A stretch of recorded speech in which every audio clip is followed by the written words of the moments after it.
Wen Rao, your designated colleague, will arrive in 7 minutes. Please respond. The crackling sound interrupted her, leaving Wen Rao only able to discern the initial half of the message. She could only speculate about the rest. Was it 1 minute or 7? At that moment, a middle-aged man clad in a black trench coat had crossed the street and was advancing towards her. Shrouded in a hat and mask, only his menacing eyes were visible. Pretending not to notice him, Wen Rao proceeded towards the office building beside her. She was a newly graduated police officer, temporarily reassigned to the criminal unit to track a suspect due to her inexperience in the miscellaneous affairs investigation team. The suspect possessed formidable counter-surveillance skills. While her mission had been progressing smoothly, just as when Rao was about to conclude her shift, a child nearly got struck by a red car running a red light. She dashed forward to save the child, only to lock eyes with the suspect upon turning around. Perhaps her trained reflexes aroused the suspect's suspicion, for he began to follow her after she stood up. When Rao made her way here, but due to a malfunctioning receiver, she had no choice but to enter the office building beside her, unaware that the suspect had trailed her inside. Ascending the staircase, she looked up to see the clear inscription on the plaque before her. Civil Affairs Bureau of North City District. The Civil Affairs Bureau? Isn't that the place for marriage and divorce? Taking a deep breath, she steeled herself to climb the final step, only to be obstructed by a tall figure. Instinctively, she stepped to the left, mirroring his movement. Glancing up, she beheld a commanding presence clad in a meticulously tailored dark suit, his eyes obscured by sunglasses, yet his chiseled features radiated an aura of authority that was both striking and intimidating. "You're 3 minutes late," he proclaimed suddenly, his voice deep and resonant, laced with an overwhelming intensity. When Rao's first thought was, is this a secret code? Has the person assigned by my superiors arrived? Noticing her hesitation, he gestured for her to follow. "Come with me, and do not be late again. I am quite busy." With his brow furrowed and his tone frosty, he spoke as if she owed him an immense debt. Instinctively, when Rao followed his lead, catching a glimpse of the suspect trailing behind them, she began, but quickly thought better of it. She could not afford to divulge too much. This man was sent by her superiors, and it was best to simply follow his lead. Meanwhile, Zhang Yan was in a state of agitation. For his mother's sake, he had come to marry a woman he had never met, solely because she had saved his mother's life. His mother insisted on repaying this debt with his marriage. Aware that his mother could not endure much stress, he reluctantly acquiesced, especially since his family was scrutinizing his marital prospects. However, he had made it clear from the outset that while he would sign the marriage certificate, he would not assume any responsibilities of a husband beyond financial support. He would maintain a facade of an ordinary man, concealing his true identity. Should he discover any flaws in the woman's character post-marriage, he would terminate the union immediately. Zhang Yan cast a fleeting glance at the woman trailing behind him, when Rao, barely registering her appearance. To him, she was merely a future roommate sharing the same roof. "Identification card. I've arranged for a fast track," he stated, his tall frame striding ahead with an unwavering tone, while when Rao, standing at 168 centimeters, had to jog to keep pace. She looked in astonishment at Zhang Yan's back. Her superior's colleague assigned to assist her was rather striking, albeit somewhat older, with a tense expression that suggested he might be nervous due to the gravity of the task at hand. When Rao handed her identification card to Zhang Yan, who did not even glance at it before passing it directly to the assistant waiting at the elevator. "Go on," Zhang Yan instructed the assistant as he handed over the ID. "All right, Mr. Zhang." The assistant faltered, nearly uttering the name before being met with Zhang Yan's piercing gaze that silenced him. "Yes, sir. Please hold on," the assistant quickly amended, wiping the cold sweat from his brow as he walked ahead. Noticing that the suspect was a safe distance away, when Rao lowered her voice to inquire, "Is there anything else you need me to assist with? I just need to follow you, right?" Her tone was hushed, almost conspiratorial, as if her purpose for registering was something to be kept in the shadows. Zhang Yan's brow furrowed, an aura of icy intensity enveloping him. "Everything has been arranged. Once inside, it's merely a formality to take a photo and collect the certificate. However, if you have any second thoughts, the exit is right ahead, and you may leave immediately," he stated coldly, his expression serious.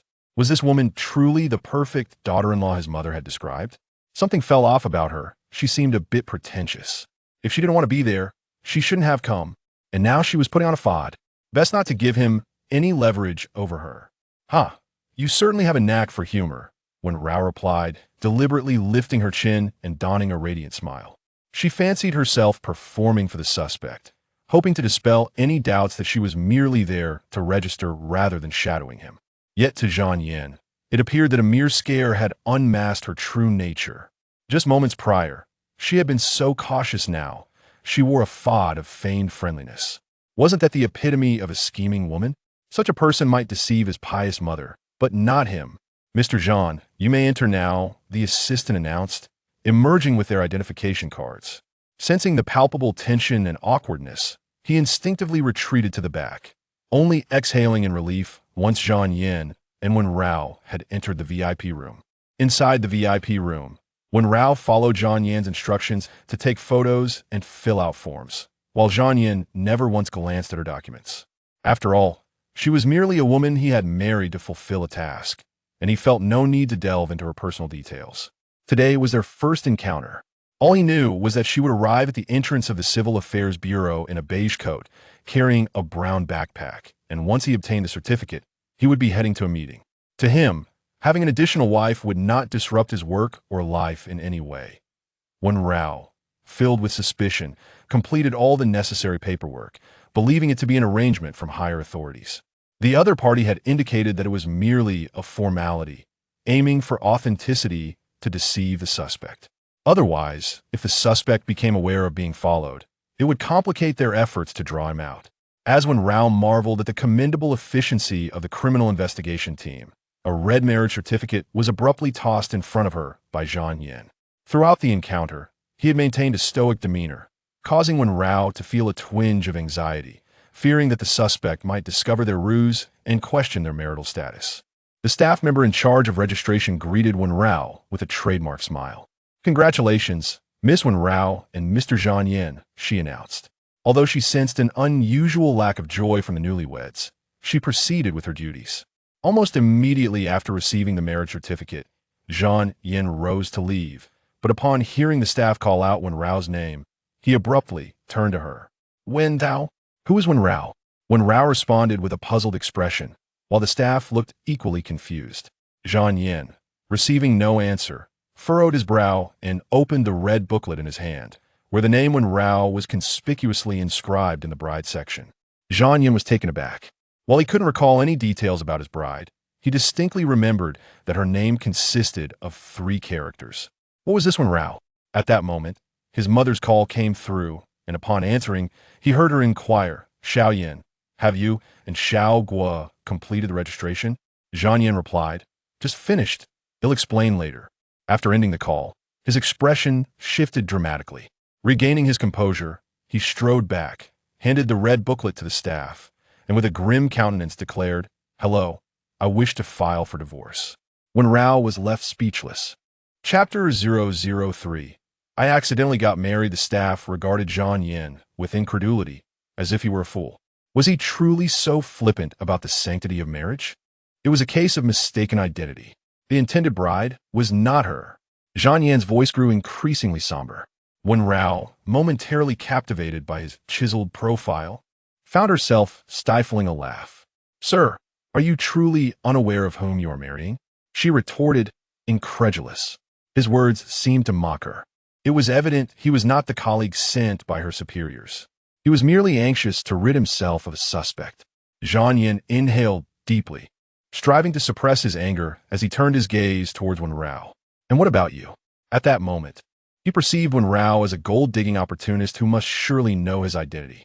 After all, her attire mirrored that of the cooking pot he so despised. Wen Rao found it inconvenient to disclose that she was on a mission. Her silence only served to fortify Zhang Yan's suspicions. He resolved to extricate himself from her presence at any cost and vowed never to lay eyes on her again. "Give me a divorce certificate," he demanded once more. The staff hesitated, replying, "Sir, there's a 1-month cooling-off period for divorces." Zhang Yan, engulfed in fury, gritted his teeth and asserted, "I am a VIP. VIPs are exempt from waiting when obtaining a marriage license. But divorces are subject to the system's regulations," the staff explained. Wen Rao was taken aback by this revelation. "A month? And, most crucially, she was now a married woman. Just as when Rao grappled with her predicament, she suddenly spotted the suspect approaching. Without a moment's hesitation, she looped her arm through Zhang Yin's, whispering urgently, "I am on a mission. Your 8 o'clock direction is my target. Please cooperate." Zhang Yin stood frozen, attempting to extricate his arm, but when Rao, being an exemplary graduate of the police academy, managed to hold firm. By the time he successfully attempted to pull away, the suspect had already turned and departed. When Rao exhaled in relief and released Zhang Yin. "Wen Rao, do you copy? What's the situation on your end? The backup team has arrived." At that moment, the signal from her superior crackled through her earpiece. When Rao pressed her hand to her ear and responded, "Team Leader Lin, the suspect has just left. Instruct my backup to follow him directly. There's no need to wait for me. You should trust me now. Copy that. You need to leave as soon as possible." "I can't leave just yet." "What's wrong? Are you injured?" Team Leader Lin's voice grew tense. Wen Rao, her face betraying her distress, replied, "I accidentally got married." "Wen Rao, have you lost your mind? Are you jesting with me? You have 5 minutes to return." Team Leader Lin, of course, found it hard to believe her claims. When Rao needed time to explain, but could only acquiesce for the moment. As she conversed with her earpiece, Zhang Yan's patience reached its limit. "Are you done with your theatrics?" he asked, towering before her like an imposing wall, casting an endless shadow over her.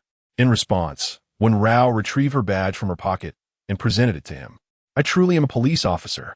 When Rao recounted her misunderstanding of him being a colleague she was supposed to meet, despite looking at her work ID, Zhang Yin remained skeptical. However, she did not strike him as someone audacious enough to impersonate a public servant. I need to return to my team to explain. You keep the marriage certificate for now and leave me a phone number. I'll contact you shortly to resolve today's situation." When Rao, eager to return, proactively requested Zhang Yan's number. Although he initially hesitated to provide it, the thought of needing her cooperation for the divorce prevented him from severing ties entirely. Thus, he disclosed a personal number to her. After jotting it down, when Rao hurried away, leaving Zhang Yin alone in the VIP room, feeling disheveled by the wind. Chapter 004. Investigating a woman named Wen Rao. Zhang Yin realized that if his siblings learned of today's events, the esteemed image he had cultivated would shatter instantly. The CEO of Zhongxin International had mistakenly identified the wrong person while obtaining a marriage certificate. Moreover, he was due to return in a month to finalize the divorce. A tempest of fury brewed within him, seeking an outlet. Just then, his mother's call came through again. Reluctant to answer, he remembered her temperament. Ignoring her would likely result in a barrage of incessant calls, compelling him to pick up the phone. However, her voice was laden with displeasure. "Zhang Yin, Xiao Guo just called. She had an accident and can't make it. Did you deceive me about registering your marriage? You, my child, wasn't it all agreed upon? Have you changed your mind and not gone at all?" His mother chastised him over the phone. She had fretted endlessly about his marital prospects. Since he showed no interest in socialites or celebrities, she even wondered if he might prefer men. Finally, when he seemed to have settled on an ordinary girl she approved of, he had reluctantly agreed to the marriage due to Xiao Guo's past assistance. She had envisioned finally welcoming a daughter-in-law. "Mom, I did not deceive you. I truly registered, but I mistook the person," he replied. "What?" His mother sounded incredulous. Who was this person? The news was overwhelming, and she struggled to process the sudden shift. With his last vestige of patience, Zhang Yin responded, "It's a woman." His mother. "I understand it's a woman, but have you investigated her background? Could she be someone with ulterior motives, aware of your identity?" Her tone softened as she began to consider solutions. After all, she was accustomed to the grandiosity of high society and quickly regained her composure. "I'll handle the investigation. In a month, I will divorce her." Zhang Yin thought of Wen Rao's expression from earlier, as though he had thwarted her mission, and his anger flared anew. His mother calmly said, "Yes, expedite the divorce process, and then choose a suitable date to register with Xiao Guo." She was resolute about Xiao Guo, a stance Zhang Yin found difficult to comprehend. Is it merely due to her past assistance? Why must marriage be the solution? "Mom, I promise to marry, but I will only do so once, regardless of whom it is with. I will not see that little bowl again. It is impossible for me to marry her." "What little bowl?" Her name is Xiaogua. Yes, leave that pot for the others. I have no need for it. With a decisive click, Zhang Yin hung up the phone, his face enveloped in frost. 3 minutes later, he settled into the sleek black Rolls-Royce. Observing his grim demeanor, the driver exercised utmost caution, while the bodyguards remained silent, not daring to utter a word. Surrounded by an aura of icy resolve, Zhang Yin dialed the butler's number, commanding in a low tone, "Find a woman named Wen Rao." Meanwhile, in the hospital, Guiana's tears flowed incessantly. It's all that woman's fault for suddenly rushing out. If it weren't for her, the accident wouldn't have happened. I merely ran a red light. It wasn't a grave matter. I even saw the child and would never have collided. That woman pushed the child aside. And in my fright, I swerved and crashed into the barrier. I was supposed to break free from my past today, but that woman's sudden appearance ruined everything. Damn it. Chapter 005. I am your father. When Rao returned to the precinct upon receiving the notice, only to find that team leader Lin and the others had been dispatched on an urgent mission. The suspect had eliminated any suspicion regarding Wen Rao and returned to his lair, leaving her to man the station. Only she and the soon-to-retire deputy team leader Ping remained. Ping wore a perpetually cold expression, as if the world owed him a fortune. Wen Rao required certain materials for a report and searched for them in vain before approaching Ping Jiwen. "Deputy team leader, may I inquire if you have this particular document?" she asked politely, though she felt a twinge of trepidation in his presence. It was well known that no one in the precinct wished to engage with him. Ping Jiwen swiveled in his chair, presenting her with his back, and replied dismissively, "I don't know." Wen Rao was at a loss for words. What I don't know really mean? Just as she contemplated asking again, her phone rang. The unfamiliar number led her to assume it was a telemarketer. And without a second thought, she hung up. She had documents to prepare. There was no time for idle chatter. On the other end, Zhang Yin seethed. That woman named, when something hung up on me? How dare she? Does she not wish to divorce me anymore? Already in a foul mood, he redialed without hesitation. Wen Rao, having merely hung up a call, looked up to find Ping Jiwen had exited. As she scanned the room for him, her phone rang once more. How dare they call a police officer with such nonsense? Angered upon seeing the caller ID, she answered the call this time. To her surprise, a deep, resonant voice laced with fury greeted her. "I am your husband. Why did you hang up on me?" Wen Rao was momentarily taken aback, having completely forgotten about her registration and the existence of a husband. She retorted defiantly, "I am your father, Zhang Yin. When something, you have some nerve." With that, he hung up in exasperation. His memory of Wen Rao's full name eluded him. All he recalled was her surname, which reminded him of an enduring family feud. The insult hurled at him by Wen Rao darkened his expression, and he threw his phone onto the seat of the car with force. The driver, bodyguard, and assistant remained silent, refraining from even a glance of eye contact. It was rumored that during the registration today, Mr. Zhang mistakenly registered the wrong person, an inconsequential junior officer. Allegedly, the original party had met with an accident and was currently recuperating in the hospital. Furthermore, Mr. Zhang's divorce would not be finalized for another month. However, he had only consented to marry once, yet his mother was adamant that he wed Ms. Gua. This afternoon, Mr. Zhang had already lost his temper once, and it seemed he was now further incensed by someone named Wen. Zhang Yin furrowed his brow, his expression grave. He regretted acquiescing to his mother regarding the registration with that pot, which had led to the current predicament. Having just hung up the phone, Wen Rao was about to berate the other party for their insanity when she suddenly recalled that she had indeed registered. It had been earlier that evening. What was that man's name? Wen Rao slapped her forehead and immediately redialed, hoping to clarify the situation. To her dismay, she found herself blocked. Letting out a sigh, she realized she was dealing with someone rather temperamental. Summoning her courage, Wen Rao used a different landline to call back.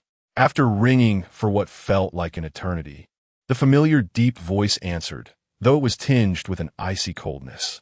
"Speak." Zhang Yan's tone was laced with suppressed fury. Wen Rao quickly apologized. "I am truly sorry. Mr. Zhang, I completely forgot that I had already registered. Moreover, I belong to a specialized department, and my registration requires an application to be approved. I am unsure why it went through so easily when I registered with you.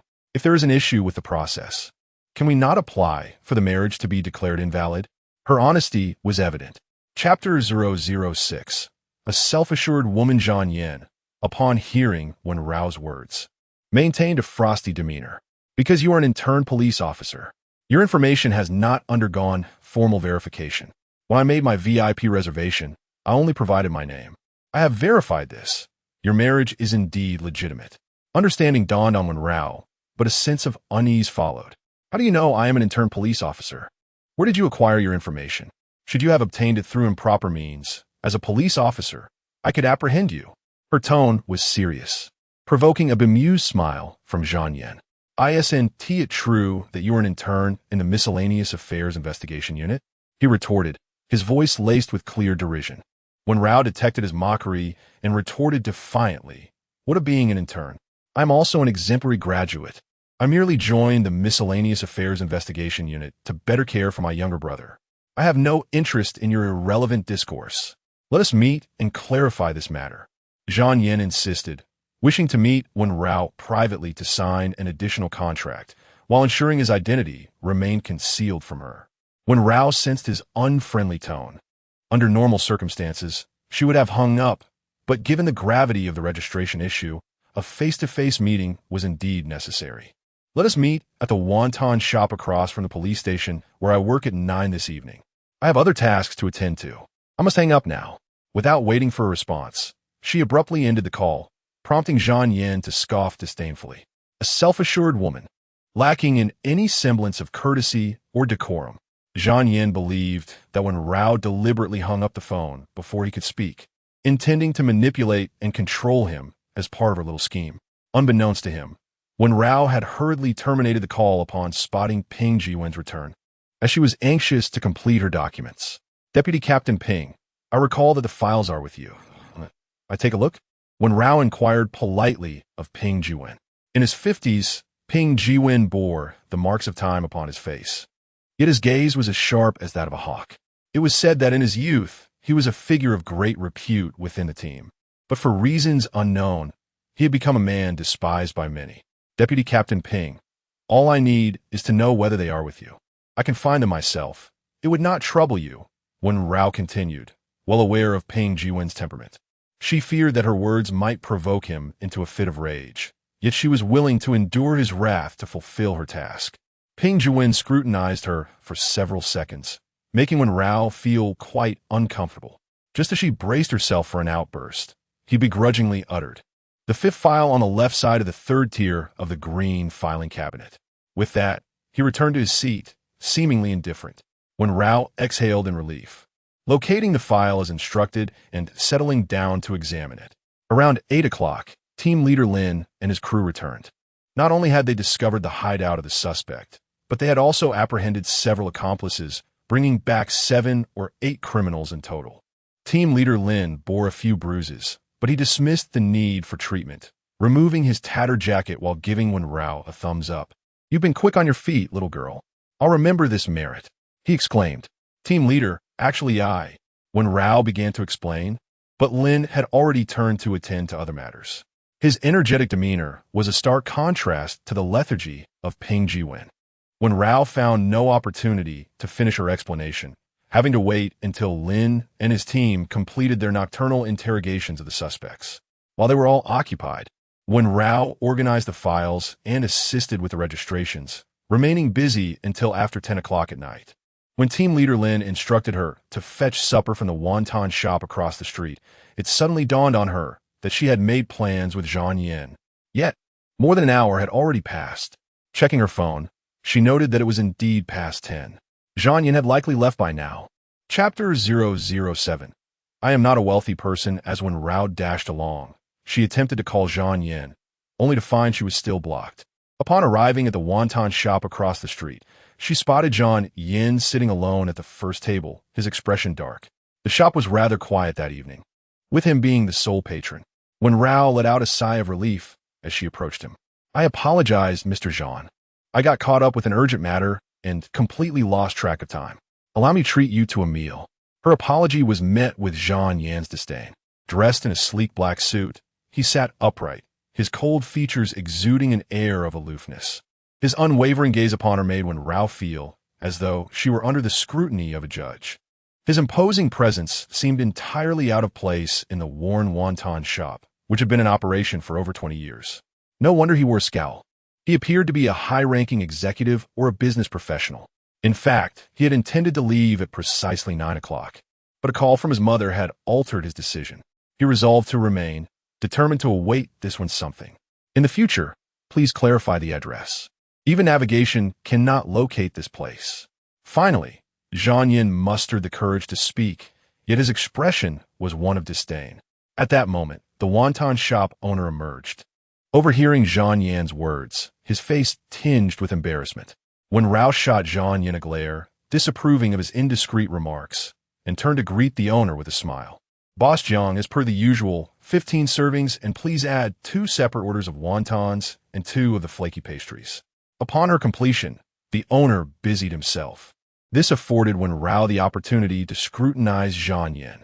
He appeared to be in his late 20s, exuding an air of affluence, yet his gaze was piercing and cold. Mr. Zhang, allow me to begin, Wen Rao initiated, but Zhang Yin interrupted, raising a hand. His voice was melodious, yet devoid of warmth. I am Zhang Yin, a local resident, proprietor of a tea house on Zhongshan Road, with a monthly income of 20 to 30,000. I work at a private enterprise, leading an ordinary working-class life, owning a modest apartment above the tea house and a domestic vehicle. I'm not a wealthy man. Zhang Yin divulged the identity he had intended to reveal to that pot. When Rao nodded, eager to offer her own introduction. I'm a police officer. Zhang Yin corrected her, an intern police officer. Taking a deep breath, Wen Rao continued, I work at the Municipal North District Criminal Investigation Team across the street.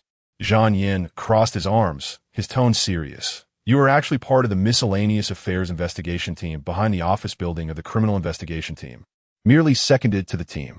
Zhang Yin perceived Wen Rao as a vain woman, resorting to embellishment to elevate her status, and unceremoniously exposed her pretense. Wen Rao placed a hand on her forehead, speechless. Mr. Zhang, must you always raise the bar? You don't even allow me to finish my sentence. Zhang Yin had preempted her words. What more could she say? His countenance remained frosty. Am I not speaking the truth? That courtyard was a pig farm 20 years ago. Mr. Zhang, what do you mean? When Rao felt he was mocking her, she had evidence. Zhang Yin sat upright against the chair. I am merely stating facts.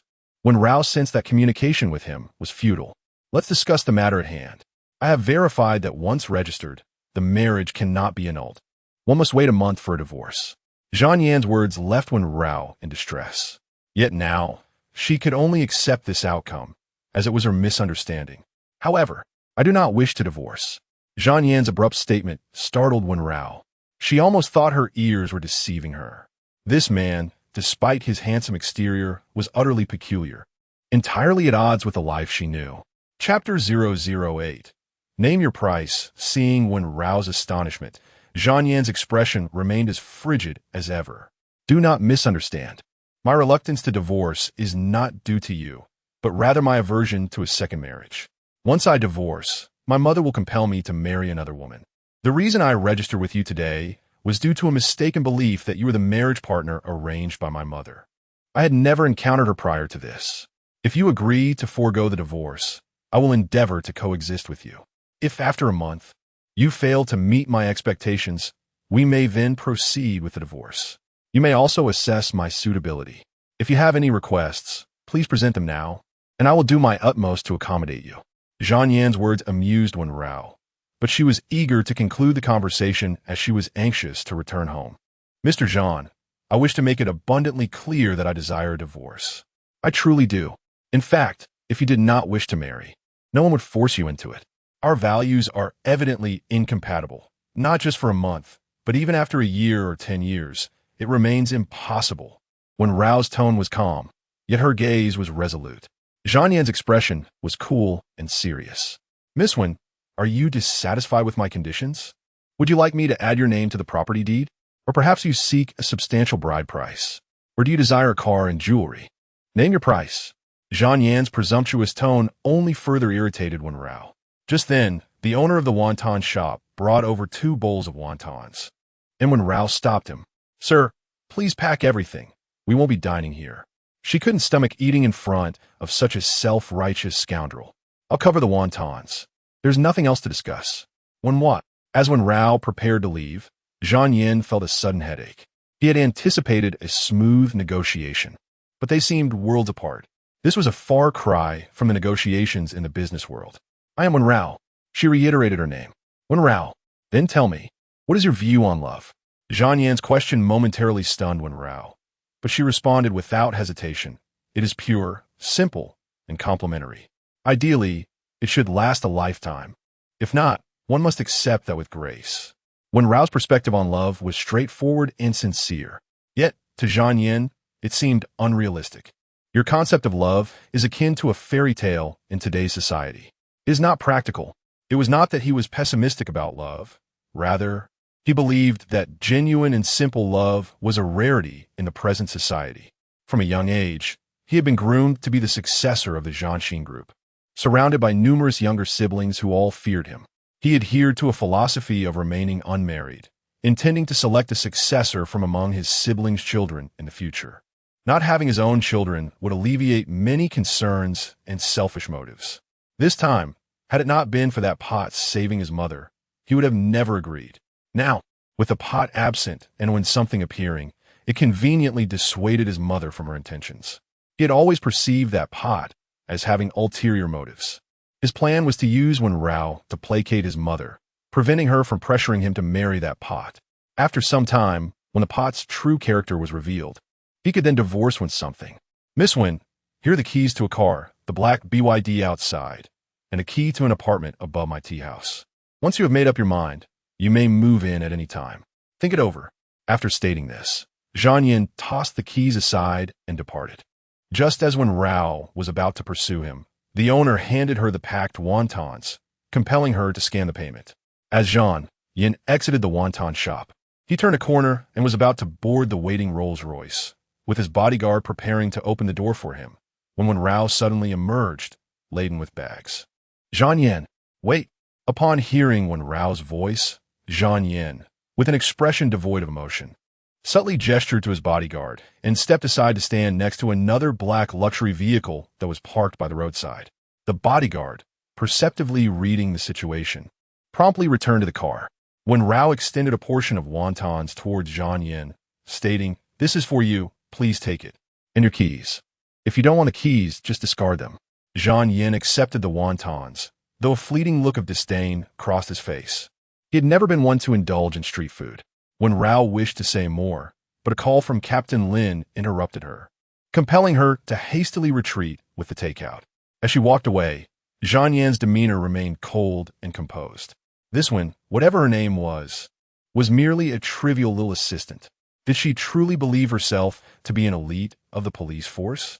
Only after she had distanced herself did Zhang Yin enter the nearby Rolls-Royce. Upon entering the vehicle, the scent of the takeout wafted towards him, prompting him to frown and hand the food to his bodyguard. "Dispose of it." "Yes, Mr. Zhang." The bodyguard, Xiao Shan, exited the vehicle intending to toss the takeout into a trash bin, only to discover that the bin's opening was too small. Ultimately, he placed it atop the bin instead. Inside the car, Assistant Zhuang Tao sniffed and remarked, "I've heard that the wontons from such roadside establishments are filled with the cheapest lymph meat, costing merely 2 yuan per pound. Just thinking about it makes me hesitant to eat." Zhang Yin continued to wear a scowl. He vowed never to return to such places again. As the Rolls-Royce, accompanied by 4 black security vehicles, departed, an elderly woman passed by the garbage bin and noticed the unopened takeout. A glimmer of surprise flickered in her murky eyes as she hurriedly picked it up, joyfully heading home. Inside the vehicle, Zhang Yin rested his eyes. At this hour, he should have been at home relaxing. Yet he had been coerced by that went into waiting at shabby establishment for over an hour. Just as his mood darkened, his mother's relentless calls began again. "Mr. Zhang, it's your mother on the line." The assistant cautiously handed him the phone. Although Zhang Yin disapproved of his mother's insistence on marriage, he could find no fault with her in other respects. He straightened up and took the call. "Mom, what is the matter?" "Zhang Yin, Xiao Guo is truly a wonderful child. She knows you registered the wrong person and wanted you to focus on your own affairs. I wish for you to come meet her, but she refuses. She even said that if marriage doesn't work out, it's not an issue. You can't let Xiao go down. Upon hearing his mother's words, Zhang Yin replied in a low voice, Mom, do you understand the concept of retreating to advance? There was a brief silence on his mother's end, followed by her reproach.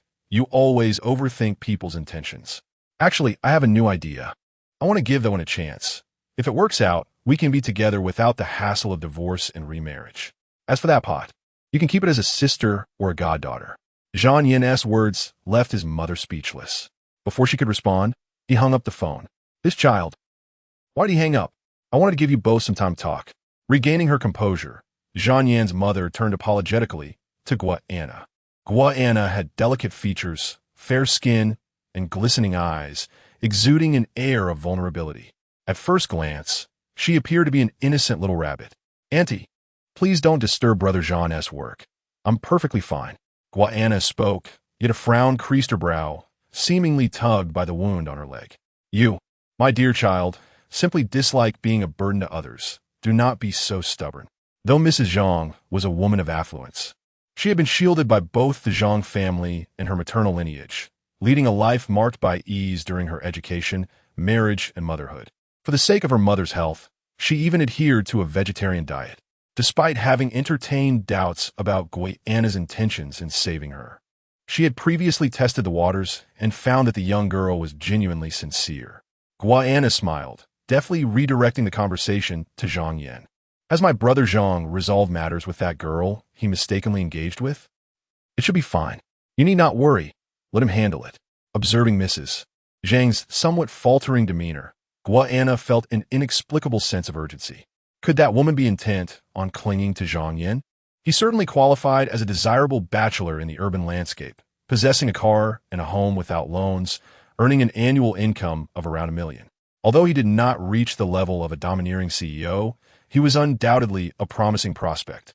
Having seen photographs of Zhang Yan, she acknowledged his striking handsomeness from every angle. Additionally, his parents resided in a suburban villa, and his relatives held respectable occupations.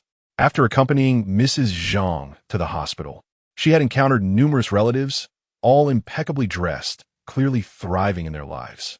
Such an opportunity was one she was determined to seize. Regrettably, Zhang Yan was away on business during that occasion, or else she could have met him to cultivate their relationship. She was indeed an adept at feigning vulnerability and thoughtfulness in the presence of men. Meanwhile, when Rao returned home after a long day at the police station, it was a house, yet it was not truly hers. The residence she shared with her brother had long been claimed by her uncle and aunt. They had taken possession of 2 apartments, each occupying one. Her aunt had deceived the then high school senior Wen Rao into depositing her compensation money with her, promising to return it when needed. However, when Wen Rao required funds to send her brother abroad for treatment, her aunt denied the existence of that money and scolded her for being obsessed with it. It was her first encounter with the stark reality of familial bonds crumbling in the face of financial matters. Furthermore, the house in her grandmother's hometown was partially financed by her parents. When the area was slated for redevelopment, her second uncle feigned a generous demeanor, claiming to help his siblings navigate the process. He persuaded Wen Rao to sign a power of attorney, placing all matters regarding the house's demolition in his hands. To her dismay, he exploited her trust, adding a clause in the power of attorney that stated, Wen Rao and her brother simultaneously relinquished their inheritance rights to the property, transferring everything to their Uncle Wang Sijio. Subsequently, she was left with only her parents' funeral compensation, a sum just exceeding $100,000, which had nearly been swindled by her aunt. With merely $100,000 at her disposal, a university student caring for a 12-year-old brother afflicted with a rare illness faced unimaginable difficulties. Initially, Wen Rao had aspired not to join the police academy, but to pursue archaeology. She had a passion for uncovering ancient civilizations and their wisdom, enjoyed painting, writing, and integrating archaeology into her artistic expressions, never envisioning that she would one day become a police officer. Upon graduation from archaeology, the specter of unemployment looms large. The tuition for art school is exorbitant. She can scarcely afford the paints, relegating her writing to a mere sideline. Conversely, graduates from the police academy secure employment immediately, often with positions in the same city, and the tuition is far more reasonable, allowing her to save funds for her brother's medical treatment. Currently, she and her brother reside at their aunt's house. They have lived there for 4 years, and due to her brother's special circumstances requiring constant care, Wen Rao is unable to tend to him while attending school. Even if she were to rent an apartment for them, she would be filled with unease. Her aunt proactively approached her, proposing that she contribute 3,000 yuan each month for their accommodation and meals. In truth, she only returns on weekends. Her brother primarily stays there during the week. Her aunt has lived a life of frugality to the point of being miserly. Yet her stinginess is selective. Her cousin is indulged with food and drink, while her brother, who has a modest appetite, is served simple congee and light dishes, with his bowl of noodles reduced to mere broth and a couple of greens, while her cousin's bowl is generously topped with fried eggs. Her cousin devours his noodles with abandon, deliberately hiding the eggs from Wen Rao's brother. Though Wen Rao has long contemplated relocating, having just graduated means she faces a 2 to 3 year wait for dormitory accommodation. As she entered, changing her shoes, and made her way through the living room towards her and her brother's bedroom, she suddenly noticed a dark figure moving about in the room. Without a second thought, she seized the baseball bat from the living room and advanced. In Chapter 11, Who Do You Call a Pervert? The shadow stood before the wardrobe, rummaging through its contents. Raising her arm, Wen Rao struck the figure forcefully on the back. Ouch! The figure yelped in agony. Recognizing the silhouette immediately, her certainty was confirmed upon hearing the voice.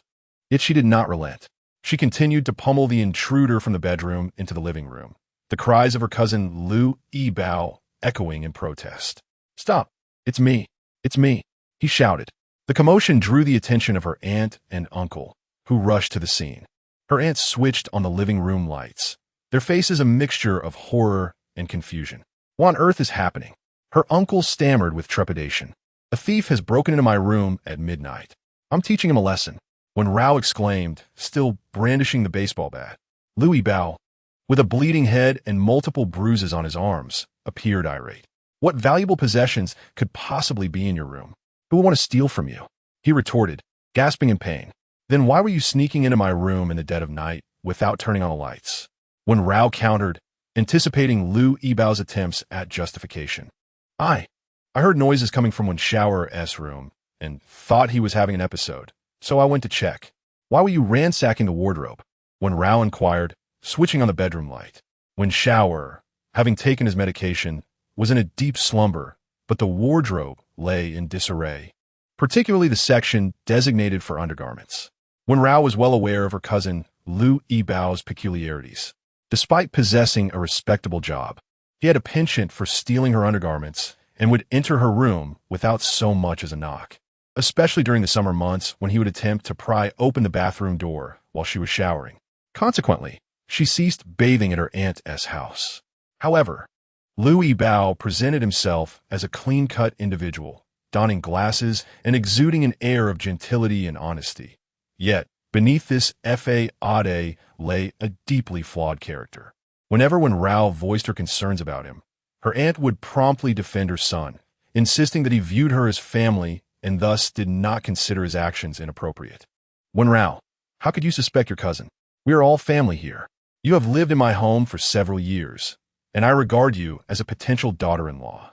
Once you marry Yibao, our families will be even closer," her aunt proclaimed, her affection for Lu Yibao evident as she lamented the distress caused by his forehead injury. She recognized Yibao's fondness for Wen Rao, noting that her future career prospects were promising and stable.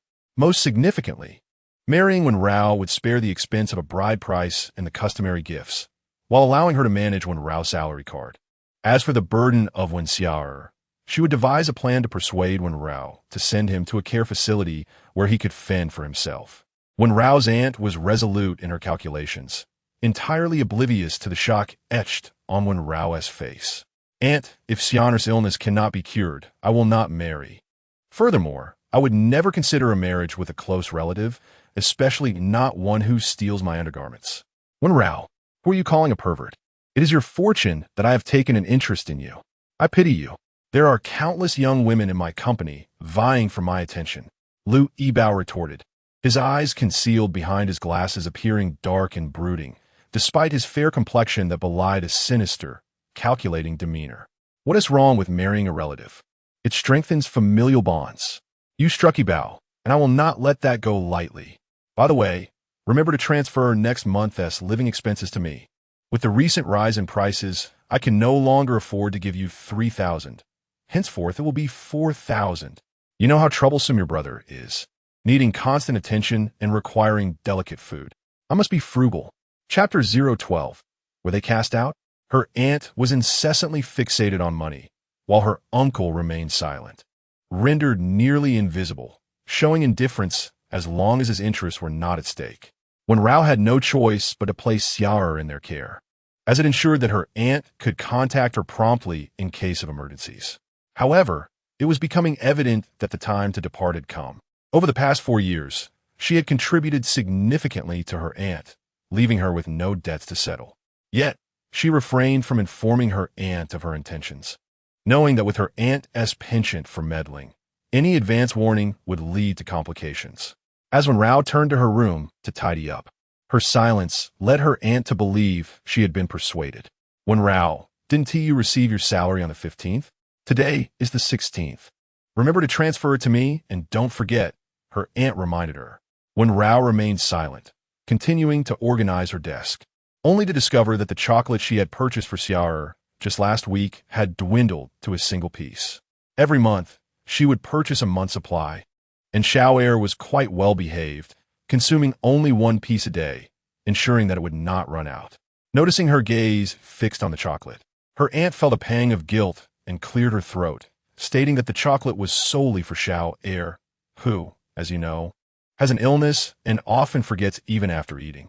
Wen Rao placed the last piece of chocolate into Xiao'er's backpack and turned to close the door behind her. She was more resolute than ever in her decision to take her brother away from this place. Chocolate was Xiao'er's obsession. He would only accept one brand, never indulging beyond his daily limit, yet frequently disappeared before the month's end. If it wasn't her aunt taking it, who else could it be? She had already given her aunt 3,000 yuan each month, and she and her brother resided in a bedroom converted from a balcony, a mere 7 square meters, almost entirely filled with 2 single beds. Her brother's monthly food allowance barely reached 500 yuan, and her aunt often prepared special meals for her cousin, leaving none for Xiao'er. If her brother desired something to eat, Wen Rao could only take him out. When she brought food home, her aunt would typically prepare only a small portion, claiming that the leftovers would be saved for the next day. But by then, Wen Rao would be at work, leaving her brother with nothing to eat. After a sleepless night, the next morning, while her aunt and cousin were busy with their routines, Wen Rao packed their belongings and awakened Xiao'er. The siblings departed from their aunt's home. On the roadside, 15-year-old Xiao'er sat in a wheelchair, quietly observing the opposite side of the street, occasionally glancing towards Wen Rao. Passers-by, upon seeing Xiao'er, could not resist stealing a few glances, praising the exquisite beauty of a young boy, who was even more charming than many girls. Few could discern that Xiao'er was a patient suffering from Kabuki syndrome. His features were delicate, resembling a naturally made-up visage, yet his physical development was stunted with skeletal and internal organ anomalies, alongside mild intellectual disability. When Rao stood by the roadside, dialing Zhang Yan's number, but it was still blocked. She wished to discuss the possibility of cohabitation with him, and whether they could secure a room for her brother at Zhang Yan's residence. Yet, the call remained in the blocked status. At that moment, a convoy of Rolls-Royces passed by, followed by 4 business vehicles. Inside, Zhang Yan was reviewing documents when his assistant, Zhuang Tao, suddenly pointed out the window, exclaiming, "Mr. Zhang, it's Wen Rao." Zhang Yan furrowed his brow and glanced outside. Indeed, it was that when something accompanied by a small boy in a wheelchair. According to the information gathered by the housekeeper, she resided at her aunt's home, paying 3,000 yuan in living expenses each month. Seeing her surrounded by luggage, could it be that she had been cast out?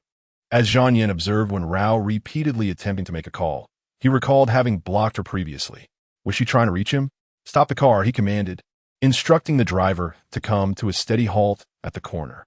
Zhang Yan removed Wen Rao's number from his blacklist, only for an unfamiliar number to come through. He chuckled, though the sound was laced with derision. Mr. Jean, just as Wen Rao was on the verge of giving up, her call miraculously connected, leaving even her astonished. Speak. Zhang Yan's voice was deep, still embodying that arrogant and proud demeanor. Wen Rao took a deep breath and spoke in a low voice. I wish to accept your proposal, but I must bring my brother along. No. Zhang Yan rejected her without a moment's hesitation. The reason was simple. She agreed not to cohabit with him, but for the sake of her brother. Her motives were far from pure. Why should he consent? I detest those who support their younger siblings unconditionally. Zhang Yan stated his thoughts without hesitation. Support your brother unconditionally? Wen Rao laughed in anger. It was the first time she had heard someone apply that term to her. Anyone who truly understood her situation would never say such a thing. You know nothing. Wen Rao retorted before elegantly hanging up the phone. She regretted reaching out to Zhang Yan. Their values clashed irreconcilably, even if he was averse to a second marriage, and she merely sought a place to stay. They would likely struggle to coexist. On Zhang Yan's side, he had once again been scolded by Wen Rao. Previously, she had attempted to take on a paternal role, and now she accused him of ignorance. The extent of Zhang Yan's displeasure was palpable. As the eldest son of the Zhang family, he had been groomed from a young age to be the successor, with every action and word governed by strict rules. It was unheard of for him to be scolded over the phone. It was his first experience of such indignity. The bodyguards and assistants had overheard Wen Rao's exclamation. You know nothing. Their voices had been too loud to ignore. In the car, apart from Zhang Yan's darkened expression, everyone else sat in stunned silence, apprehensively awaiting his next move. They believed that Zhang Yan would never cast another glance at that one person. On the roadside, it was now Wen Rao's turn to block Zhang Yan, looking at the two suitcases, wheelchair, and Wen shower behind her. She intended to find a budget hotel for the night. Just then, a black business car came to a slow stop before her. The door swung open, and Zhang Yan emerged from the driver's seat, striding directly towards her. Each step he took exuded an imposing and regal aura. Clad in a meticulously crafted dark suit, his short hair was neat and refined, and his sharply defined facial features made him strikingly handsome from every angle, albeit appearing slightly older, nearing 30. Wen Rao momentarily froze upon seeing Zhang Yan. Get in. I will take you to my home. Zhang Yan was driving a bodyguard's vehicle, while his Rolls-Royce and other security cars were stationed at the street's opposite end.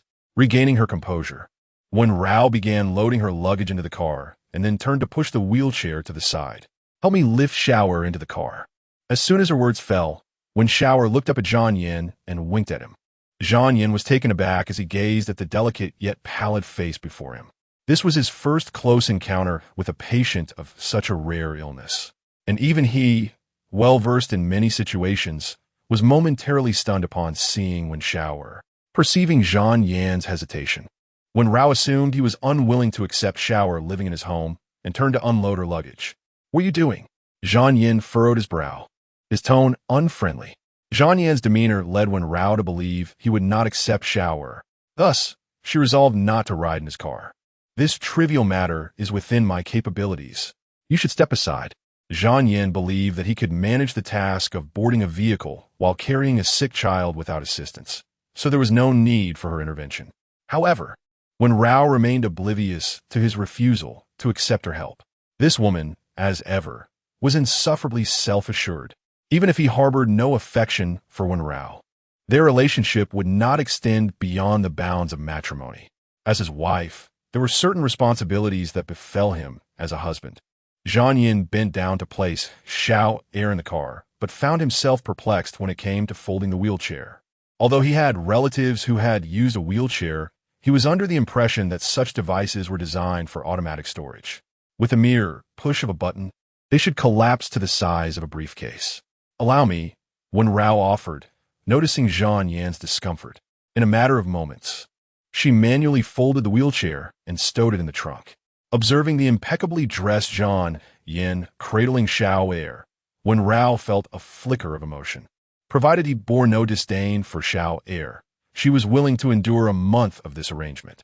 Meanwhile, the bodyguards lurking in the shadows were utterly bewildered. Mr. Zhang was engaging in manual labor. Although he regularly exercised, this was a first for him. After Xiao Air and their luggage were settled in the vehicle, Zhang Yin took the wheel. As Wen Rao prepared to occupy the back seat, Zhang Yin shot her a glare, as if to say, "Do you truly believe I am your chauffeur?" Wen Rao was taken aback. She merely felt unfamiliar with Zhang Yin and thought the front passenger seat would be awkward.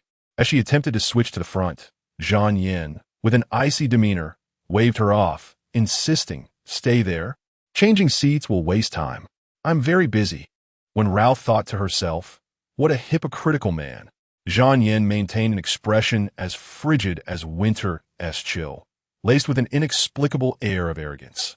Before Wen Rao could express her annoyance, he handed Xiao Air a bottle of juice and turned his attention back to the road.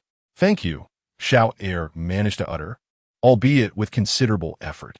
Despite his mild intellectual disability and mobility challenges, he was perceptive enough to sense kindness from others. When Rao noted that Zhang Yin's demeanor toward Xiao Air was significantly warmer than his treatment of her. After a journey of over half an hour, they arrived at Zhang Yan's residence in a lakeside flower city, a mid-range gated community comprising both high-rise buildings and villas. The area boasted a kindergarten, elementary school, and middle school, with numerous bus lines at the entrance, ensuring excellent transportation links. However, parking spaces were somewhat scarce. Zhang Yin had purchased this beautifully renovated villa only after agreeing to register their marriage. The building consisted of 4 floors, with Zhang Yin residing on the 3rd. The commercial space in the middle of the adjacent high-rise was the tea shop he had mentioned. With no elevator in the 4-story villa, Zhang Yin carried Xiao Air, while Wen Rao followed behind, hauling 2 suitcases with the wheelchair precariously balanced on her arm. As an exemplary student at the police academy, she possessed considerable stamina and ascended to the 3rd floor in one breath.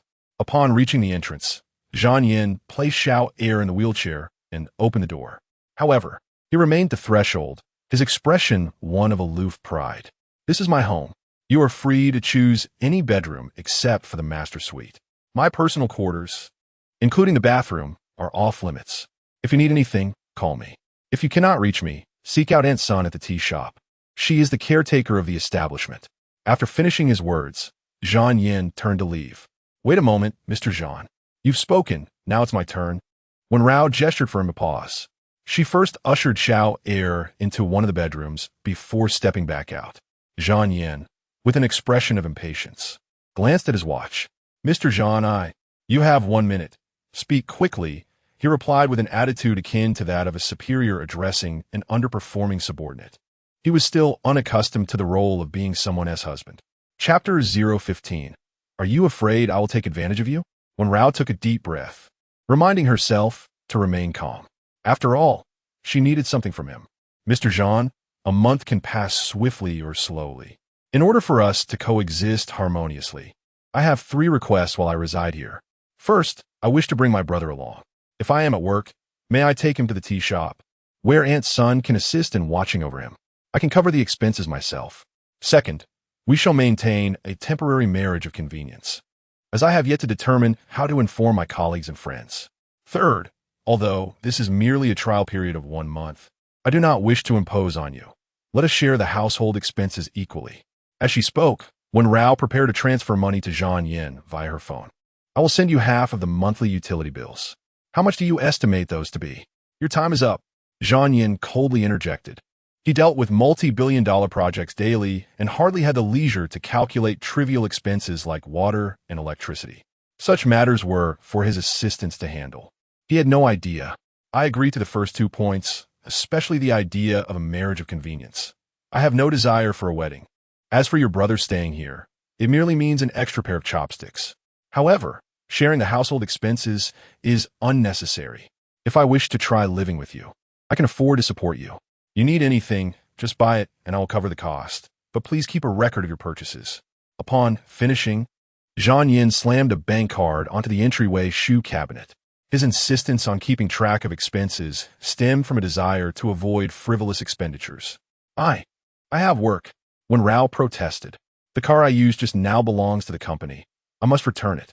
Today, I only drove it to pick up a client." With that, Zhang Yin departed, deliberately clarifying the origin of the business vehicle to prevent Wen Rao from assuming he was excessively wealthy. Then take back the car keys you gave me last time. Wen Rao hurried after Zhang Yan, forcibly shoving the keys back into his hands. Her fingers were warm and slender, but the moment they brushed against his, Zhang Yan recoiled, frowning, and jerked his hand away as if she were carrying some contagion. Wen Rao was infuriated. "Mr. Zhang, you are a grown man. What does this mean? Are you afraid I will take advantage of you?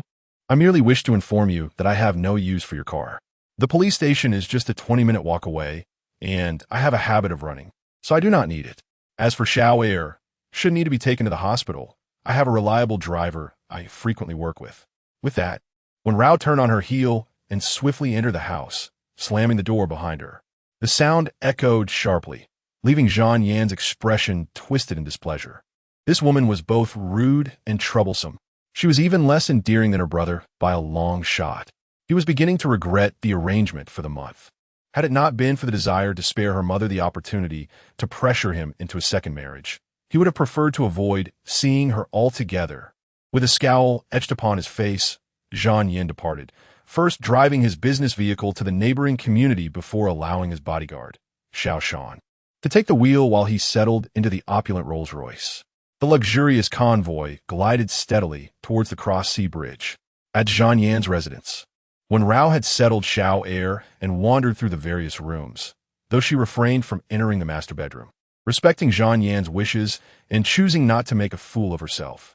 Although the villa was situated on the 3rd floor, it boasted excellent lighting, unobstructed by the taller buildings behind it. The spacious balcony connected 2 bedrooms and a living room.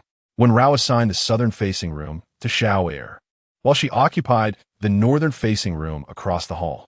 Despite its dimmer light, it was still quite spacious and featured a small utility balcony. Just as when Rao was preparing to assess what the household might still lack, her phone erupted with a cacophony of notifications. Upon glancing at her device, she was instantly filled with a mix of anger and amusement. Chapter 016. An impossible apology. As she read through the messages, she discovered that she had been unwittingly added to a so-called family group chat. The chat was populated by relatives from her grandmother's side. Her aunt was enumerating her alleged transgressions and grievances with fervor. "Aunt, mother, as the elder, please adjudicate this matter. I have devoted 4 years to catering to Wen Rao and Xiao Air's needs. Without my support, how could she possibly balance her studies while providing for Xiao Air? Now, without so much as a word, she has moved away. She still owes me half a month's living expenses. It is not the money that vexes me, for I contribute far more than that to her. What infuriates me is her utter disregard for my role as her elder. Upon returning home today, I found that there were many fruits and vegetables missing. If she didn't take them, then who did? How can this child act in such a manner? If she desires something, she should simply inform me. I would gladly purchase it for her mother." Wen Rao, observing the group, named a happy family, couldn't help but smile in disbelief. She had never known of the existence of this group and had no intention of joining it. Today, she discovered that everyone from her grandmother's family was included, even those her age, while she had been conspicuously absent. Now, her aunt was rallying to confront her, finally deigning to pull her into the fray. To be honest, she felt no inclination to participate in such theatrics. "Grandmother, Rao, you must cultivate a sense of gratitude. Do not think that just because you have secured a job, you no longer require your aunt's support. Turning your back on her is unacceptable. One who fails to appreciate the kindness of others will inevitably face consequences. You ought to hurry to your aunt's house and apologize. We are, after all, family, and living at your aunt's is most convenient. Do not associate with all manner of people outside. A girl must uphold her dignity. What does it mean to cohabit so casually? You are now a working individual, if you do not apologize. I shall visit your workplace and inquire with your supervisor how they could possibly employ someone of your disposition." Grandmother's admonition reeked of intimidation and veiled threats, clearly orchestrated by her aunt, who was undoubtedly lurking nearby. Meanwhile, her younger aunt and 2 uncles remained silent, merely spectating the unfolding drama. Wen Rao, undeterred, took her time to respond, reviewing her accounts on her phone before capturing screenshots and sharing them in the group chat. Following is an edited passage, Fairy nibbling on pig's trotter. Wen Rao, the images I shared earlier depict the monthly allowance I sent to my aunt during my 4 years at university. 3,000 each month, all earned through my diligent work-study efforts. During these 4 years, I spent less than half a year living in my aunt's home, and I barely had meals there, no more than 20 times. Yet, whenever I returned, all household chores fell to me. While my aunt would save last year's cotton shoes and pants for me to wash by hand, she even insisted that I wash my uncle's and cousin's underwear, a request I firmly declined. The funds for Xiao Heir's medical expenses come from the burial fees left by my parents. My aunt can report the loss of fruits and vegetables to the police, and I will cooperate with the investigation. However, I will not apologize. If my grandmother intends to seek me out at the police station, I ask that she brings ample evidence. I will record everything on video, and should anyone wrongfully accuse me, I will defend myself to the very end. After posting this message and those screenshots, Wen Rao exited the group. Some so-called relatives are not worth maintaining contact with.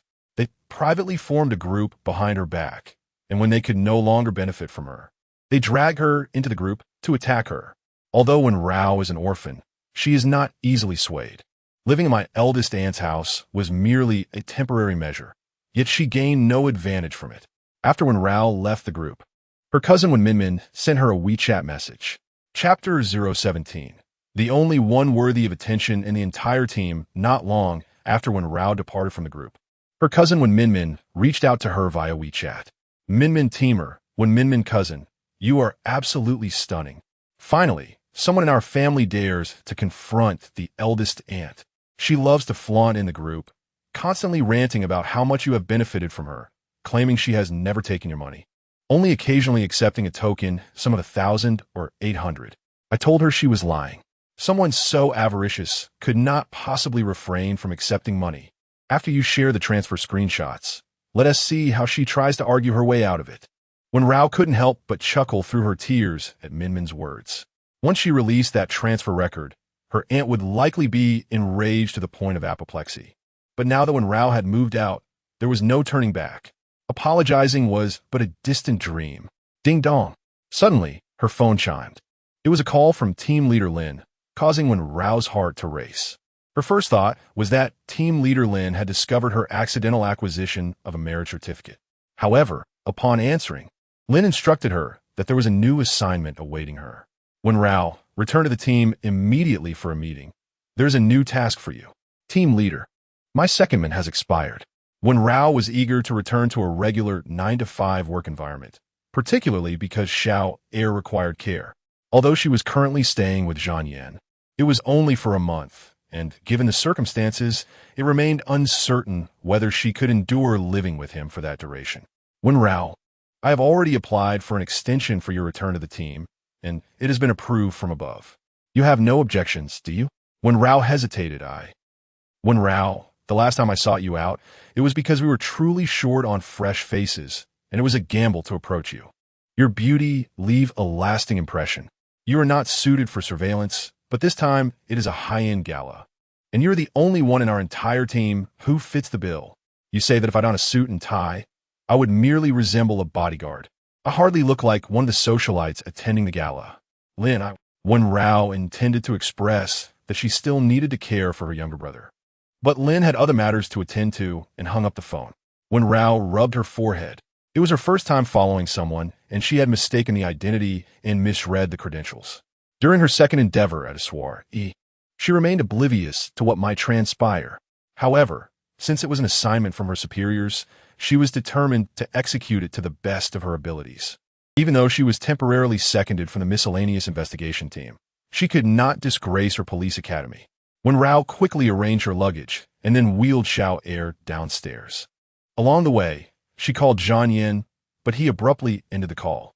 Wen Rao surmised he was either driving or in a meeting, so she refrained from disturbing him further and proceeded to the tea shop with Xiao Heir. Inside the shop, there was a lady in her 50s whose attire exuded a sense of comfort.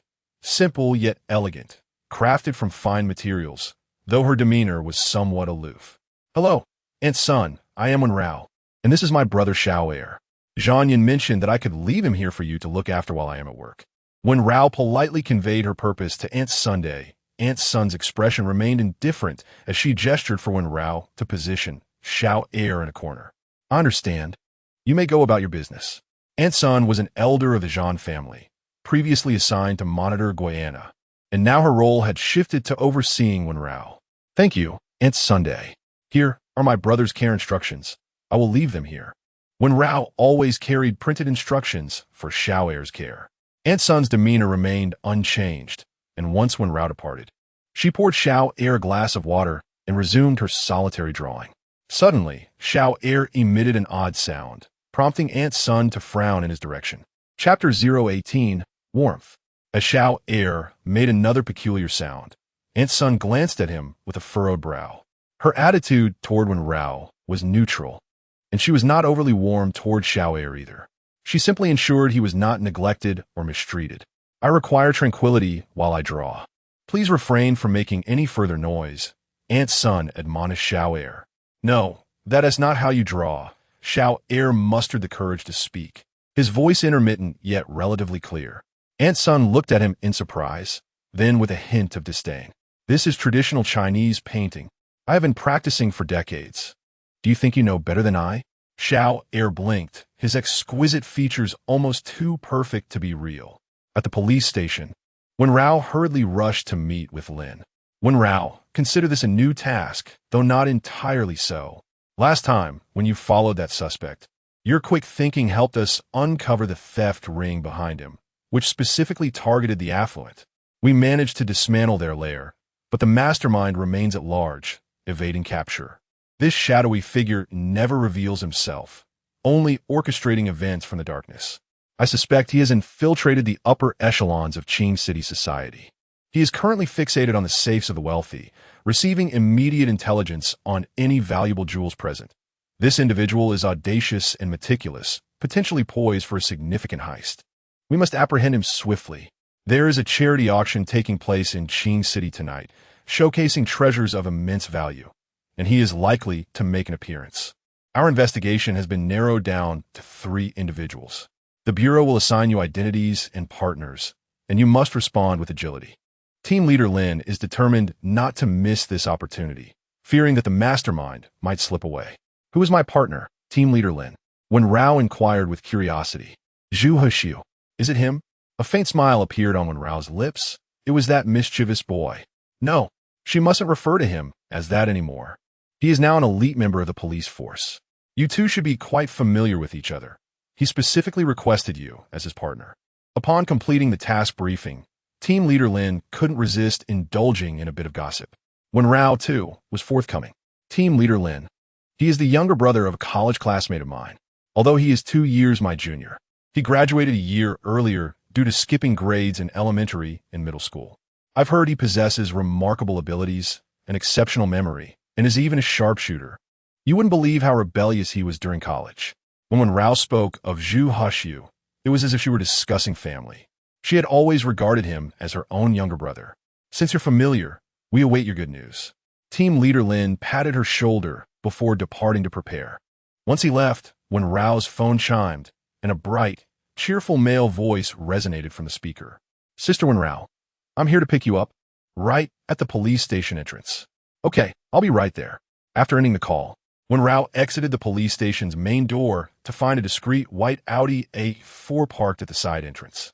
The door opened, and Zhu Hexiu, dressed casually, stepped out, greeting her with a radiant, warm smile. However, Wen Rao shot him a reproachful glance and playfully punched his shoulder. You mischievous boy, returning without a word. You even requested me by name for a task. Just wait until I tell your sister. She'll see to it that you behave. Sister Wen Rao, I wanted to surprise you. Zhu Hexiu's features were bright and clear, and as he looked at Wen Rao, his eyes crinkled with joy, yet they held a depth of affection for her. Meanwhile, across the street, a bodyguard named Xiao Shan had exited his vehicle to purchase something from a nearby convenience store. He happened to witness this scene and swiftly took a few photographs, sending them to Zhang Yan. Chapter 019. Do not forget that you are now a married individual in the conference room. The atmosphere was heavy and oppressive.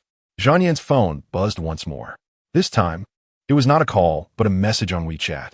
Having just hung up on Wen Rao to attend a meeting, he assumed she had no pressing matters and planned to return her call afterward. Upon opening the message, he found photos sent by Xiaoshan.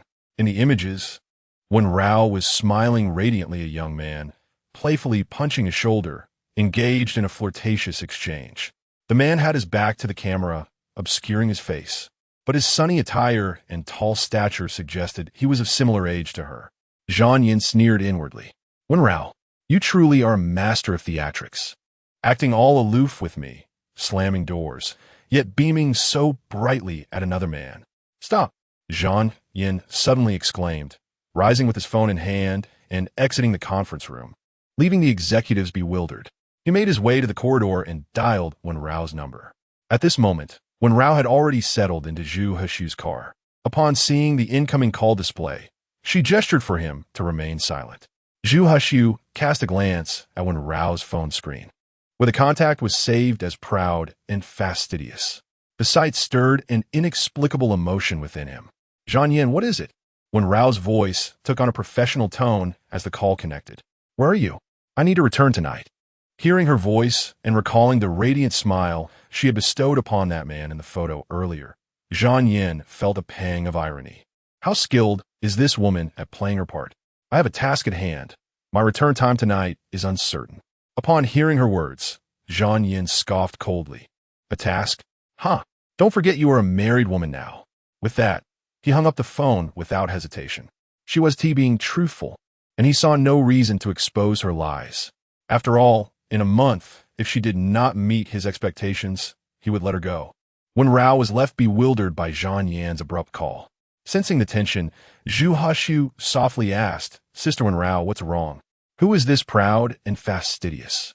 He had only been away from Qing City for a year. Had she become entangled with someone? Wen Rao rubbed her temples. Initially, she had intended to share her marriage only with Zhu Chunfeng, who was also Zhu Hexu's sister and her closest confidant. It was certain that Zhu Chunfeng would inform Zhu Hexu, considering they had once played house together as children and shared a sisterly bond. Hexu, I actually have a secret that isn't quite a secret. In light of our brother-sister bond, I will tell you, I am married. Proud and fastidious is my husband. Suddenly, the shrill screech of brakes pierced the air as Zhu Hexu slammed the brake pedal, nearly grazing the curb. Fortunately, Wen Rao had fastened her seatbelt. Otherwise, she would have surely sustained an injury. Zhu Hexu turned to her, his face paling, a mixture of shock and hurt evident in his expression. Yet, all Wen Rao could discern was his astonishment. Sister Wen Rao, please tell me you're not joking for April Fool's Day. Zhu Hexu's voice was hoarse. Wen Rao forced a bitter smile. Would I jest about such matters? Marriage is a reality. We could discuss the details later. Aren't we supposed to change clothes for the evening banquet? Let us go. Her tone remained calm. After a day of contemplation, she had accepted her new identity as a married woman. However, Zhu Hexu could not come to terms with it. During their university days, it was not Wen Rao and Zhu Chunfeng who had led him astray. Rather, it was Wen Rao and her sister who had awakened him. It was then that he had found his future aspirations. Since that time, he had harbored a secret affection for Wen Rao, believing that this return would finally provide him an opportunity to pursue her, only to discover. Chapter 020, playing the part of a couple at 8 o'clock in the evening. Wen Rao and Zhu Hexu arrived at the lobby of the most luxurious intercontinental hotel in Qing City. This establishment was a subsidiary of the wealthiest individual in Qing City, Zhang Xin International, and boasted a 6-star luxury rating. Naturally, the auction held here attracted numerous elite members of Qing City's high society, especially when everyone heard that Mr. Zhang, who had just returned from abroad, would also be present tonight. Many people scrambled to obtain an invitation, eager to make an impression before him. Wen Rao and Zhu Hexu portrayed a young couple, with Wen Rao naturally linking her arm with Zhu Hexu's as they entered. Zhu Hexu glanced at Wen Rao, yet his eyes were clouded with deep-seated concerns. During his university days, he had been the type of student who caused teachers endless headaches, arrogant, self-assured, and contrarian, nearly going astray until Wen Rao and her sister intervened.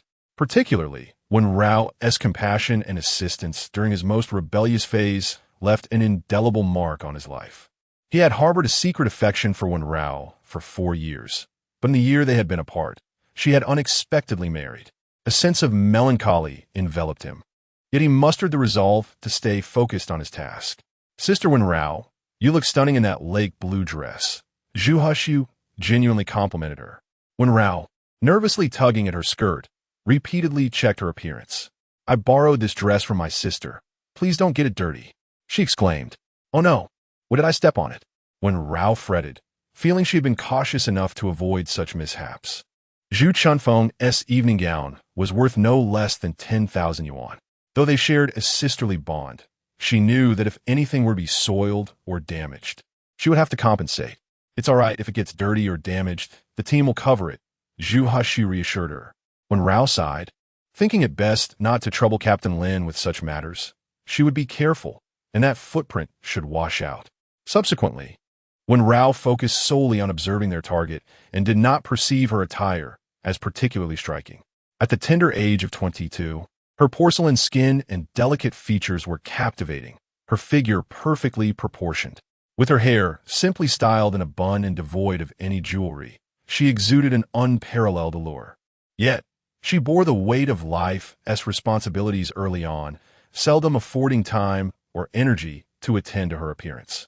Zhu Hushu's gaze occasionally lingered on her, a mix of admiration and conflict stirring within him. He should not express his feelings for Wen Rao. She was now someone else's wife. Though he cherished her, he would never become the despised third party. Mr. Zhang has arrived. Let us go see. A sudden commotion erupted in the hall as Wen Rao and Zhu Hushu, each fixated on different targets, were momentarily distracted. Captain Lin's voice crackled through their earpieces, instructing them to remain vigilant. The head of Zhang Xian Group has entered. Do not engage. Continue monitoring your targets. Both Wen Rao and Zhu Hushu stood still, while most of the crowd made their way to the entrance. As Zhang Yin entered, surrounded by bodyguards, he donned a dark suit that accentuated his chiseled features and commanding presence. His tall stature and long legs made him the most striking figure in the room, even amidst a throng of bodyguards. Many entrepreneurs who had met Zhang Yin before eagerly waved to greet him. Hello, Mr. Zhang, he acknowledged with a nod, swiftly making his way deeper into the venue. Meanwhile, Wen Rao, with her back turned to the entrance, remained focused on the suspect as Zhang Yin and his bodyguards brushed past her. One of the bodyguards, noticing Wen Rao, couldn't help but steal a glance, feeling an uncanny familiarity with her silhouette. He possesses an extraordinary ability to remember faces, which compelled him to steal a few more glances. Yet Wen Rao remained with her back turned to him. Sister Wen Rao, it is time for us to enter. Zhu Hushu approached at that moment, extending his arm to indicate that Wen Rao should take his hand.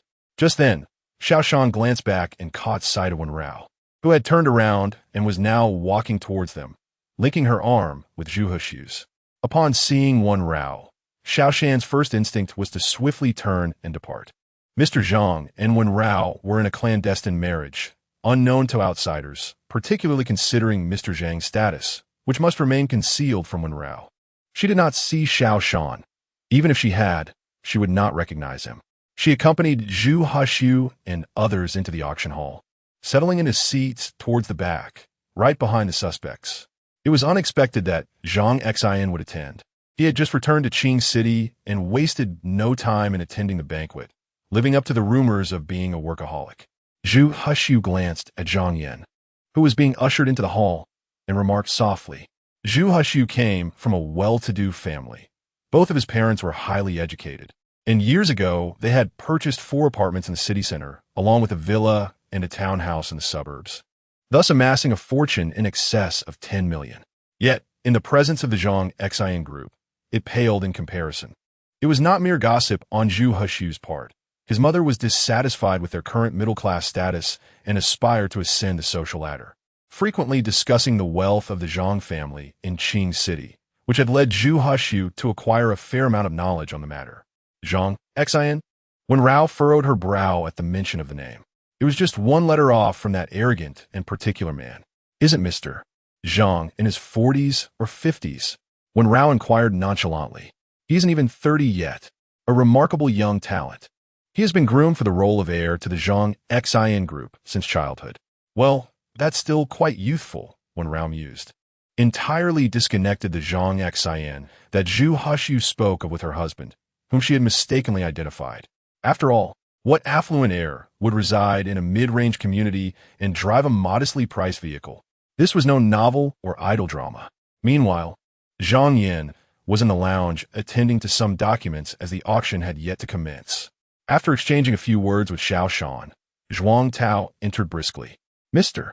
Zhang, Xiao Shan saw Wen Rao arriving with that man from the police station this afternoon. They're also here for the auction. Upon hearing this, Zhang Yin tossed his pen aside and shot him a disapproving glance. That was something. Truly, she seems to be everywhere. What's she doing here? Hunting for a wealthy husband? She is indeed a restless spirit. Zhang Yin picked up his phone to call Wen Rao, but the line was dead. He smirked coldly. Was she afraid of disturbing him while out on a date with another man? Investigate that man's identity. Zhang Yan's expression turned stern. He had promised Wen Rao a month to acclimate, not wishing for a second marriage. However, during this period, if she were to entangle herself with another man, he would not hesitate to cast her aside. Throughout their marriage, he would never court another woman, nor would he permit her to entertain similar indiscretions. Zhuang Tao stepped out momentarily before returning with a tablet in hand, displaying a photo of Zhu Huxiu, albeit with scant information. A fleeting thought crossed Zhang Yan's mind, prompting Zhuang Tao to activate the surveillance camera directly facing Wen Rao and Zhu Huxiu. It captured the moment when Wen Rao casually touched her earlobe, her gaze fixed intently on a middle-aged man at an angle ahead. Meanwhile, Zhu Huxiu's sharp and vigilant eyes were also trained on the man's retreating figure. Zhu Huxiu? Could it be the Zhu Huxiu, the son of the esteemed biologist?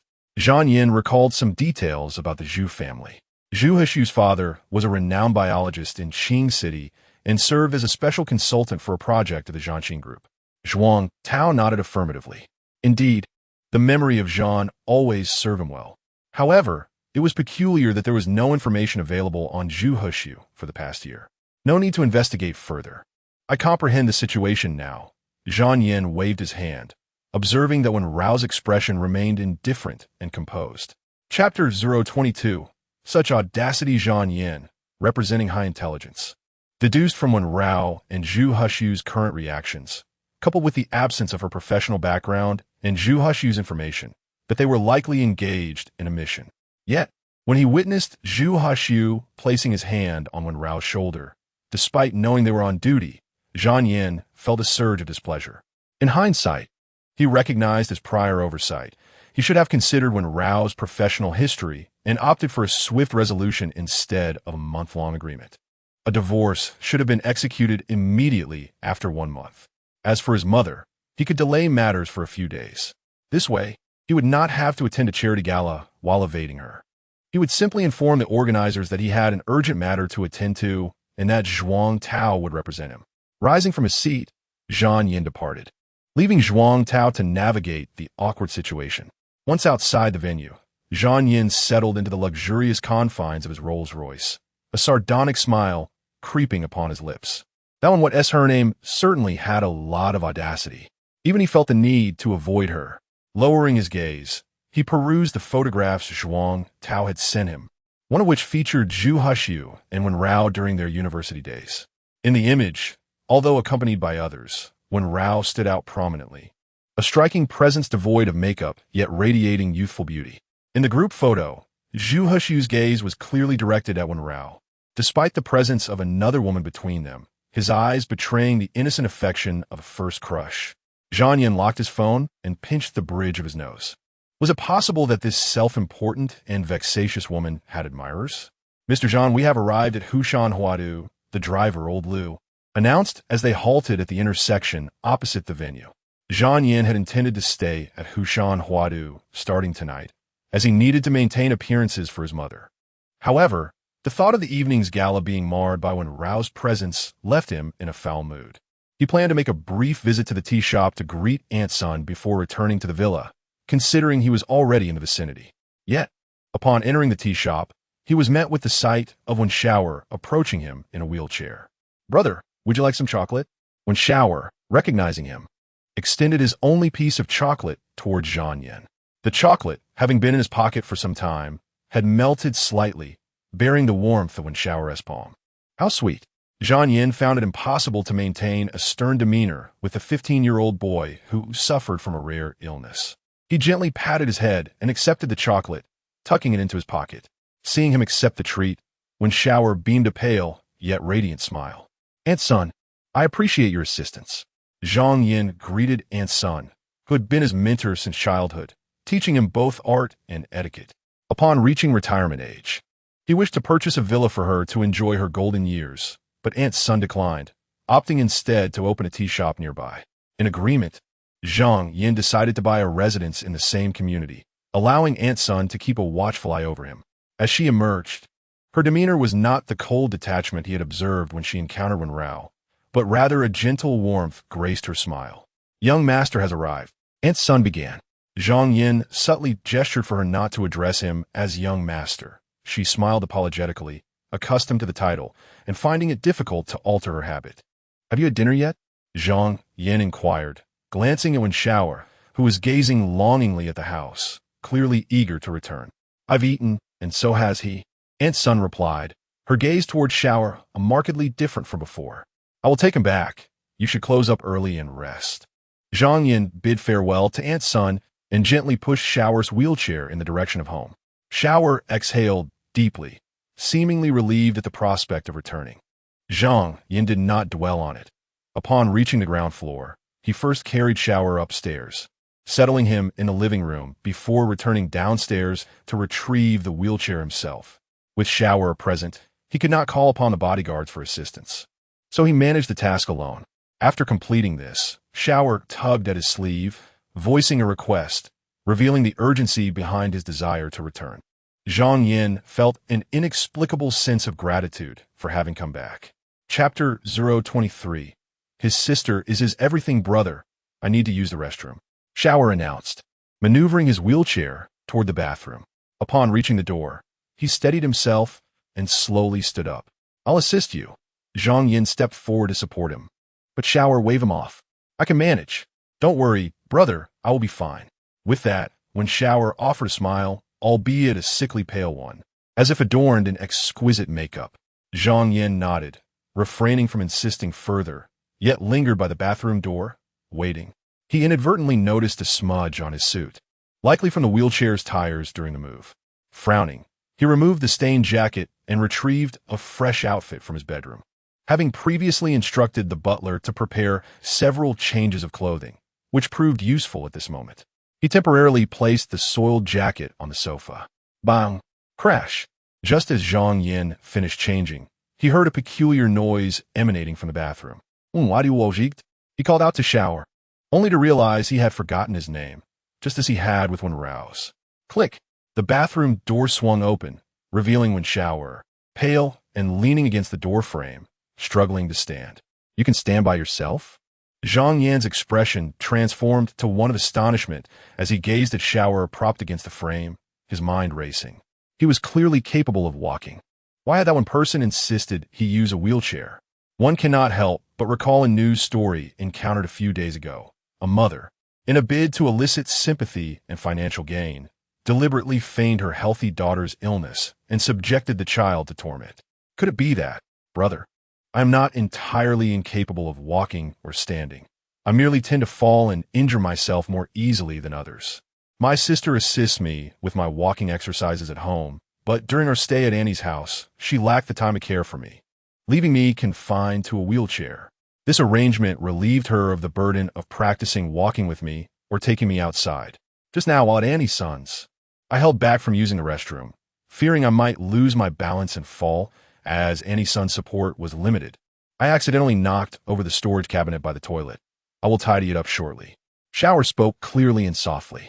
While he faced unfortunate circumstances, he was, in many ways, more fortunate than many children with similar ailments. He experienced mild intellectual disability, yet could articulate his wishes and thoughts with clarity. You are very understanding. Please rest in the living room. I will take care of it. Zhang Yin held a favorable impression of Wen Shao, perhaps stemming from sympathy for a sick child. Did you not fare well at Annie's house? He inquired, lifting the fallen cabinet. Wen Shao replied gently, Annie only criticizes me for how much I eat or use. She mentions every time I use an extra square of toilet paper. Even flushing the toilet draws her ire, which is why I hardly drink any water while at Annie's. My sister juggles school and work, and our parents' compensation has been deceitfully taken by my aunt and uncle, leaving only enough for my basic treatments and the funeral expenses. Thus, I strive to do more on my own, easing my sister's burden. When Shower spoke candidly, Annie has been even more excessive. My sister bought adult diapers for me to facilitate nighttime needs, but Auntie, upon discovering them, secretly took them to sell cheaply to a bedridden neighbor. Not to mention, she confiscated my chocolates and other snacks. I know my sister is exhausted. Her grades could lead her to a better future. Yet she chose the miscellaneous investigation department solely to care for me. I hope that by sharing this, Zhang Yin will spare my sister some hardship. To me, she is everything. Chapter 024. Are you willing to return? When Shower diligently honed his life skills, determined not to burden his sister further. Though his aunt was miserly and calculating, she did not abuse him, which was a key reason for his endurance thus far. As Zhang Yin exited the restroom, his shirt sleeves rolled halfway. He regarded Wen Shower with a gentle and restrained gaze. The thought of Wen Rao carrying Wen Shower downstairs today, only to return to fetch the wheelchair, revealed that she possessed at least some redeeming qualities. She was responsible towards Wen Shower. Yet, that was her sole virtue. Meanwhile, after the banquet, Wen Rao returned to her team. The meeting concluded at midnight, but she had informed Annie's son in advance that she might need to work through the night. As she stepped outside, a gust of cold wind enveloped her, causing her to shiver. Beside her, Zhu Hushu immediately removed his coat and draped it over her shoulders. Hushu, there's no need. Wen Rao, I apologize, but I must return it to him. Sister Wen Rao, if you catch a cold and it delays your gathering with your sister next week, she will. Zhu Hushu made a gesture as if to indicate a neck injury. Wen Rao chuckled. Zhu Chunfeng is indeed the nemesis of Zhu Hushu. Your sister Ing will return next week. The three of us will finally be able to gather. This reunion is quite rare. The sister Wen Rao referred to as Ing is Wang Ying, a university classmate of Zhu Chunfeng. However, due to early marriage, she is currently returning to her hometown with her husband and their one-year-old son to visit the elders. Sister Wen Rao, can't you bring me along to your gathering? Zhu Hushu said in a half-pouty tone, his sunny and handsome features adding a touch of charm. How can we bring you to our sister gathering? We don't even bring your biological sister. How could I possibly bring you? You should gather with your brothers, or look for your girlfriend. Zhu Hushu hastily clarified. I don't have a girlfriend. Then go find one. Wen Rao replied. I can't find one. Zhu Hushu responded swiftly. In truth, he was reluctant to find someone because the one he desired most was right before him. Then take your time looking. I need to take a taxi back. Wen Rao waved down a taxi, ready to board. Sister Wen Rao, let me give you a ride and treat you to a late-night snack. Zhu Hushu, concerned about her returning alone, also wished to spend a bit more time with her. It's already midnight. I need to go home and pick up Shower. You should rest early. There are tasks tomorrow. After saying this, she waved goodbye and got into the car. Although Zhu Hushu felt disappointed, he didn't press her further. He noted the taxi's license plate, and only when the taxi disappeared from view did he turn to leave. Upon arriving at Lakeside Huadu, Wen Rao hurriedly ran toward the tea shop. To her dismay, she found the shop closed, with Aunt Sun's number posted on the door. When she called, it was turned off. Ultimately, she had no choice but to call Zhang Yin. After several rings, the call connected, and before Wen Rao could speak, Zhang Yan's cold and indifferent voice came through the phone. Are you willing to return? Don't you remember you have a younger brother to take care of? After saying this, Zhang Yin hung up. Wen Rao was left bewildered, feeling unjustly reprimanded. Why did Zhang Yin's tone sound so resentful? However, knowing Shower was at home eased her worries. Wen Rao ascended the stairs to her home and used her key to unlock the door, only to find it bolted from the inside. Wen Rao thought, is Zhang Yin turning into Cinderella's wicked stepmother? Locking the door after midnight? With no other option, Wen Rao knocked on the door. After knocking several times, footsteps finally approached, and Zhang Yin opened the door while drying his hair, wearing half-open pajamas. Water still dripping from his hair. His tan chest was firm and well-defined, with the contours of his muscles subtly visible. Fortunately, he was still wearing home pants. Upon seeing each other, Both Wen Rao outside and Zhang Yin inside were momentarily stunned, one in shock, the other in embarrassment and anger. Chapter 025. Did she see something she shouldn't have? Zhang Yin, having just showered and still not properly dressed, instinctively attempted to close the door quickly. Bang! Wen Rao was left out in the cold. He was momentarily stunned, taking 3 seconds to process the situation before he again resorted to using the key to unlock the door. This time, he had not locked it. The door opened, revealing that Zhang Yin was not present, but there was a commotion coming from the master bedroom. Wen Rao entered the house, changed her shoes, and approached the master bedroom door just as Zhang Yin emerged, impeccably dressed in a sharp suit, save for the missing tie. Wen Rao couldn't help but twitch her lips. Zhang Yin shot her a piercing glare. Unable to contain her laughter, Wen Rao remarked, "Why are you glaring at me? I'm not even interested in looking. Mr. Zhang, please don't always act as if you've suffered a great loss." She still vividly remembered how he had scorned her after she accidentally brushed against his hand. Now, simply witnessing him freshly showered was enough for him to shut her out. Did this man possess an affliction of extreme modesty? Zhang Yin was in a state of deep frustration. Earlier, he had intended to shower and then sleep, but the shower in the master bedroom was malfunctioning. It was too late to summon the housekeeper, so he opted for the bathroom in the living room. He had considered that Wen Rao's early return might be inappropriate. Hence he had locked the door. Little did he know that after finishing his shower and receiving a phone call, he had instinctively walked to the door upon hearing a knock, leading to the earlier debacle. Previously, in similar situations at home, the ones knocking had always been the housekeeper or Zhuang Tao. He had not registered that this house now housed a woman, his nominal wife. Zhang Yin did not wish to quarrel with Wen Rao, and let his gaze fall upon the men's outfit she held, his heart filled with derision. Is that clothing from Zhu Hexu? Does she revel in fostering ambiguous relationships with men? Just then, Wen Shower appeared at the opportune moment, alleviating the awkward tension. He cast a pitiful glance at Zhang Yin. Indeed, sister has brought back some late-night snacks. Mr. Zhang, would you care to join us? I bought quite a bit. Wen Rao offered. She was not a miser. Her and shower shelter was also thanks to Zhang Yin, despite his fastidious and proud demeanor. The late-night snacks had been purchased on her way back. As she opened the containers, the familiar aroma filled the living room. Zhang Yin's expression grew colder. The scent was reminiscent of the wonton shop across from the police station. He could not tolerate such odors, which he associated with excessive MSG and spices. The street vendors' wontons were made with substandard ingredients, and he thought to himself that children should be spared from such fare. Seeing Wen Rao push a bowl of wontons toward Shower, Zhang Yin frowned and intervened. However, Wen Rao perceived his actions as mere contrarianism. Mr. Zhang, this establishment has been operating for over a decade, using only quality meat. The owner caters to the neighborhood and is entirely reputable. Moreover, the owner has established a special aim meal for those temporarily in need, allowing them a free meal just by requesting it. Do not overcomplicate the goodness of people. After saying this, Wen Rao handed Shower a fried dough stick.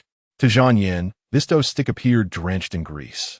Shower glanced between Zhang Yin and the food, ultimately succumbing to temptation as he began to devour the meal hungrily. Zhang Yin, exasperated, retreated to his room, opting for the solace of ignorance. As her peripheral vision caught sight of the warm coat draped over the chair, her expression turned colder.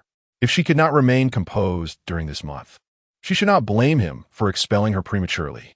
The following morning, after Wen Rao rose and completed her morning routine, she first opened the windows in the living room for ventilation. Noticing that Wen Shower was still asleep, she decided to let him be. As she passed the master bedroom, the door swung open and Zhang Yin emerged. Upon seeing her, he suddenly realized that he had forgotten to fasten 2 buttons on his shirt, and he promptly retreated, closing the door with a scowl.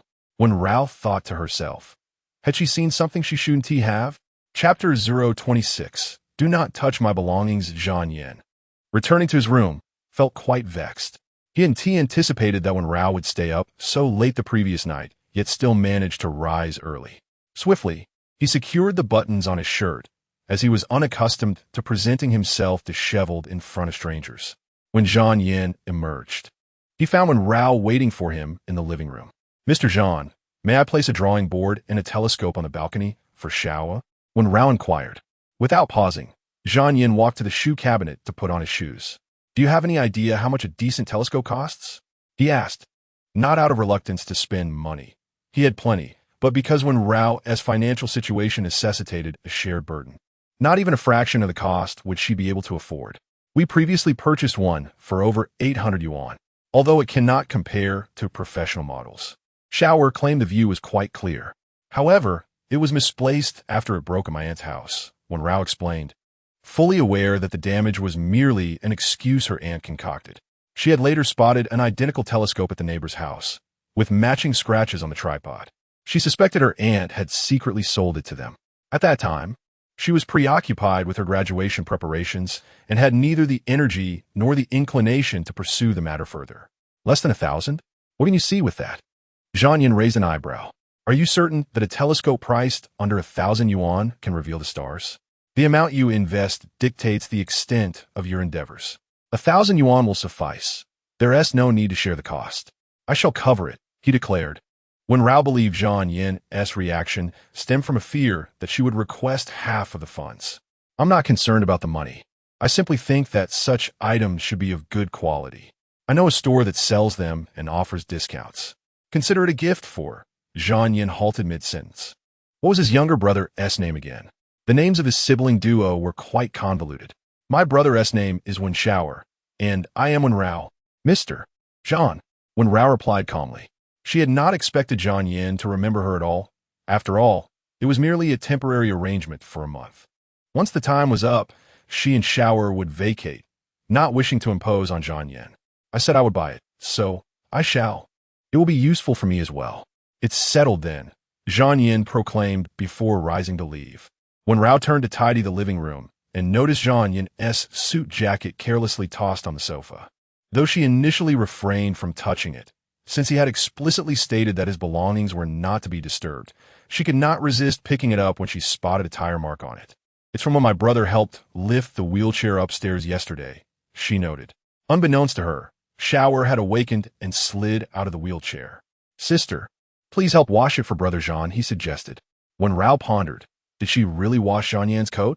How could he be so audacious? Yet, considering the suit had become soiled due to Xiao air, it was indeed her duty to cleanse it. However, Wen Rao was not one to act without consent. She decided to call Zhang Yin prior to taking any action. At that very moment, Zhang Yin had just driven his new energy vehicle out of the residential area and halted at the corner of the adjacent street. He entrusted the car to his bodyguard and entered the waiting Rolls-Royce. Just as he settled in, Wen Rao's call came through, and Zhang Yin answered with an icy demeanor. Mr. Zhang, your suit in the living room was stained while lifting the wheelchair yesterday. May I clean it for you? Is dry cleaning necessary? Wen Rao endeavored to be succinct. Yet, Zhang Yin responded as though she owed him an exorbitant sum. I have told you. Do not touch my belongings, including my clothes. With that, he abruptly ended the call, his expression as stern as ever. On the other end, Wen Rao was left astounded and amused. This man, who could possibly endure him? If he preferred not to have it touched, so be it. It merely simplified matters for her. With no pressing engagements that day, Wen Rao had intended to spend quality time with Xiao Er, as the suspect from yesterday were being pursued by other colleagues. However, a phone call shattered her tranquility. Chapter 027, an opportunity to clarify. Just as Wen Rao was returning Zhang Yan's clothes, her phone rang insistently. Noticing the caller ID, she braced herself for what was to come. It was Zhu Chun's phone. Upon answering, Wen Rao greeted her sweetly, expecting that her best friend would unleash a tirade against her, especially since she had yet to disclose the significant issue of the mistaken identification to Zhu Chun's phone. Surprisingly, it was Zhu who had learned of it first. Given Zhu Chuanfeng's temperament, she would not let Wen Rao off lightly. Oh, so you still remember my name? I thought you had forgotten all about me.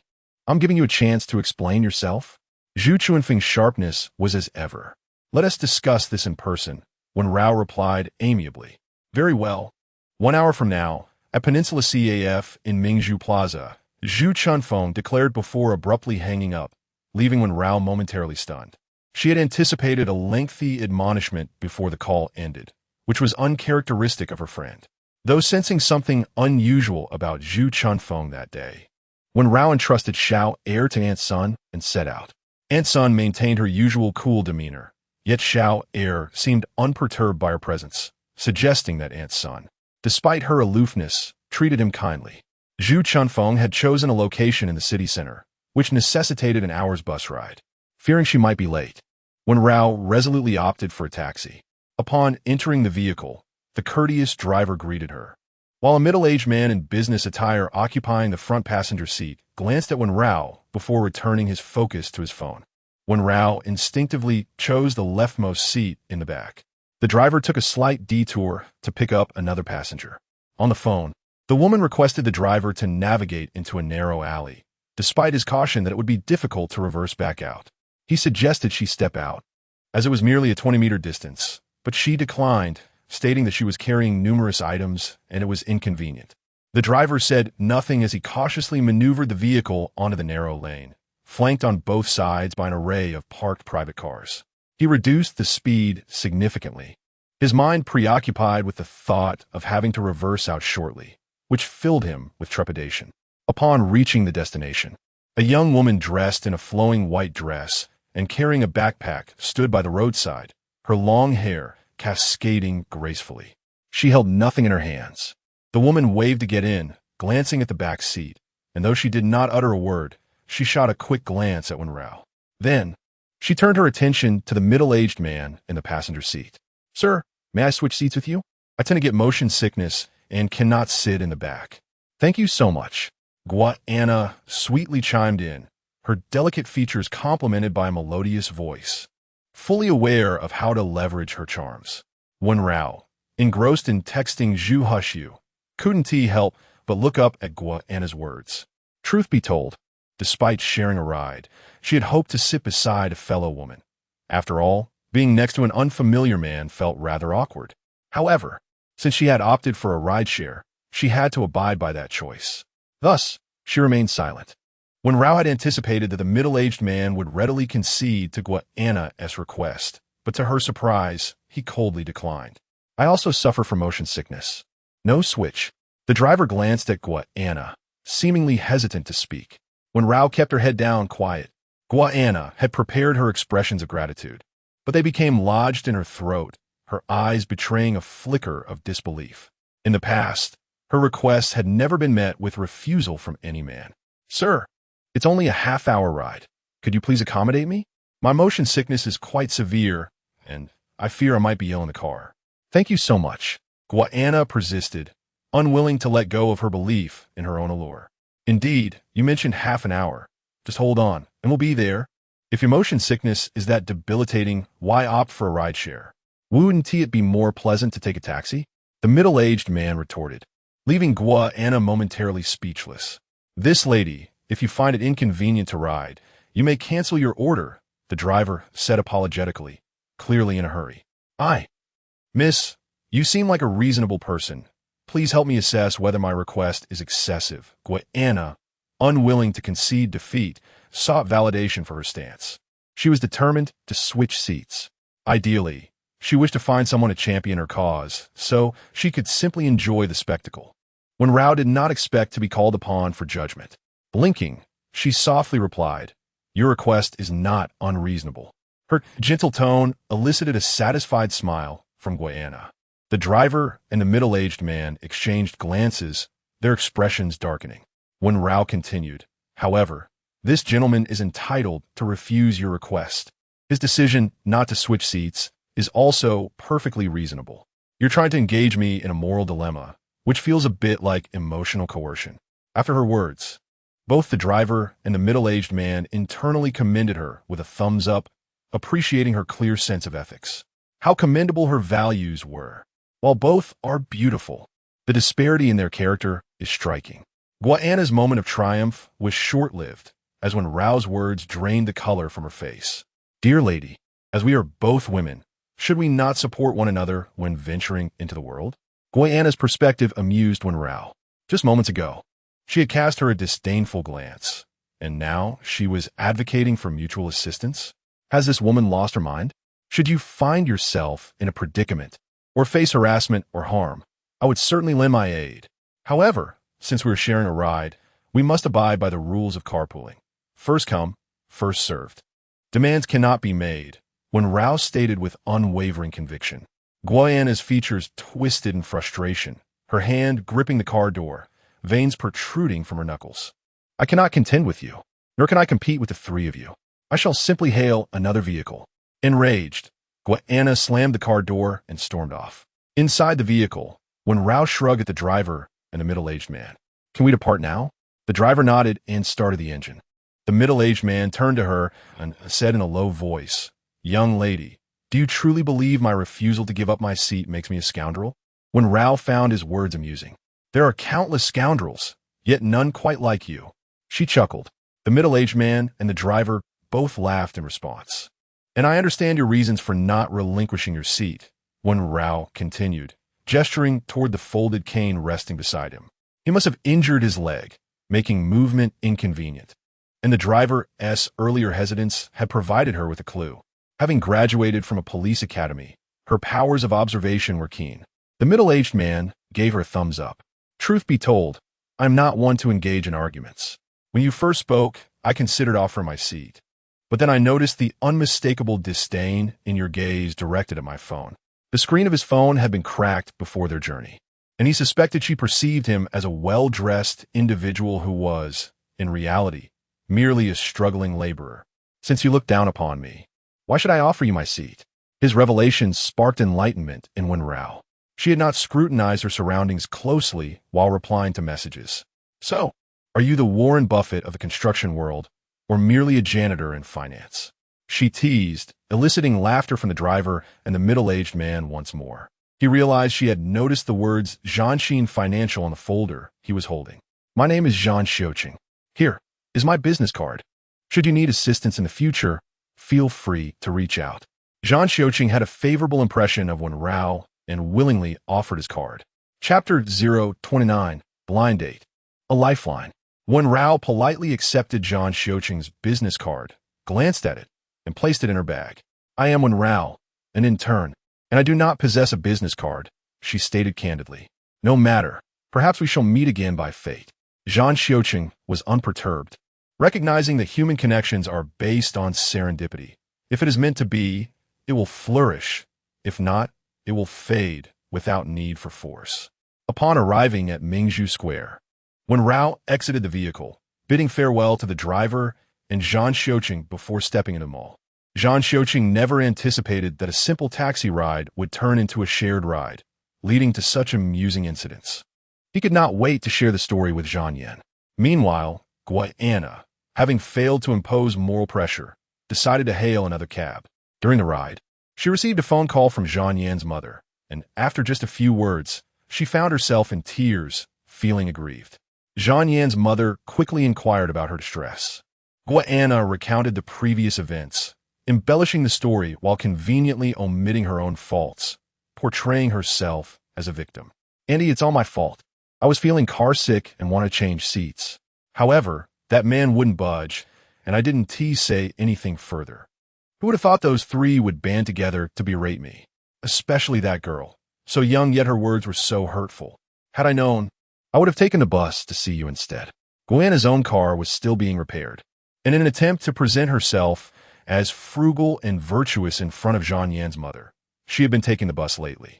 Today, having woken up late, she resorted to ride-sharing to avoid being late. Little did she expect to encounter such troublesome individuals. Xiaogua, don't be upset. Annie understands your plight. How about this? Until your car is repaired, you can use my son's vehicle. It's a 7-seater business car, purchased just last year. It might be a bit large for a girl to drive, but you won't have to squeeze with others. Zhan Yan's mother almost revealed that it was her son's company car. No need, Andy. I'll manage with the bus from now on, Guiana replied, feigning refusal while secretly elated. Her little red car was second-hand and had been a former taxi, set to be scrapped next year. If she could drive Zhan Yan's car and somehow change the registration in her name, it would greatly facilitate her future travels. Annie insists you take it. I'll have her bring the car over shortly. You could drive it home directly. Zhan Yan's mother decisively made the arrangement, and despite Guiana's pretense of reluctance, She eventually acquiesced. At that moment, Zhang Yin was still in a meeting, completely unaware that Anna and Wen Rao, who had nearly misidentified each other, had crossed paths and sparked a connection. He had asked Zhuang Tao to procure a telescope which had just arrived, and Zhuang Tao mentioned that they could arrange for installation that evening.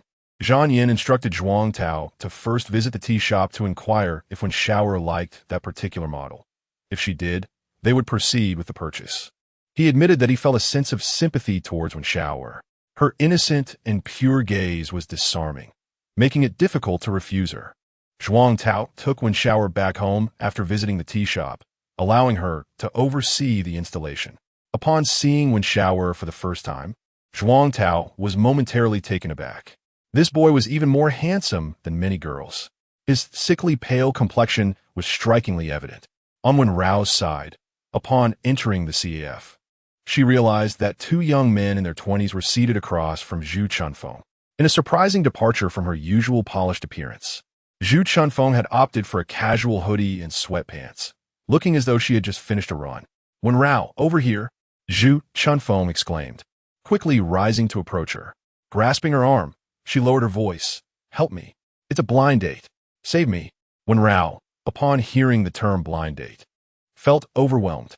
She remarked, "How has Zhu Chunfeng changed her disposition?" She did not inform her of such a significant matter promptly. Zhu Chunfeng didn't even scold her over the phone. It seemed she had deceived her into accompanying her on a blind date. A charming young woman. "How about adding me on WeChat?" "Zhi Chunfeng, you truly are something." Only you can hear Wen Rao's voice. "Hee, let us keep this between ourselves. My aunt arranged a blind date for me with someone who boasts of being a sea turtle elite." The moment he opened his mouth, it was A.M. Lang of Chinese and English, constantly regaling me with tales of his surfing, skiing, and golfing escapades abroad. I felt nauseous just listening. Only you can rescue me from this torment. Zhi Chunfeng utterly despises men who are so self-important, peppering their speech with English phrases. To make matters worse, he brought along a friend who, in every aspect, clearly paled in comparison. He was rather greasy-looking, likely meant to accentuate the superiority of the blind date.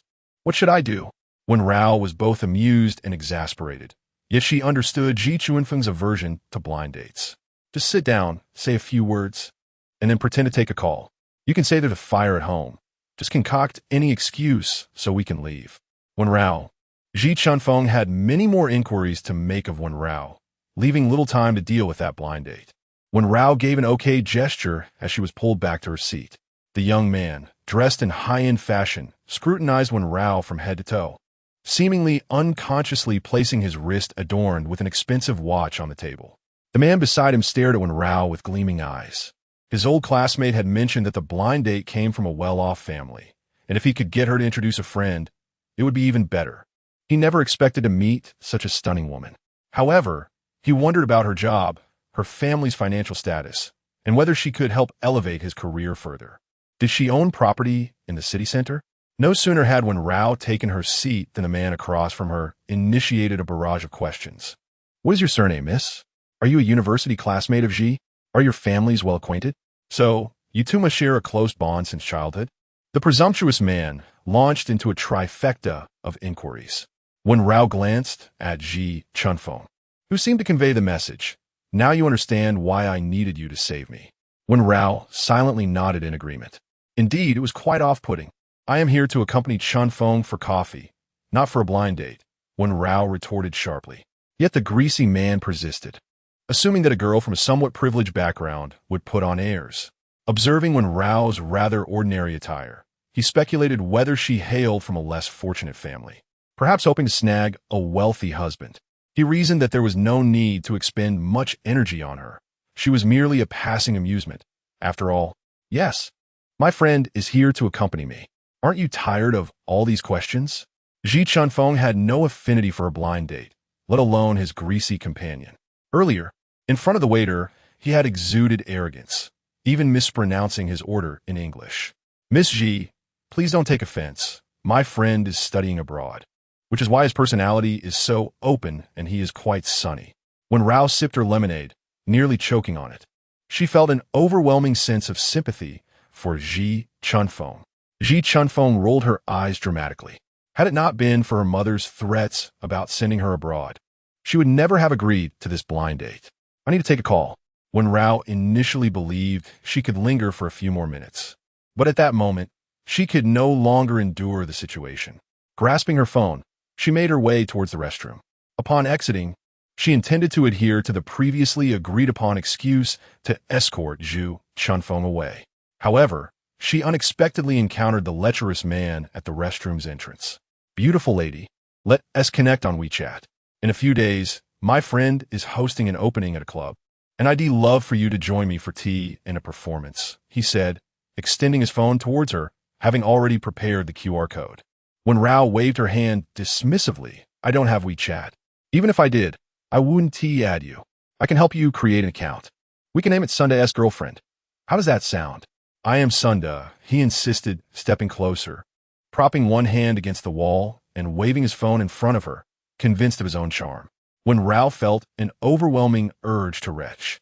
In the CAF, when Rao found herself confronted by a rather dubious suitor, a greasy man who flicked his hair back with an air of arrogance. Despite his youth, he sported a slick hairstyle that seemed capable of frying a couple of dishes. He insisted on acquiring her phone number, leaning against the wall in an attempt to execute a dramatic move. The very thought made Wen Rao feel nauseous. She brandished her badge before him, declaring, "I am a police officer." The mere utterance of those 4 words had a formidable impact. The man's muscles twitched, and instinctively, he stepped back to clear a path. When Rao proceeded to seek out Zhu Chunfeng, but the greasy man, seemingly struck by a thought, trailed after her. "By the way, which police station are you with? Do you have any connections? A friend of mine has encountered some trouble. Could you lend a hand? Also, I have a few tickets. Could you perhaps help me get them dismissed? I promise I won't let you assist me for free. I'll treat you to spicy hot pot." After a prolonged pause, he managed to suggest hot pot as a form of gratitude. He fancifully claimed that after indulging in extravagant delicacies abroad, he yearned for the simple pleasures of ordinary fare. At this moment, when Rao had reached Zhu Chunfeng's side, "Chunfeng, I have an urgent matter at home. Could you drive me back?" "Of course. I'll take you." Zhu Chunfeng finally responded to Wen Rao's plea, rising to lead her away. The greasy man continued to inquire about their next meeting, but Zhu Chunfeng had already whisked Wen Rao away, leaving behind 100 yuan on the table as a gesture for their coffee. Sunda observed the bill with a disinterested smirk. They left in such haste that it was evident he had mentioned something about her being too busy to assist. How embarrassing. He had initially assumed she hailed from a wealthy family, or at least belonged to the middle class, only to discover she was merely a small-time police officer. With such modest credentials, how could she dare seek a wealthy partner while maintaining an air of aloofness? Did she not consider her own situation? Sunda scoffed, reflecting on his own status as a white-collar worker earning 10,000 a month, yet he couldn't even secure her WeChat contact. The greasy man, reading Zhu Chunfeng's demeanor, realized there would be no further developments and felt a surge of indignation. Women nowadays, their heads are so far in the clouds. At just 22, she's already out on blind dates. How impressive could her prospects be? And that Zhu Chunfeng, thinking she's something special because her family owns a few properties. She has a younger brother. All their wealth will eventually belong to him. What does that leave her? My interest in her was a mark of respect. The greasy man believed that by sharing his experiences abroad, Zhu Chunfeng would surely admire him and pursue another meeting. To his surprise, she simply walked away. Wen Rao, he deemed, was nothing more than a materialistic woman, tagging along with Zhu Chunfeng for free meals while on the lookout for wealthy suitors. As for Zhu Chunfeng, she feigned modesty and elegance, but having studied abroad for a year, who knows how wild her escapades were. She might have even terminated a few pregnancies along the way. Sunda echoed his old classmate sentiments. Both felt aggrieved. With their admirable qualities, why were they deemed unworthy? At that moment, Aunt's son, passing by, overheard their conversation and, frowning, dialed John Yan's number. "Young master, I just saw Wen Rao and a friend at the CAF with 2 men on a blind date," she reported calmly once the call connected. Aunt's son was originally occupied with her shop, but when Zhuang Tao came to take Wen Shower away, she stepped out to attend to her own matters. Little did she know, she would overhear the conversation above. Zhang Yan's grip on the phone tightened slightly, his expression remaining cold and somber. Thank you, Aunt Sunday. I will handle it. Young master, this Wen Rao is rather unreliable. Aunt Sun believed that Wen Rao was utterly unworthy of Zhang Yan, lacking in character, knowledge, capability, and family background. She possessed not a single commendable quality. If it weren't for her sheer luck in mistakenly receiving the young master's identification, she would never have had the opportunity to meet someone as exceptional as him. Fortunately, she was unaware of the young master's true identity. Zhang Yan ended the call, gazing thoughtfully at the name Wen Rao and his contacts, lost in contemplation. 032 marriage is not so simple. Zhang Yan did not hastily dial Wen Rao's number. Instead, he instructed Zhuang Tao to retrieve the CAF surveillance footage to reconstruct the entire sequence of events. Upon reviewing the footage, he comprehended the situation. Although Wen Rao was not in pursuit of a wealthy suitor, her actions still left him somewhat disheartened. Her unreliability mirrored that of her friends. Zhang Yan found himself reflecting on his own decisions, realizing that he had not thoroughly contemplated the notion of attempting to coexist with Wen Rao for a month.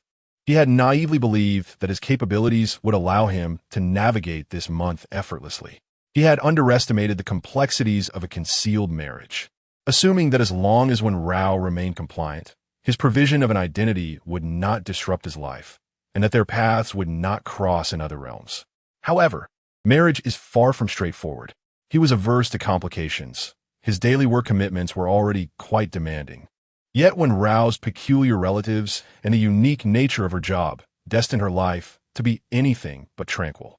Numerous trivial matters awaited her attention. Zhang Yan felt it was imperative to have a serious discussion with Wen Rao. If their differences proved irreconcilable, it would be best to part amicably rather than waiting until tensions escalated. After careful consideration, Zhang Yan dialed Wen Rao's number, intending to inquire about her return time. Upon the call connecting, a male voice answered. Hello, where's Wen Rao? Zhang Yan's tone was icy, exuding an unmistakable aura of authority. Sister Wen Rao is in the restroom. May I ask who you are? Have her call me back, Zhang Yan replied, not bothering to inquire further about the caller's identity. It was evident that the voice belonged to Zhu Huxiu, the man who harbored feelings for her. He was aware that his jacket was still at her place. Zhu Chunfeng, having ended the call, let out an exasperated sigh. Is this overly proud and meticulous individual really Sister Wen Rao's husband? He sounds formidable. He wondered if he would bully Wen Rao. Although Zhu Huxiu secretly admired Wen Rao, he would never answer her calls casually. Earlier, his phone had died, and while borrowing Wen Rao's phone to send a message to team leader Lin, he inadvertently accepted Zhang Yan's call. Huxiu, why are you in a daze? Just as Zhu Huxiu pondered how to explain the situation, Wen Rao and Zhu Chunfeng returned. They had bid farewell to their two eccentric blind dates and sought a nearby restaurant to dine. Upon learning of their location, Zhu Huxiu insisted on joining them for a meal, and since Zhu Chunfeng had not seen him for several days, he reluctantly agreed. Sister Wen Rao, I accidentally answered your call just now. The caller requested that you return the call. It should be your husband. Zhu Huxiu was already aware of Wen Rao's intention to continue exploring her relationship with Zhang Yan. Although he felt a twinge of resistance, he respected Wen Rao's choice. Oh, it's no problem, Wen Rao remarked, glancing at the caller ID. She was unconcerned. It was merely Zhu Huxiu who had inadvertently answered a call, and Zhang Yan could not hold it against her. You all eat first. I'll return the call. Wen Rao rose and exited the restaurant to make the call. Once the line connected, Zhang Yan's tone remained as indifferent as ever, yet it was calm. What time will you be back tonight? I would like to discuss something with you. Wen Rao found it hard to believe her ears at his composed demeanor. Are you all right? Wen Rao felt uneasy, even questioning whether Zhang Yan was unwell. Just tell me if you are free. I will be home around 8. I'll pick up Xiao Air. I will go to pick up one Xiao Air, waiting for you at home. All right. After Wen Rao finished speaking, the call was abruptly ended. Zhu Huxiu gazed through the restaurant's floor-to-ceiling windows, feeling a sense of discomfort in his heart. Zhu Chunfeng glanced at Zhu Huxiu and shook her head helplessly. Surely, she understood her brother's sentiments. Utter nonsense. Zhi Chunfeng cast a glance at Zhi Huxiu and shook her head in resignation. In truth, she had long been aware of her brother's sentiments and had subtly indicated to him that he and Wen Rao were ill-suited. It was already quite tiring for Wen Rao to care for one younger brother. How could she possibly take on the responsibility of another when it came time for marriage? Wen Rao had no shortage of admirers during her university years, yet she had turned them all down. Her priority was to look after her brother, leaving her with neither the inclination nor the energy for romance. Their family's circumstances were rather favorable. Should Wen Rao marry Hushu, she would not need to seek employment to contribute to the household. However, Wen Rao possessed her own sense of pride. Furthermore, Ji Chunfeng was acutely aware of their mother's character. A woman as astute and ambitious as her mother, who yearned to integrate into high society, would never accept Wen Rao as a daughter-in-law. Previously, during a university break, she had taken Wen Rao home as a guest. Though their mother made no overt comments at the time, once Wen Rao departed, she admonished Ji Chunfeng to avoid mingling with classmates of lesser means, claiming it would diminish her status. Ji Chunfeng had quarreled with her mother and returned to school early. Since then, although their mother ceased to mention the matter, it was clear that she would never approve of Hushu courting Wen Rao. Ji Chunfeng understood Wen Rao quite well. Her demeanor appeared independent and resilient, and she naturally brought warmth to others. Yet it was precisely this warmth that she lacked for herself. The man truly suited for Wen Rao must be mature enough to guide her out of the shadows of her past. After finishing her meal, Wen Rao opted not to join Ji Chunfeng for a shopping excursion, as she wished to return home early to attend Shao'er. Given the restaurant's proximity to Lushan Huadu, she declined any offers for accompaniment and walked back alone. Hushu watched Wen Rao's retreating figure, his gaze lingering long after she had vanished from sight. Upon returning home, she found Zhang Yin instructing Ji Hushu on the use of a new telescope. After exchanging greetings, Wen Rao approached to take a look. The brand of the telescope startled her. She recognized it as one that started at a minimum price in the 5-digit range. "This is a sample from my friend's store, and I can rent it for a period.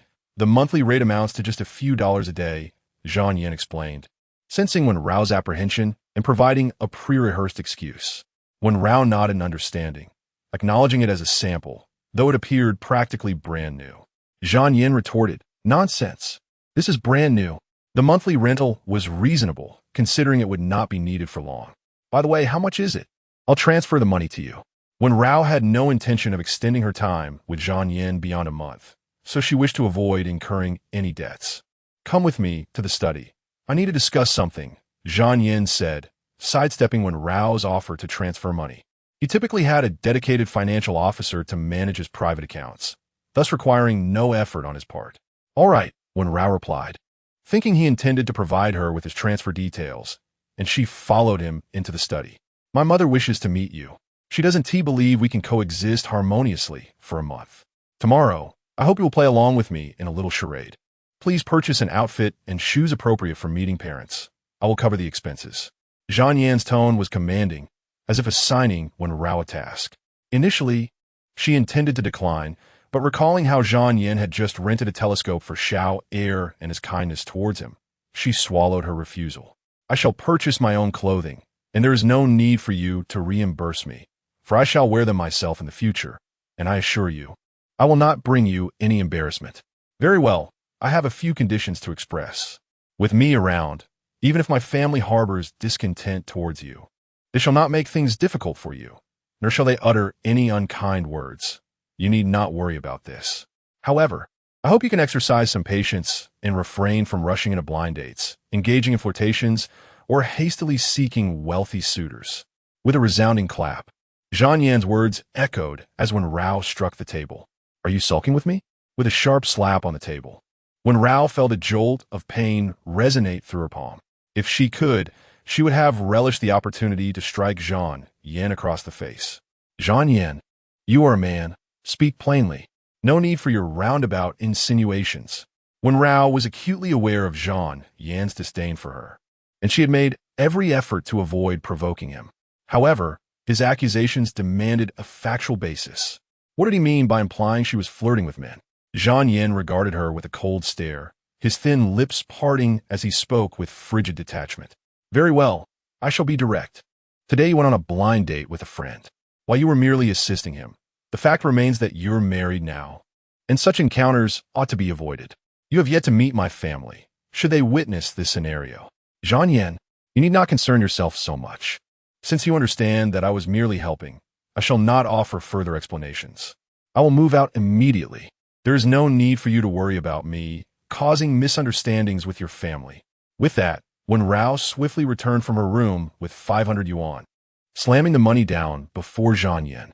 500 for the rental of a telescope. If it is insufficient, I shall add more. Wen Rao, are you truly sulking with me? How childish. Zhang Yan, arms crossed, leaned back in his chair, observing her with an elevated gaze. Wen Rao let out a cold laugh. Zhang Yan, we are not close enough for such childishness. I would never stoop to using this matter to provoke you. I am resolute in my desire to leave. Perhaps I should thank you for finally remembering my name, rather than referring to me as that one something. Her final words dripped with sarcasm. Xiao Er, prepare yourself. We are leaving. Wen Rao was proud, not impulsive, but Zhang Yan's words had indeed crossed her threshold of tolerance. She recognized that stating her determination to support her brother and seek his recovery was likely seen as an absurdity in Zhang Yan's eyes. Yet every penny she spent was earned through her own efforts, and she felt justified in her actions. She would never abandon her principles or lead a life devoid of boundaries. Xiao Er, seated on the balcony, wheeled himself into the living room upon hearing Wen Rao's words, politely bidding farewell to Zhang Yan. Meanwhile, Wen Rao had entered her bedroom to gather her belongings. Her possessions were minimal, merely clothing and basic necessities. Zhang Yan, thank you for the astronomical telescope. I will always remember your kindness. I understand your concern is tinged with sympathy, but I acknowledge your integrity, so I extend my gratitude. Xiao Er's words caused Zhang Yan to furrow his brow. In the next moment, he approached Wen Rao's bedroom door, finding her packing her clothes. Without warning, Zhang Yan stepped forward and seized her suitcase. Where do you intend to go at this hour? You have no vehicle. Do you plan to rely on your unreliable friends? Zhang Yan recognized that Wen Rao was serious about leaving. It was not reluctance that held him back, but rather a sense of responsibility for her and Xiao Er's safety at such a late hour. Wen Rao, my interactions with friends are my own business, just as I do not meddle in your relationships with friends or family. You have questioned my character and crossed my boundaries. There is nothing further to discuss. Wen Rao's attitude was resolute, yet upon seeing the pale-faced Xiao Er in the living room, her heart softened. Zhang Yan discerned Wen Rao's hesitation stemming from concern for Xiao Er, and thus set aside his suitcase. You can leave tomorrow. The entire day is yours. Do not let your temper towards me affect your brother. After Zhang Yan spoke, Xiao Er quietly gazed at Wen Rao. Whether to stay or depart, he would heed his sister's wishes. Xiao Er, go back to your room and sleep, Wen Rao said, and with that, she returned to her room, shutting the door behind her, tacitly agreeing to leave the following day. In the living room, Xiao Er maneuvered his wheelchair back to the balcony. Aren't you going to sleep? Zhang Yan inquired. In that moment, Zhang Yan felt that Xiao Er's silhouette appeared fragile and desolate, a stark contrast to the wistfulness one would expect at his tender age. Apologies?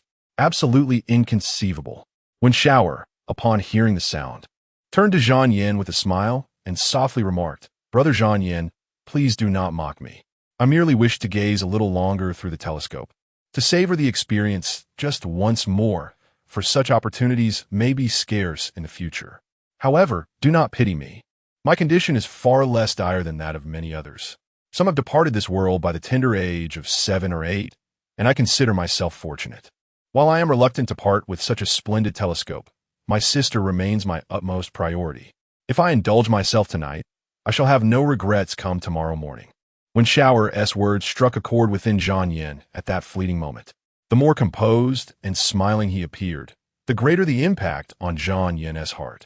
He recalled the time when his grandfather fell ill. Numerous specialists convened, and daily meetings ensued to devise the most optimal surgical plan. Every meal was meticulously balanced in nutrition, and he had 3 dedicated nurses attending to him. His grandfather resided in a private hospital with an entire floor reserved, akin to being at home. He had never encountered a situation like that of Wen Rao and Wen Xiao, relying on one another, striving to thrive, yet encased in a shell of resilience. Do you also feel that I was somewhat excessive just now? Zhang Yin asked Shower, a strange impulse guiding his inquiry. He sensed that his earlier tone had indeed been rather sharp, lacking consideration for Wen Rao's perspective.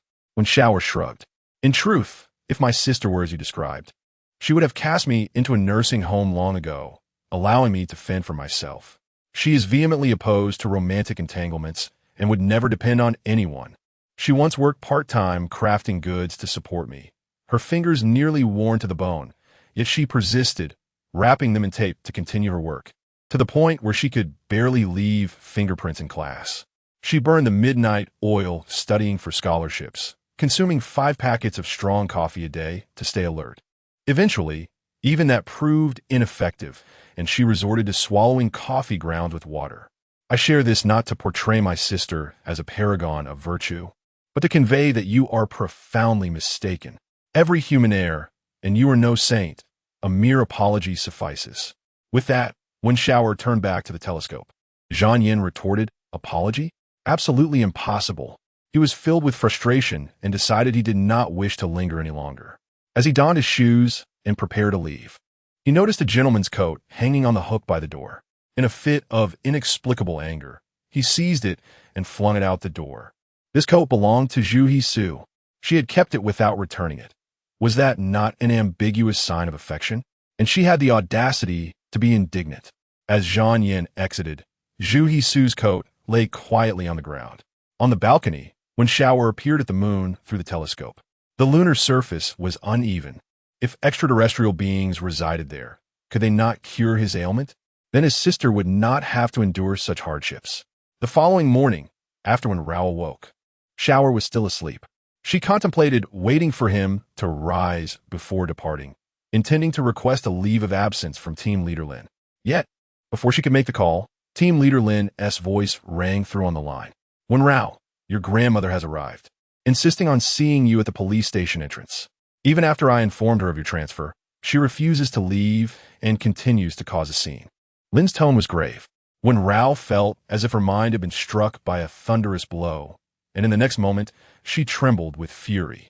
Her grandmother was particularly skilled at rolling on the ground and cursing with fervor. Both her second and third aunts had fallen victim to her vitriol, and even her mother had once endured such wrath. However, compared to her aunts, her mother possessed a fiercer demeanor. Her grandmother found no advantage in confronting her and dared not provoke her further. Nevertheless, such theatrics frequently unfolded within the household. Listening to Team Leader Lin's words, Wen Rao felt her hand tremble as she held the phone. She was aware of her grandmother's penchant for causing scenes, yet she was taken aback by the swiftness of her actions. Wen Rao briefly recounted the previous events, and Team Leader Lin was already familiar with her situation, living under someone else's roof while caring for a brother afflicted with a rare illness. "Wen Rao, I will find a way to shield you from this, so do not come today. However, we must resolve these issues promptly. You know our work. We cannot allow such family disputes to escalate within the department." Team Leader Lin had previously mentored Wen Rao and Zhu Hushu during their year at the police academy, and he held a strong belief in Wen Rao's character. Yet, until this matter was settled, it would remain a persistent burden for her. "Thank you, Team Leader Lin. I will handle it." Wen Rao expressed her gratitude before ending the call and beginning to contemplate her strategy. At that moment, her WeChat notifications buzzed incessantly. It was Wen Minmin reaching out. "Cousin, where are you right now? I have a day off and would like to invite you to go shopping and watch a movie." Glancing at the messages, Wen Rao frowned. Among her cousins, Wen Minmin had the closest relationship with her, but she was not fond of typing and usually sent voice messages. "I told you last time, didn't I? I've been transferred to another precinct and am quite busy. Have you forgotten so soon?" Wen Minmin replied, "Oh right, you did mention that. I completely forgot. Cousin, where are you? I can come pick you up to save you the bus ride." Wen Rao chose not to respond further. She was 100% certain that the person on the other end was not Wen Minmin. It had to be her grandmother or aunt who had taken Wen Minmin's phone to extract her address under the guise of her cousin. After a moment of contemplation, she decided to call back with a voice message, but it was quickly disconnected on the other end. This only reinforced her certainty that it was not Wen Minmin. There was no need for her to be courteous. She would simply expose the deception. "I know that the one chatting with me is not Wen Minmin. but either my grandmother or aunt impersonating my cousin on WeChat. You've all gone to the precinct today and are aware of the situation. Do you think I would be intimidated by your commotion? You are fully aware of my fear of losing my job, as I need to support myself and shower. But let me be perfectly clear. I am not afraid. I have retained all previous group records and transfer screenshots. If you continue to spread falsehoods at my workplace, I will gather evidence and file a formal complaint. After my parents passed away, I did not blame you for not helping me. Every family has its own burdens. My aunt, under the guise of helping me care for Shower, demanded monthly payments which I complied with, knowing her greed would not endanger Shower. However, my aunt's desire to see me marry my cousin is where I draw the line. If she wishes to keep the matter of their close kinship and my cousin's peculiar penchant for collecting women's undergarments a secret from his colleagues, then let the chaos continue. I will stand my ground to the very end. After sending this message, Wen Rao did not delete Wen Minmin from her WeChat. Meanwhile, her grandmother was left fuming, cursing and wailing. When her aunt attempted to call to berate Wen Rao, she discovered that Wen Rao had already blocked her. Not just her, but the entire family's phone numbers and WeChat accounts were now blocked. This heartless wretch. I have cared for her and that frail child for 4 long years. Was it all for naught? Nowadays, marrying is an expensive affair. The money I save will eventually go to her and Bao, won't it? Yet, she has the audacity to quietly move out, leaving us to wonder whom she is consorting with. This is a blatant case of preferring to support outsiders rather than aiding one's own kin. Auntie, in her fury, unleashed a torrent of invective. If given the choice, she would prefer not to lead such a life. Mother, this wretched girl has blocked all 3 of us. How dare she show such ingratitude? She is merely an orphan without parents, and that dilapidated property she possesses is hardly worth anything. Our Bao's acceptance of her is not a blessing for her. I shall not let this matter rest. The more my aunt thinks about it, the angrier she becomes. Her son is so accomplished, good job, handsome, and tall. Why would Wen Rao reject him? Do not fret. I shall call your 2 younger brothers. Surely we can find a way to deal with her. Grandmother is also furious. There are matters in this household that she has a say in. But what shall we do if she continues to avoid us? Perhaps we should seek mediation from a television program. Let the media intervene. Let us see how she escapes then. My aunt's suggestion leaves grandmother somewhat hesitant. Wouldn't that expose our family's affairs? How embarrassing. Mother, even if she refuses to marry Bao, I cannot let her off the hook for the 4 years I have supported her and when Shower. I must ensure she pays us something. I suspect that wretched girl has at least 80 to 100,000 in her possession. She worked tirelessly at her part-time jobs, often sleeping only 3 or 4 hours a day, and the chocolates she bought for the ailing child were imported, costing $7 or $8 each. We cannot allow that money to benefit her outside lovers. 80 to 100,000 is sufficient for Bao's engagement. If it falls short, you can supplement it later. My aunt, while planning her own son's wedding, seeks to count on others, unwilling to part with a single cent of her savings. Grandmother shoots her a glare, fixating on my meager savings. That is my retirement fund. Mother, who do you think will support you in your old age? Surely it must be me. My sister's divorce was a consequence of her being a burden with her son. She has cycled through 6 boyfriends in a year, all due to her child. I have 2 younger brothers. One frequently travels abroad, hardly seen throughout the year, and the other drives a taxi, with his wife working odd jobs. Can we rely on them? They might as well starve you. Our family is different. I have retired with a pension, and your son-in-law is a high school teacher, nearing retirement with a pension of 8 or 9,000. Bao is in a public institution, receiving only 2,000 in monthly contributions. If you don't stay with us, who will you stay with? Mother, rest assured, when you come to my home, you shall eat what we eat. You will dine even better than us. A few words from my aunt have succeeded in bringing a smile to grandmother's face. Grandmother has always had a tendency to elevate some while belittling others. She bullies the younger daughter-in-law because her youngest son earns less, yet she meddles in her second son's marriage, encouraging him to seek a mistress to bear her grandchildren. Very well, let's explore this avenue, though I prefer to remain out of sight. Grandmother still wishes to avoid becoming the subject of gossip among the neighbors. Last night, Zhang Yin left Lake Mountain Flower City and returned to the Shangfeng Shangshui Villa. After breakfast, he prepared to head to the office, only to receive a call from Zhuang Tao, inquiring about the astronomical telescope.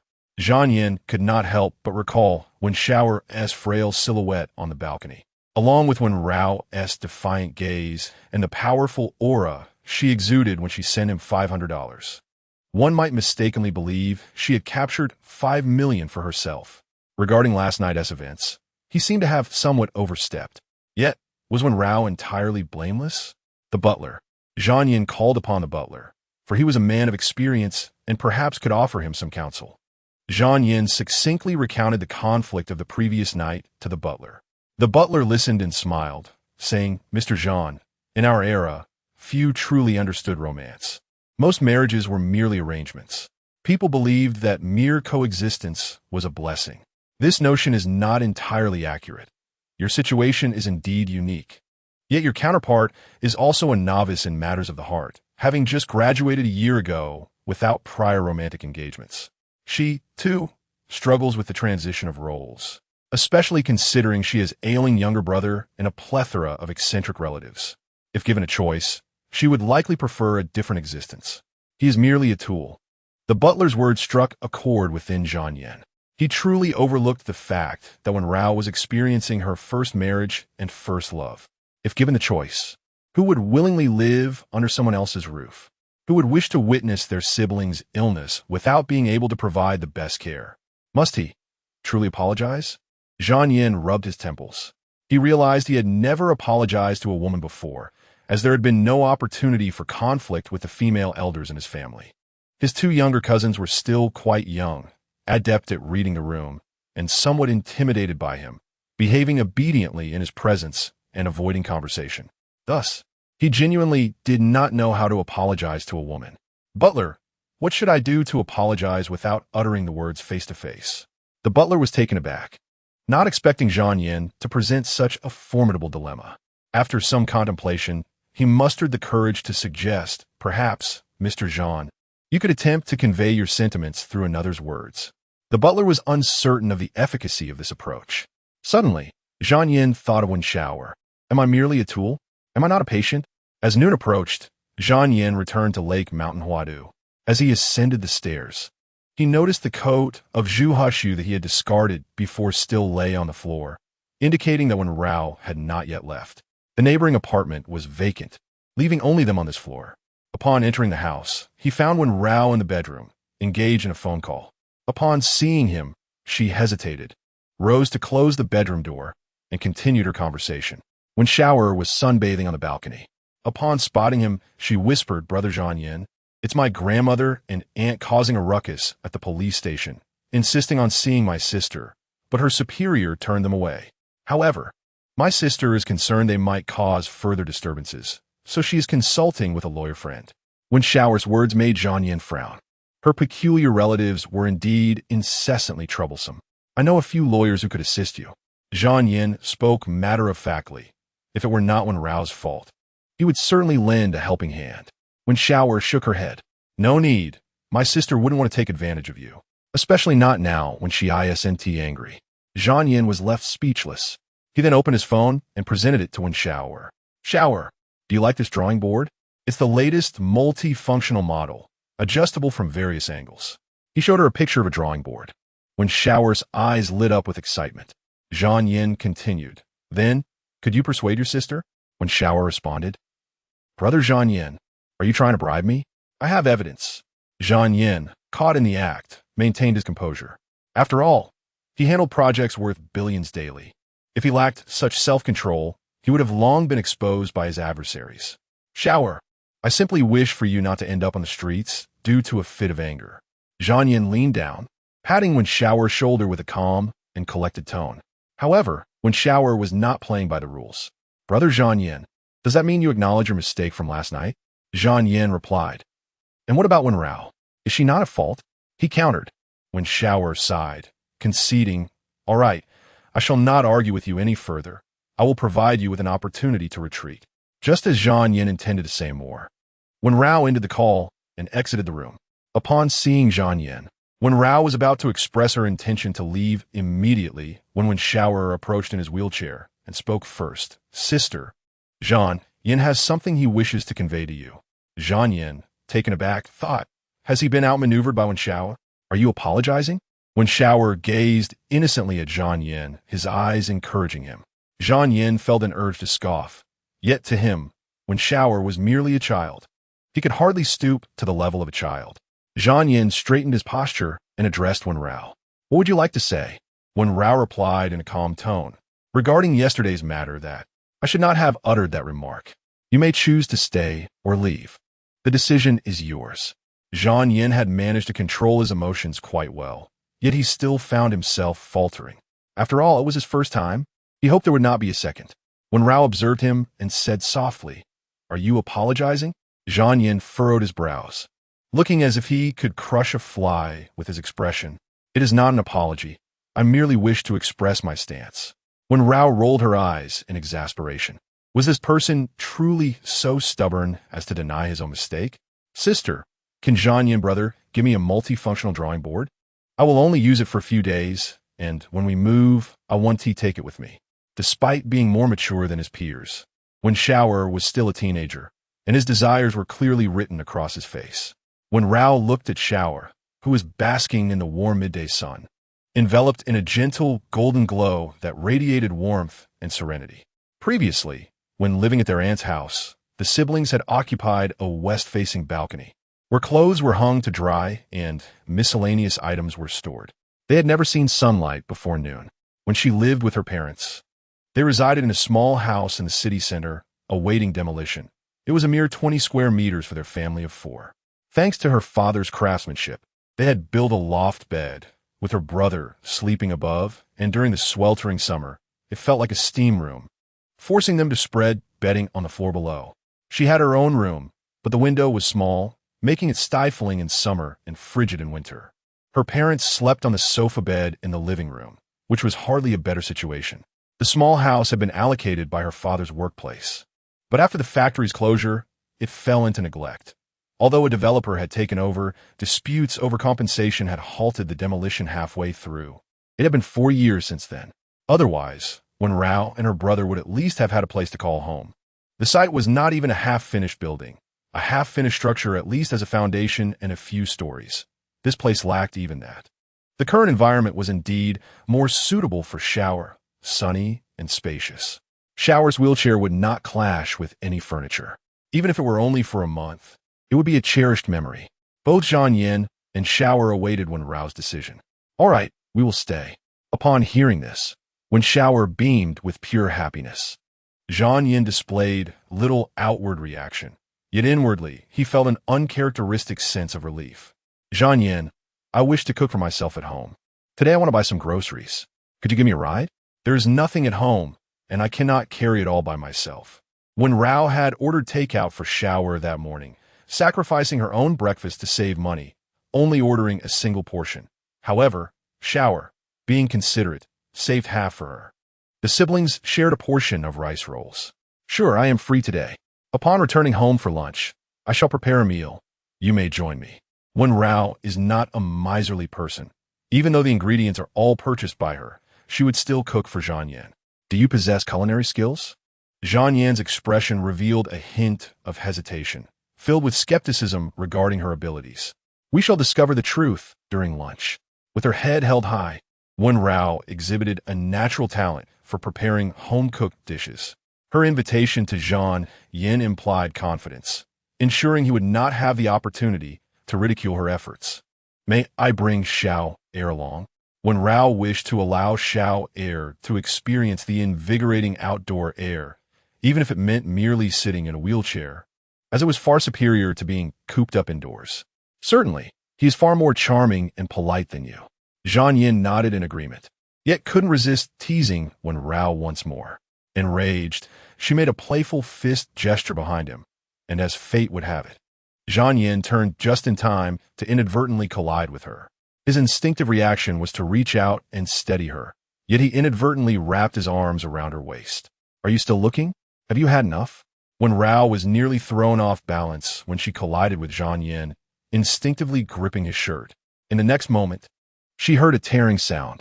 Wen Rao inadvertently pulled off 3 buttons from Zhang Yan's shirt, revealing his firm and sculpted chest with hints of defined muscles. As Zhang Yan wrapped his arms around Wen Rao's waist, he was momentarily taken aback by the softness and comfort of her touch, forgetting to release her. Realizing the chill on his chest, he looked down to find Wen Rao staring at his muscles in a daze. Zhang Yan's expression instantly soured. "Are you still looking? Have you had enough?" he exclaimed, attempting to let go, but considering that releasing her would cause her to fall, he reluctantly pulled her up. However, as it was his first experience in such a situation, he miscalculated the force and ended up drawing her into his embrace. They found themselves in an intimate contact, holding each other tightly. Moments before, it was a casual hold. Now, it was a genuine embrace. Zhang Yan fell silent. Wen Rao felt a twinge of discomfort. Only Wen Shower wore a knowing smile. Wen Rao's heart raced, her chest colliding against Zhang Yan's muscular frame, feeling as if she had been struck by a wall of flesh, an indescribable awkwardness enveloping her. Zhang Yan, too, was not in a better position, maintaining that indifferent expression as if Wen Rao was taking advantage of him. "Zhang Yan, don't make it seem like I was deliberately staring at your muscles. As if I wanted to see that. Why don't you mention that your shirt is of poor quality?" It came apart with just a gentle tug. "Next time, wear a shirt of better quality." After she said this, she turned to leave, her cheeks inexplicably flushed, her heart racing. This was her first close embrace with a man, and she hadn't expected it to be with Zhang Yan. It felt utterly unworthy.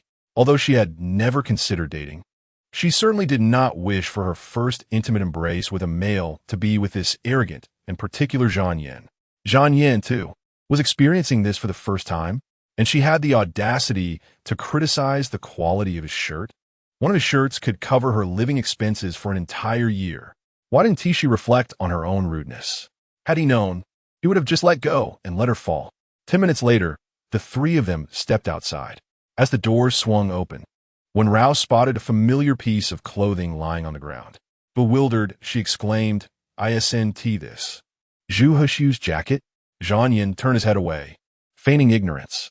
This jacket was hanging on the hook. How did it end up outside? Wen Rao mused aloud. After a moment of contemplation, Zhang Yan suggested, "Perhaps it was blown out when the door opened." Wen Rao was skeptical of his theory. What kind of wind would blow it to the doorstep? "Sister, it was me who accidentally let it fly out when I opened the door for ventilation earlier. I forgot to tell you," Wen Shower interjected, and Wen Rao believed her without further thought. She picked it up, brushed off the dust, and hung it back, planning to wash it clean before returning it to Zhu Hexu. Wen Shower winked at Zhang Yan, having inadvertently witnessed him tossing the jacket. This burden, he would help Zhang Yan bear. Zhang Yan cleared his throat and took the initiative to push Xiao Er's wheelchair, casting him a meaningful glance. This lad was several times more endearing than his sister. Zhang Yan was taken aback to discover that he and Wen Xiao Er shared a secret of their own. Upon reaching the parking lot, the trio realized that their vehicle was obstructed by a red SUV. Despite numerous attempts to contact the owner, the phone went unanswered, and Zhang Yan's expression grew increasingly grim. He harbored a profound disdain for those who flout rules, selfishly prioritizing their own convenience at the expense of others. Although parking spaces in the underground lot of Hushanhua Du were scarce, they were not entirely lacking. It merely required a few extra steps. Zhang Yan's designated spot was conveniently located near the entrance, yet some inconsiderate drivers, seeking to save a bit of effort, carelessly blocked others in. Wen Rao instructed Xiao Er to get in the car, first before turning to face Zhang Yan. 041, is her car a luxury vehicle? Zhang Yan made over a dozen calls urging the other party to move their car. Finally, the call connected, but the voice on the other end was languid, belonging to a woman who sounded as if she had just awakened. "Your car is blocking mine. Please come down and move it." Zhang Yan's voice was cold and firm. "Oh, if you're not in a hurry, just wait a moment. I'll be leaving in 20 minutes, and if I go out now, I'll have to return shortly. That has too much trouble." Upon hearing a man's voice, which had a certain magnetic quality, the woman decided to feign a sultry tone. However, Zhang Yan was impervious to her antics. "Either you come down and move your car immediately, or I will call a tow truck to have it removed." "You dare? My car is worth over 500,000. It costs as much as 5 of yours. If it gets scratched, you won't be able to afford the damages. The woman raised her voice. Is it just moving a car? If he had been a bit more polite and pleaded with her, she would have moved it for him. Why should she be obliged to go down just because he said so? Besides, can't he see that her car is a luxury vehicle? Why should she have to yield? He, driving a mere 100,000 yuan car, thinks he is so impressive just for having a parking space? With a decisive click, Zhang Yin hung up the phone without further words. He walked a short distance away and dialed Xiao Shan's number. Send another business vehicle over, and also call the traffic police to tow away the illegally parked SUV. Understood. Mr. Zhang. Xiao Shan hung up and had an infrequently seen bodyguard move the car to the edge of the community while he himself proceeded to the parking lot to follow the proper procedures to call the traffic police for the tow. After giving his instructions, Zhang Yin pushed Xiao Air's wheelchair outside. Their SA company car nearby, the same one as last time. I'll drive that to take you. Wen Rao caught up, saying, why don't I and Xiao Air take a taxi? I feel bad always using your company's car. It might reflect poorly on you. Wen Rao didn't want to take advantage of him and was concerned about the impression it might leave on Zhang Yin. Zhang Yin was taken aback by her refusal and fabricated another excuse. That vehicle was allocated to our department by the company. I just need to fill it up with gas. Then let me pay for the fuel, Wen Rao replied, though she didn't persist, feeling somewhat guilty. Zhang Yin halted, frowning at her. Wen Rao, must you always bring money into everything? We're now husband and wife. Although I don't know if we can last a month, I will take on my responsibilities. For this month, I will earn a living. Whatever we need, I will purchase. If it pertains to your personal items and you'd rather not use that card, I won't object. But if it's for household essentials, let's not discuss money. Zhang Yin was not short of funds and did not spend frivolously, but he genuinely believed it unnecessary to dissect their finances as meticulously as Wen Rao did. As long as she didn't squander, he had no objections. All right, let us go. Stop nagging. Wen Rao waved her hand, not wishing to hear more of his lecturing. The trio reached the roadside, and bodyguard Xiao Bo handed the keys to Zhang Yin. Just as he was about to respectfully bid farewell, he suddenly recalled Brother Shan's instruction and promptly said, Manager Zhang, I'll take my leave now. MHM. Zhang Yin nodded, and the three of them drove towards the wholesale market. Before setting off, Zhang Yin had assumed they were headed to a nearby supermarket. Little did he know that Wen Rao would navigate him to the largest wholesale market in Qing City. This was a place Zhang Yin had never visited before, nor had he ever imagined he would find himself here one day. The parking lot was predominantly filled with delivery vans, and even the trunks of ordinary family sedans were stuffed to capacity. The vast expanse of the market stretched endlessly before him. It appeared that Zhang Yin was the only one clad in a suit amidst the bustling surroundings. Had he known they were coming here, would it have been too much to remind him to don a more casual outfit? Zhang Yin glared discontentedly at Wen Rao. As soon as I arrived here, I should have been warned to change into a more casual outfit, right? Zhang Yin glared at Wen Rao with dissatisfaction. Wen Rao was taken aback.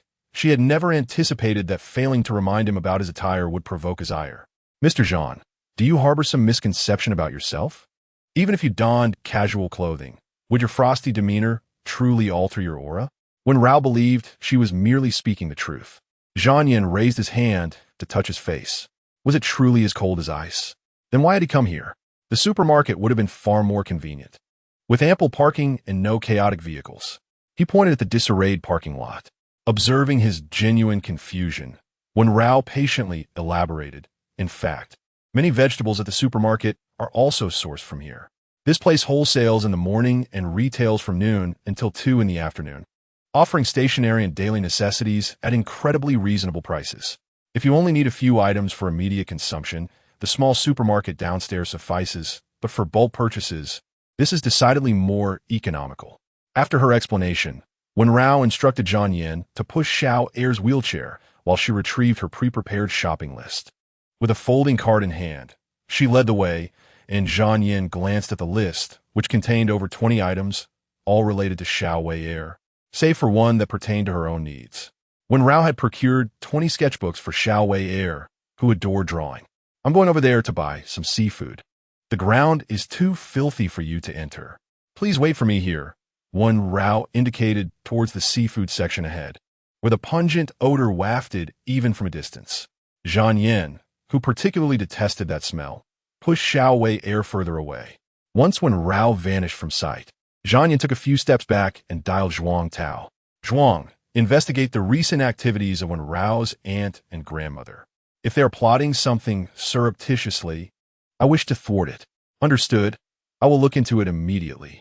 Though Zhuang Tao found it peculiar that Zhang Yin was proactively assisting Wen Rao, he understood that Zhang, who typically disliked troublesome individuals, likely wished to avoid disturbances from Wen Rao's eccentric relatives over the next month. Upon ending the call, Zhang Yin turned to see a boy of about 7 or 8 years old spraying water at Xiao Wei air with a water gun. Laughing, the child taunted, "Why don't you stand up and chase me? I'm going to defeat you as Ultraman." Xiao Wei air, unable to move due to a potential jam in his wheelchair, could only raise his hand to shield his face from the spray. Seeing this, Zhang Yan's expression shifted dramatically. He swiftly approached, snatched the water gun from the child's hands, and flung it into a nearby drainage ditch. The water gun landed with a splash in the foul-smelling water. The little boy let out a wail of despair. "You owe me an Ultraman. I'm going to get you." The child's audacity left onlookers speechless. At that moment, the boy's parents rushed over, revealing themselves to be the couple shopping nearby.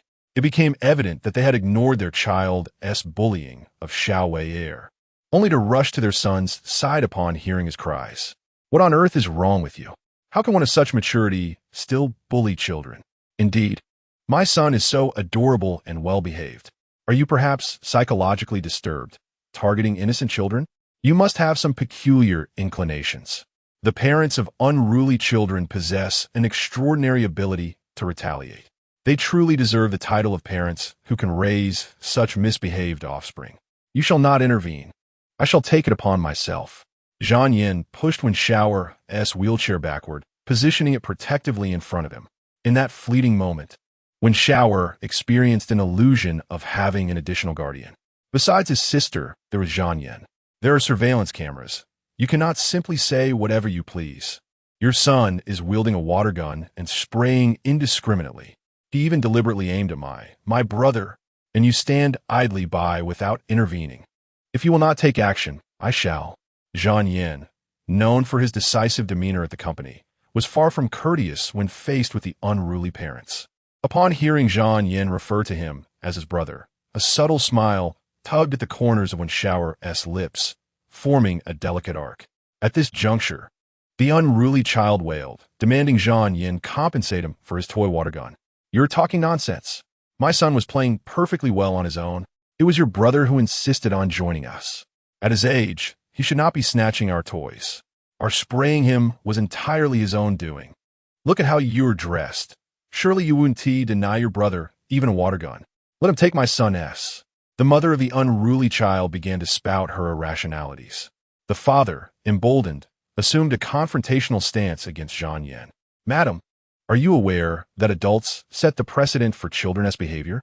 When you lie in front of so many witnesses, your child will learn to do the same. If you do not lead by example, he will become a mirror image of you. My brother has already stated that there are cameras here. Do you require the footage to believe it?" Shower spoke softly, yet his words were clear and resolute. "Shut your mouth, you little cripple. Who are you to discipline my son?" The father of the unruly child raised his hand, attempting to shove Shower's wheelchair. Zhang Yin's expression darkened. He swiftly maneuvered his body to push Shower's wheelchair away while discreetly tripping the father of the unruly child. Ouch! The father stumbled, losing his balance and tumbling into the foul ditch. With a resounding splash, he fell into the murky waters, provoking stifled laughter from the onlookers. In shadows, several bodyguards deliberated whether to intervene. Given Zhang Yan's esteemed status, it was imperative that nothing went awry. Let us observe for now. Zhang Yan is quite capable, and the situation remains within his control, suggested Xiao Shan, as the other bodyguards obediently stationed themselves outside the marketplace. Witnessing her husband plunge into the ditch, the mother of the unruly child rushed toward Zhang Yan, ready to unleash her fury.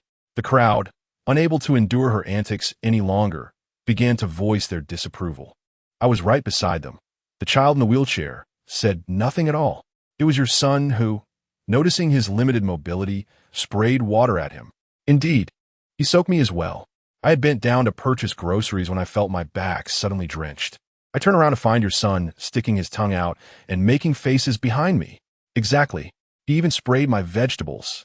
When I refused to let him, he threatened to have his parents beat me. It appeared the crowd was filled with those who had suffered at the hands of the unruly child. The father of the unruly child had just emerged from the water, sensing the gravity of the situation. He hastily pulled his child and attempted to depart. Halt! You have yet to apologize. Apologize to my brother. Zhang Yin barked an order, preventing their escape. In his life, he was strict and unyielding. They had bullied Xiao Air and thought to leave unscathed? Not a chance. Indeed, an apology is in order. The onlookers pointed accusatorily at the parents of the misbehaving child. The street rat is universally scorned. I refuse to apologize. I'm not at fault. It was he who snatched my water gun. It was him. You are all unjustly accusing me. I shall make you pay. The unruly child once again spewed shocking words, accompanied by a barrage of profanities, causing the onlookers to furrow their brows in disapproval. Meanwhile, the child's mother became even more incensed, pointing at her son and challenging Zhang Yan. Dare you strike him? If you have the guts, go ahead and try. He is still just a child. If you hit him, you won't be able to afford the consequences. Don't even think about hitting me either. If I were to fall and break a bone here today, your life would be ruined. The mother exhibited an unabashed demeanor. Her son was merely being mischievous. What child isn't? What is the harm in splashing a little water? Is it really worth getting worked up over such a trivial matter? Exactly. Come on, hit me. Do it. The unruly child leaped and danced in front of Zhang Yan. Just as Zhang Yan was about to speak, Wen Rao, pushing a wheelchair, advanced forward.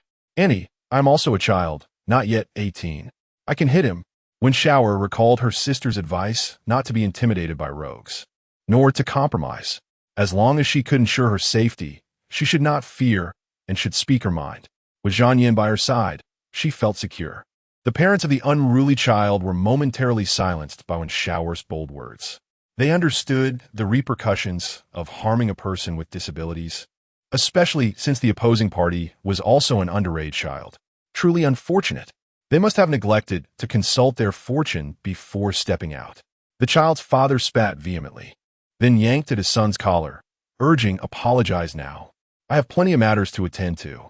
Upon hearing he had to apologize, the unruly child immediately rebelled. Attempting to flee, he was held back by his father's grip on his head. He turned and unleashed a torrent of insults towards his father. Having recently emerged from a foul situation, the father's mood was already sour, and he couldn't help but kick his child. The unruly child was utterly defiant now. Jumping up and down, he shouted, If you hit me again, I won't let you have any freedom. You come here to steal things.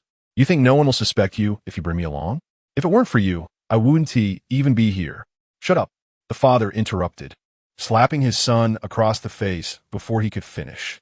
The mother's face flushed crimson with anger, akin to a boiled shrimp, and the next moment, the family of 3 fled with their wailing son, fearing they would be punished if they lingered. Zhang Yan and Wen Rao exchanged glances, not expecting this to be a case within a case. This family would never dare return here again.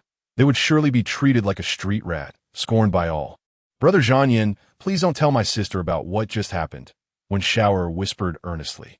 Zhang Yan nodded in agreement. At that moment, Wen Rao approached with seafood in hand, sensing that something was amiss, unaware that she had missed quite the spectacle. Seeing her burdened with so many items, Zhang Yan naturally stepped forward to assist. As they were now husband and wife, he was more than willing to help with such labor. However, as soon as he took the bag from Wen Rao, he regretted it. What on earth had she purchased that was so heavy? Dear sister, what have you purchased? Wen Rao inquired with curiosity. Wen Rao opened the bag and pointed to the fish inside. These are all your favorites. Zhang Yan glanced into the bag, momentarily taken aback. Is this fish? He wondered what remained after such small fish had their heads and tails removed. Wen Rao smiled, appearing unembarrassed and rather composed. There is no shame in eating small fish. 5 centuries ago, you were one and the same. I waited by the side for a while for this bag of fish. When a vendor was about to close, I purchased everything left, all of it picked over, so surely there were no larger ones remaining. Nevertheless, it was indeed a bargain. 5 pounds for merely 20 yuan. These small drum-eyed fish, when fried, are delightful, and the small yellow croaker can be minced to make fish balls, which are Xiao's favorite. Aside from the somewhat troublesome preparation, everything else is truly delectable. Upon hearing Wen Rao's words, Zhang Yin fell into silence. He had genuinely never seen so many small fish gathered together.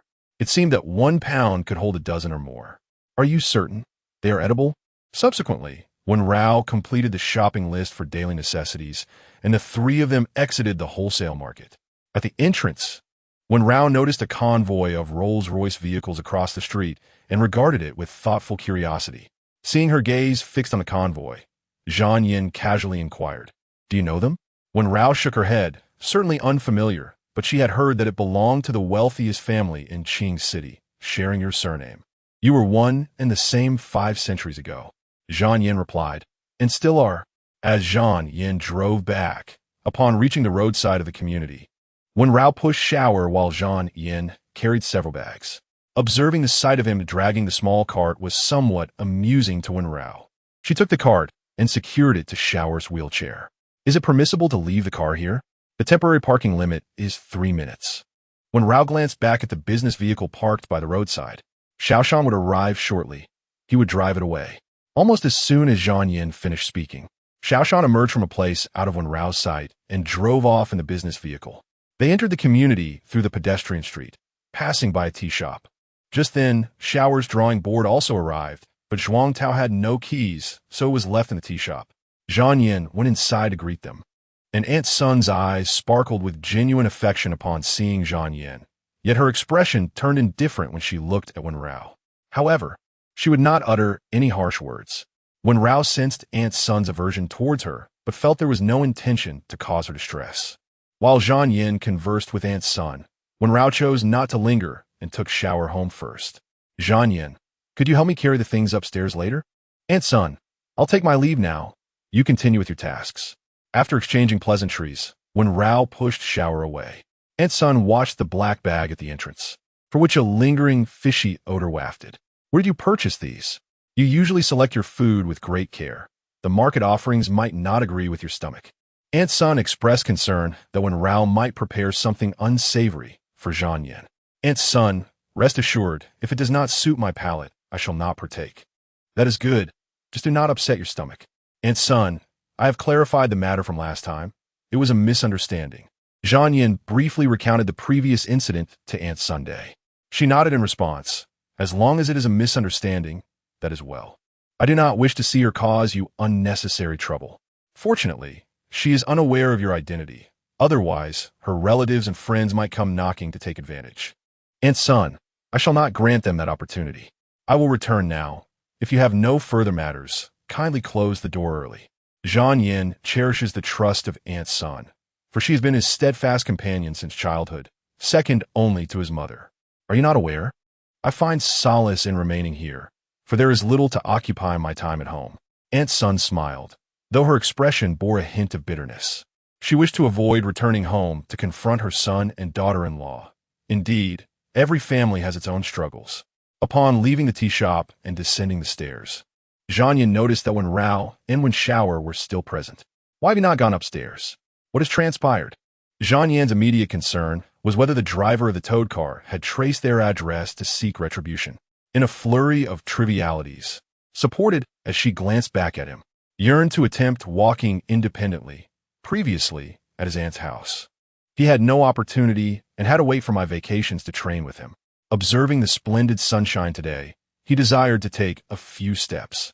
"I will assist him. You may carry the items upstairs," she suggested. "If he becomes fatigued, I shall carry him up." Seemed to have grown accustomed to caring for, exhibiting more than mere sympathy. "Sister, please ascend to prepare the meal. I am utterly famished," he urged, who appeared somewhat apprehensive. In truth, he relished the moments spent alone with, as there are times when camaraderie among men is essential. Moreover, he and share their own secret, nodded, imparting a few words of caution to before ascending with her bundles. Although intended to assist her, he watched as she effortlessly carried the heavy load. seemingly quicker than he could walk. Once, and had sufficiently strolled downstairs, called for them to join her for dinner. Wished to carry, yet he insisted on ascending the stairs himself. Viewing it as a form of exercise, accompanied him step by step. By the time they reached the third floor, both were drenched in perspiration. Upon opening the door, promptly collapsed into his wheelchair, utterly unwilling to move.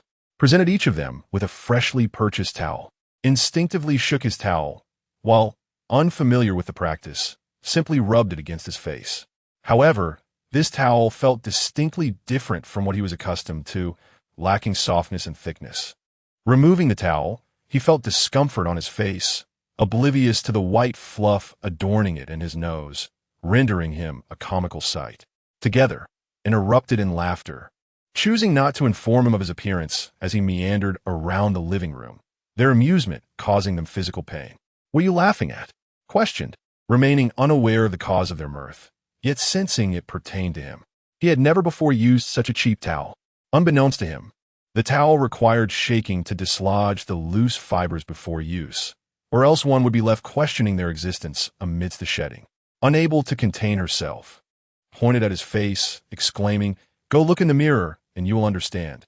Perplexed, entered the master bathroom, and upon gazing into the mirror, his expression turned as dark as coal.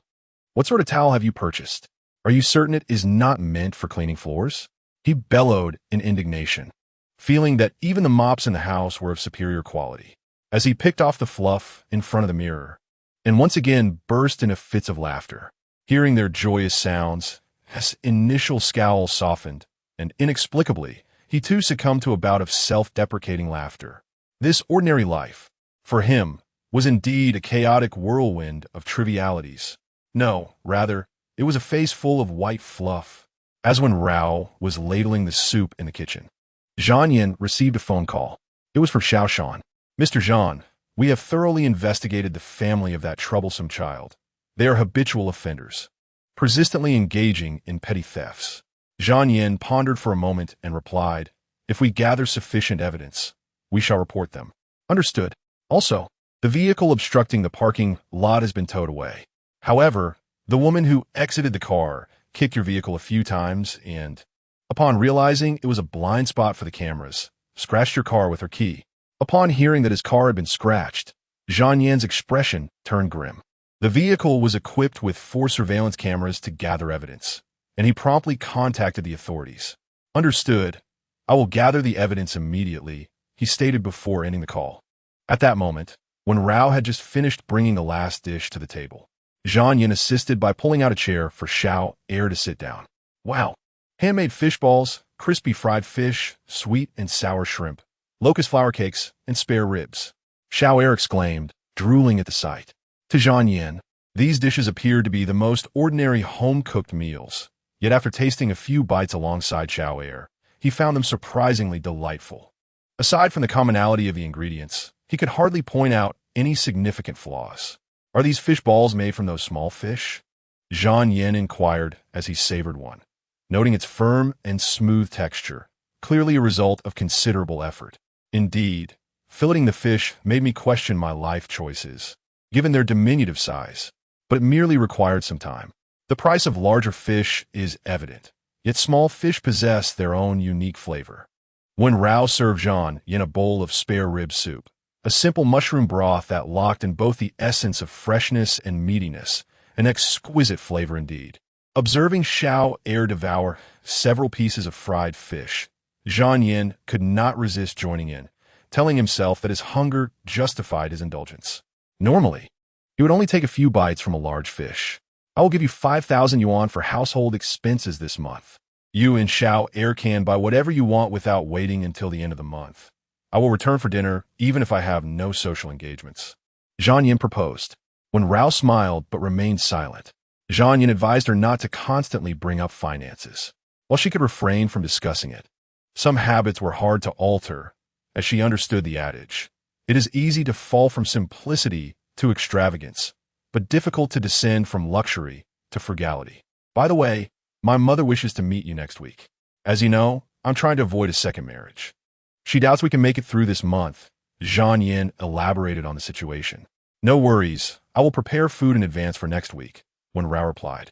The ensuing conversation primarily revolved around Xiao Er, as they filled his plate with food and served him soup while inquiring about his fatigue. After the meal, Zhang Yin habitually remained seated, but upon noticing Xiao Er assisting, he rose to help clear the dishes and wipe the table. Xiao Er gazed longingly at the unassembled easel, and Wen Rao, understanding his desire, suggested Zhang Yin assist in putting it together while she washed the dishes. After half an hour of assembly, Xiao Er could not help but shower Zhang Yin with compliments. Brother Zhang Yin, you are amazing. You assembled it in just half an hour, nearly surpassing my sister. She would take at least 20 minutes. Zhang Yin was left speechless. I have never encountered such flattery, he retorted, wishing he had ignored him. In the afternoon, with the sun shining brightly, Xiao Er sat on the balcony painting, while Zhang Yin kept him company, occasionally receiving calls to manage work matters. Rarely had he experienced such a leisurely and pleasant afternoon under the sun. Suddenly, he realized that he had developed a sense of home in this place. Wen Rao meticulously arranged the items she intended to purchase and seized a moment to prepare a fruit platter for them. The fruits were nothing extraordinary, ordinary bananas, apples, and pears, yet she crafted them into charming cartoon shapes, rendering them vibrant and engaging. Zhang Yin, you should have some too. This fruit platter is not only visually appealing, but also enhances the flavor considerably. Xiao Er, still exhibiting the whims of a child, delighted in the attractive designs. Zhang Yin nodded, picked up a fork, and plunged it into the head of the banana-shaped cartoon rabbit. Xiao Er exclaimed, "How cruel! Couldn't you have started with the arms instead?" Everyone returned to their respective rooms, seeking their own beds. Zhang Yin took a bite of the fruit platter. Its flavor was merely that of ordinary fruit, not as unpleasant as he had anticipated. Observing the headless rabbit, Wen Rao shot him a speechless glance. If this man were to marry and have children in the future, it seemed he could easily twist the child's head off and kick it like a ball. Zhang Yin retorted, "You'll find out when you bear me one." The trio had a late lunch and indulged in fruits in the afternoon, leaving them disinclined for dinner. Wen Rao simply prepared a bowl of century egg and lean meat congee. The taste was as delightful as ever, and despite his initial reluctance, Zhang Yin couldn't resist consuming a large bowl. At 10 o'clock in the evening, seeing Zhang Yin still on the balcony with Xiao Er, gazing at the stars, Wen Rao issued her command. "Return to your own rooms and find your own beds. It's time for sleep." Though Xiao Er felt a pang of reluctance, he obediently complied. "Sister, can I draw it home tomorrow?" He had yet to fully explore his new drawing board and was not keen on visiting the tea shop. "It worries me for you to be alone at home," Wen Rao replied, somewhat troubled. "Perhaps we could set up a surveillance camera in the living room to monitor the balcony, so both I and your sister can check in via our phones. But for now, you should go to the tea shop." Zhang Yin proposed a solution, which Wen Rao found acceptable, and Xiao Er agreed without hesitation. The three of them returned to their rooms, closing the doors behind them to sleep. This marked Zhang Yan's first night at the residence. It was not as tranquil as the villa. Downstairs, people occasionally passed by, chatting and greeting one another, while intoxicated individuals sang beneath the window.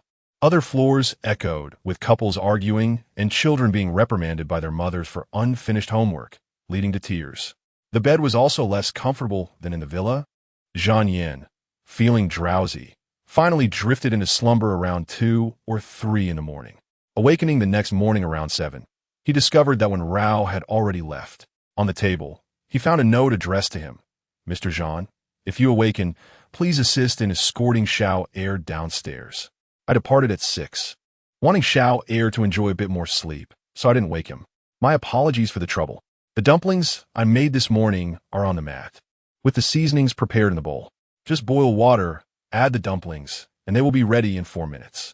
Additionally, a solemn declaration. The dumpling meat is from a trusted source, free of lymph meat. Please enjoy." After reading the note, Zhang Yin couldn't help but chuckle in amusement. She had deliberately made dumplings this morning. What else could it be? When Rao had quipped, he chose not to wake Xiao Er immediately, allowing him to sleep a little longer. Once Xiao Er was awake, he followed Wen Rao's instructions to cook the dumplings. Once they were ready, he served a bowl to both himself and Xiao Er.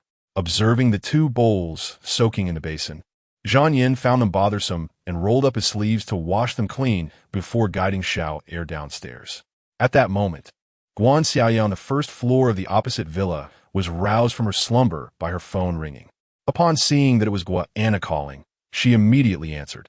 "Darling, why didn't you answer my call yesterday? You have no idea how unlucky I was. I encountered a lunatic loser who thought he was something special just because he drove a shabby car worth over 100,000.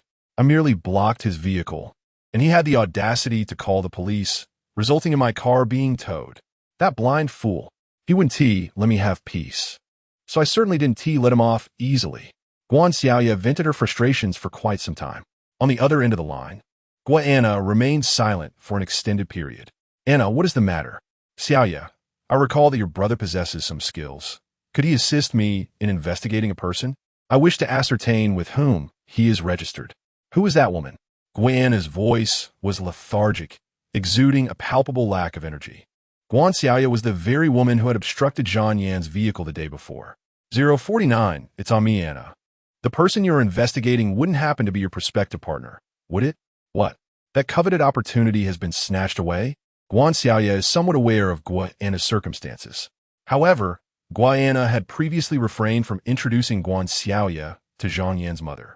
Guan Xiaoya, being a professional mistress, fears that Guan Xiaoya might seize her chance. Furthermore, Zhang Yan's mother accepted her due to her unblemished reputation and kind heart. If she were to uncover Guan Xiaoya's background, it is likely she would view her through a biased lens. In any case, it is rather troublesome. Yet, I do not know his ID number. Only a name and an address in the suburban villa. All right, provide me with that information, and I will have my brother look into it. But you know my brother does not work for free. Rest assured, I will ensure he receives a gratuity. Guana did not voice her thoughts. Yet inwardly she scoffed. This pair of siblings is utterly consumed by greed. If it weren't for Guan Xiaoya's capabilities, she would not have sought her assistance. Anna, if that opportunity has indeed been taken, then you might. Xiaoya, let me handle this first. Even after marriage, one could still indulge. After all, one must have a long-term support. Haven't you been wanting to secure a permanent position with Li Song? Guana comprehended Guan Xiaoya's intentions, wishing for her to follow her path as a mistress. However, those born into the role of a mistress find it challenging to marry into wealth later on. Even the middle-class gates are not easily accessible. In today's age of information, families of even modest means will conduct thorough investigations. She herself had expended considerable effort to gain Zhang Yan's mother's trust.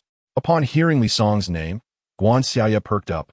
She had her eye on a handbag yesterday and was determined to persuade Li Song to purchase it for her. Anna, leave it to me. Await my news.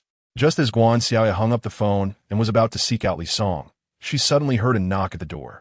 Her first instinct was to think it was Li Song arriving, but through the peephole, she saw 2 police officers standing outside, which startled her. Could it be that Wang Ying had discovered her affair with Li Song? Had the police come to confront her? Is Guan Xiaoya home? You scratched a car in the parking lot earlier. We need to take you back for questioning. The officer spoke, and Guan Xiaoya's face turned pale with fear. She dared not open the door and hastily called her brother for help. Meanwhile, on Wen Rao's side, after arriving at work, Team Leader Lin informed her that there had been new developments regarding the suspect, so she would not need to continue the surveillance for now and could return to the miscellaneous investigation team.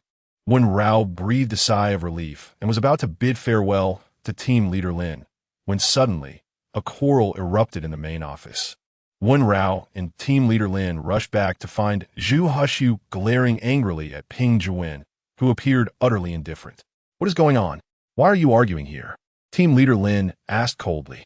Wen Rao stood beside Zhu Hushu, signaling him to remain calm. Hushu, this is the office. Please compose yourself. Captain Lin, Sister Wen Rao. He discarded the documents I had placed on the table as if they were refuse. I searched for them all morning, only to discover through the surveillance footage what had transpired. Yet, when I was frantically searching, he was right beside me, offering no word of warning. How much time was wasted? Zhu Hushu is not one to act impulsively or with anger.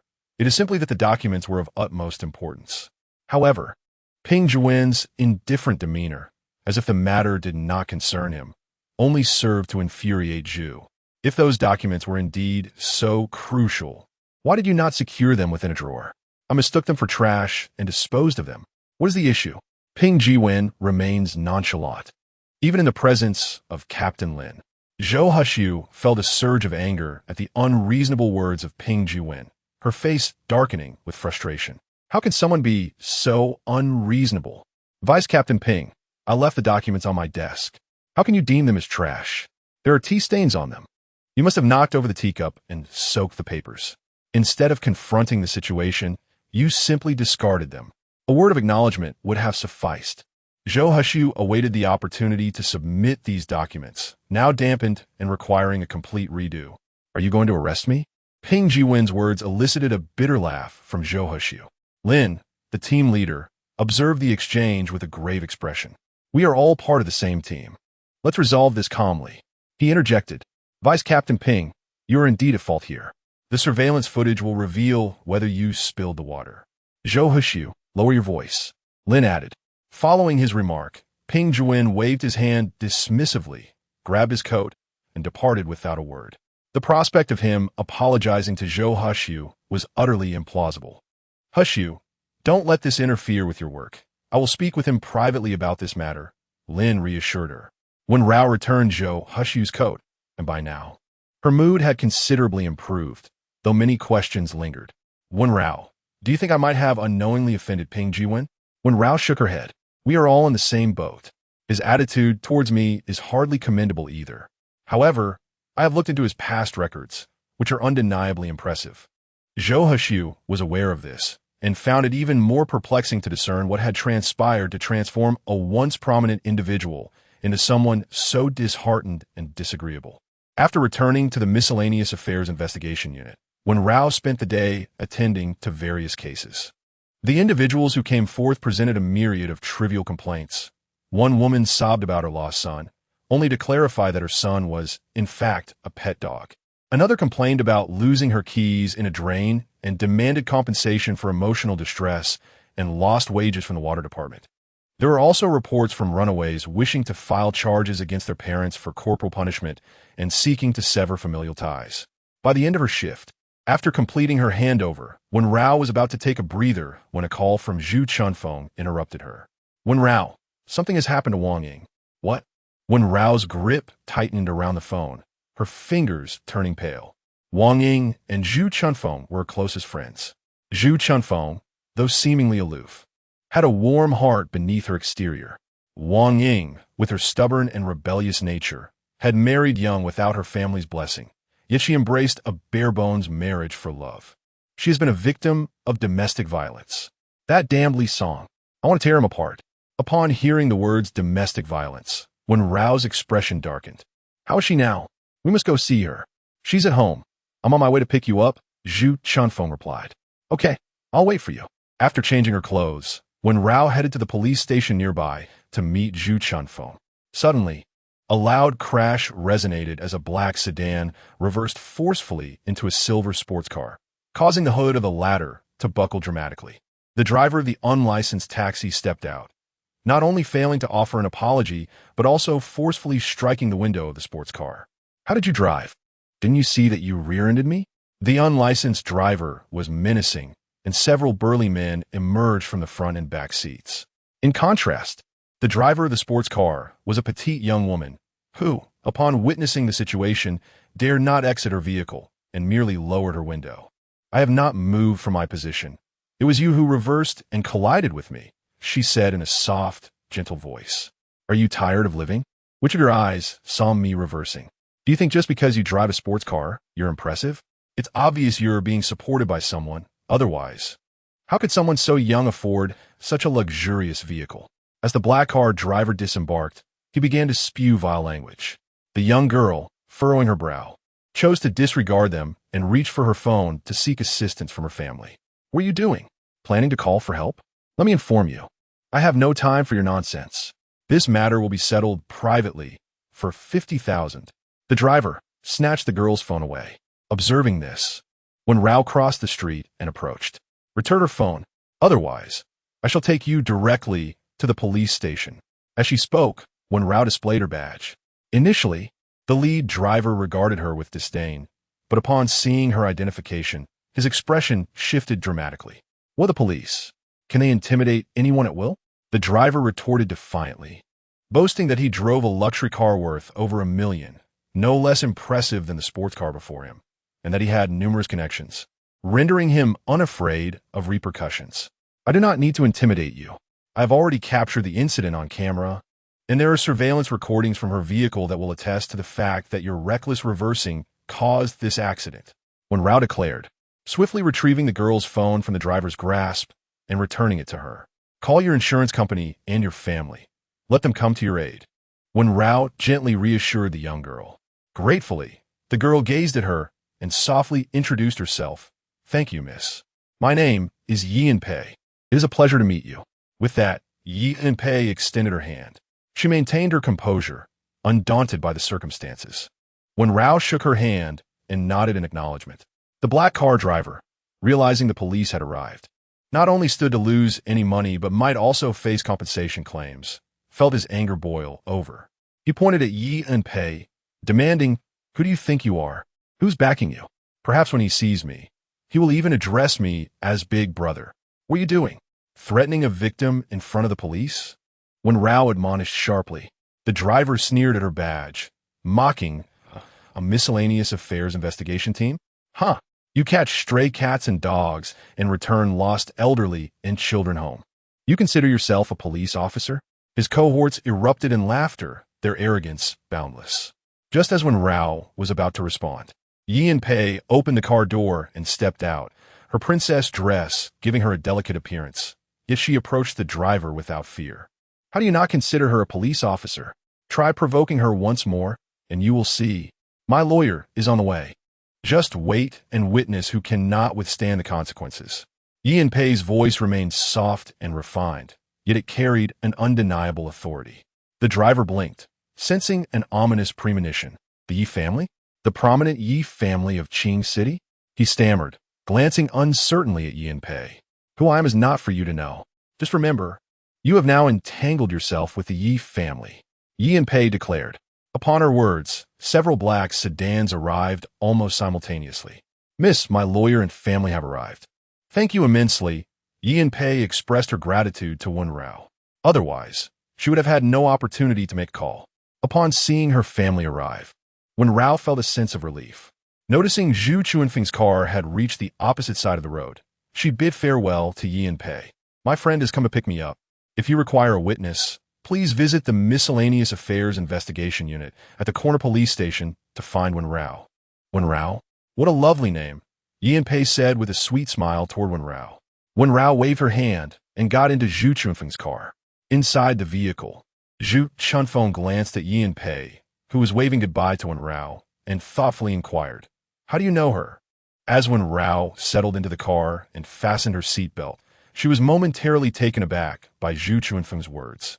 Her? Yin Pei? What happened to her? With a puzzled gaze, Wen Rao looked towards Yin Pei, who was already reunited with her family. She relayed the events that had transpired to Zhu Chunfeng, who had already begun driving away, leisurely explaining the situation to her. This sister is infamous in Qing City as high society for her unyielding infatuation. She has harbored a crush on the wealthiest man in Qing City, Zhang Xin, since high school, following him around relentlessly. Zhang Xin studied abroad for both high school and university, yet she pursued him there, showering him with gifts, bento boxes, and even confessing her feelings. She nearly went as far as kneeling before him. Yet Zhang Xin remained indifferent to her affections. I spent a year abroad as well, coincidentally at their school, and I heard that she once attempted suicide by cutting her wrist, jumped into a river, and even took sleeping pills for him. I was present during the river incident. She cried out for Zhang Xin to meet her at the scene, but he refused to come. In the end, a few of us pretended to persuade her and managed to pull her away when her guard was down. I wonder if her antics were meant to frighten Zhang Xin, or if she genuinely could not bear to live without him. My impression of her is quite vivid. Zhu Chunfeng's words left Wen Rao contemplative. Is she from a Yi family, the one that owns the bank? Wen Rao recalled hearing Zhu Chunfeng gossip about the 4 prominent families in Qing City. The foremost among them was naturally the Zhan family, followed by the Yi family. Yes, that's the one. Yi and Pei is not particularly favored in her family, as the Yi family values sons over daughters, treating girls merely as tools for marriage alliances. Hence, I suspect Yi and Pei's fervent desire to find a partner of her choosing stems from her wish to escape her fate as a mere pawn. Given that the Zhan family holds greater power than the Yi family, if Yi and Pei were to marry Zhan Xian, the Yi family would not dare to oppose her. The convoluted nature of Zhu Chuanfeng's explanation left Wen Rao feeling overwhelmed. After all, the so-called four great families felt a world away from her. She typically let such matters drift in one ear and out the other. You helped Yi and Pei this time. The Yi family will surely express their gratitude. Zhu Chunfeng was taken aback to learn that Wen Rao had crossed paths with Yi and Pei. Let's not get ahead of ourselves. You know our strict principles. We cannot casually accept thanks. Wen Rao waved her hand dismissively, asserting that it had merely been a small act of kindness and her duty. At that moment, when Rao's phone rang, it was Zhu Hushu calling. Sister Wen, my sister just told me that Sister Wang Ying is a victim of domestic violence. Please be careful when you go. I'll come to assist you as soon as I finish up. Zhu Hushu expressed concern, worried that Wen Rao and her companions might be at a disadvantage. Rest assured, I am a police officer, and your sister is a Taekwondo expert. We will not find ourselves in trouble. Wen Rao exchanged a few more words before hanging up. Zhu Chunfeng muttered to herself, that little brat truly lacks conscience. Prioritizing romance over friendship. Only calling Wen Rao and not even checking on me. Just wait until I get home to give him a proper lesson. Zhu Chunfeng drove swiftly, adhering to speed limits, and arrived at Wang Ying's apartment. Before even entering, they could hear raised voices of discontent from within. You cannot blame Song Song for today's events. You brought this upon yourself. If you put your face in front of him, who else would he hit? The heated exchange continued. What's wrong with a man having a drink?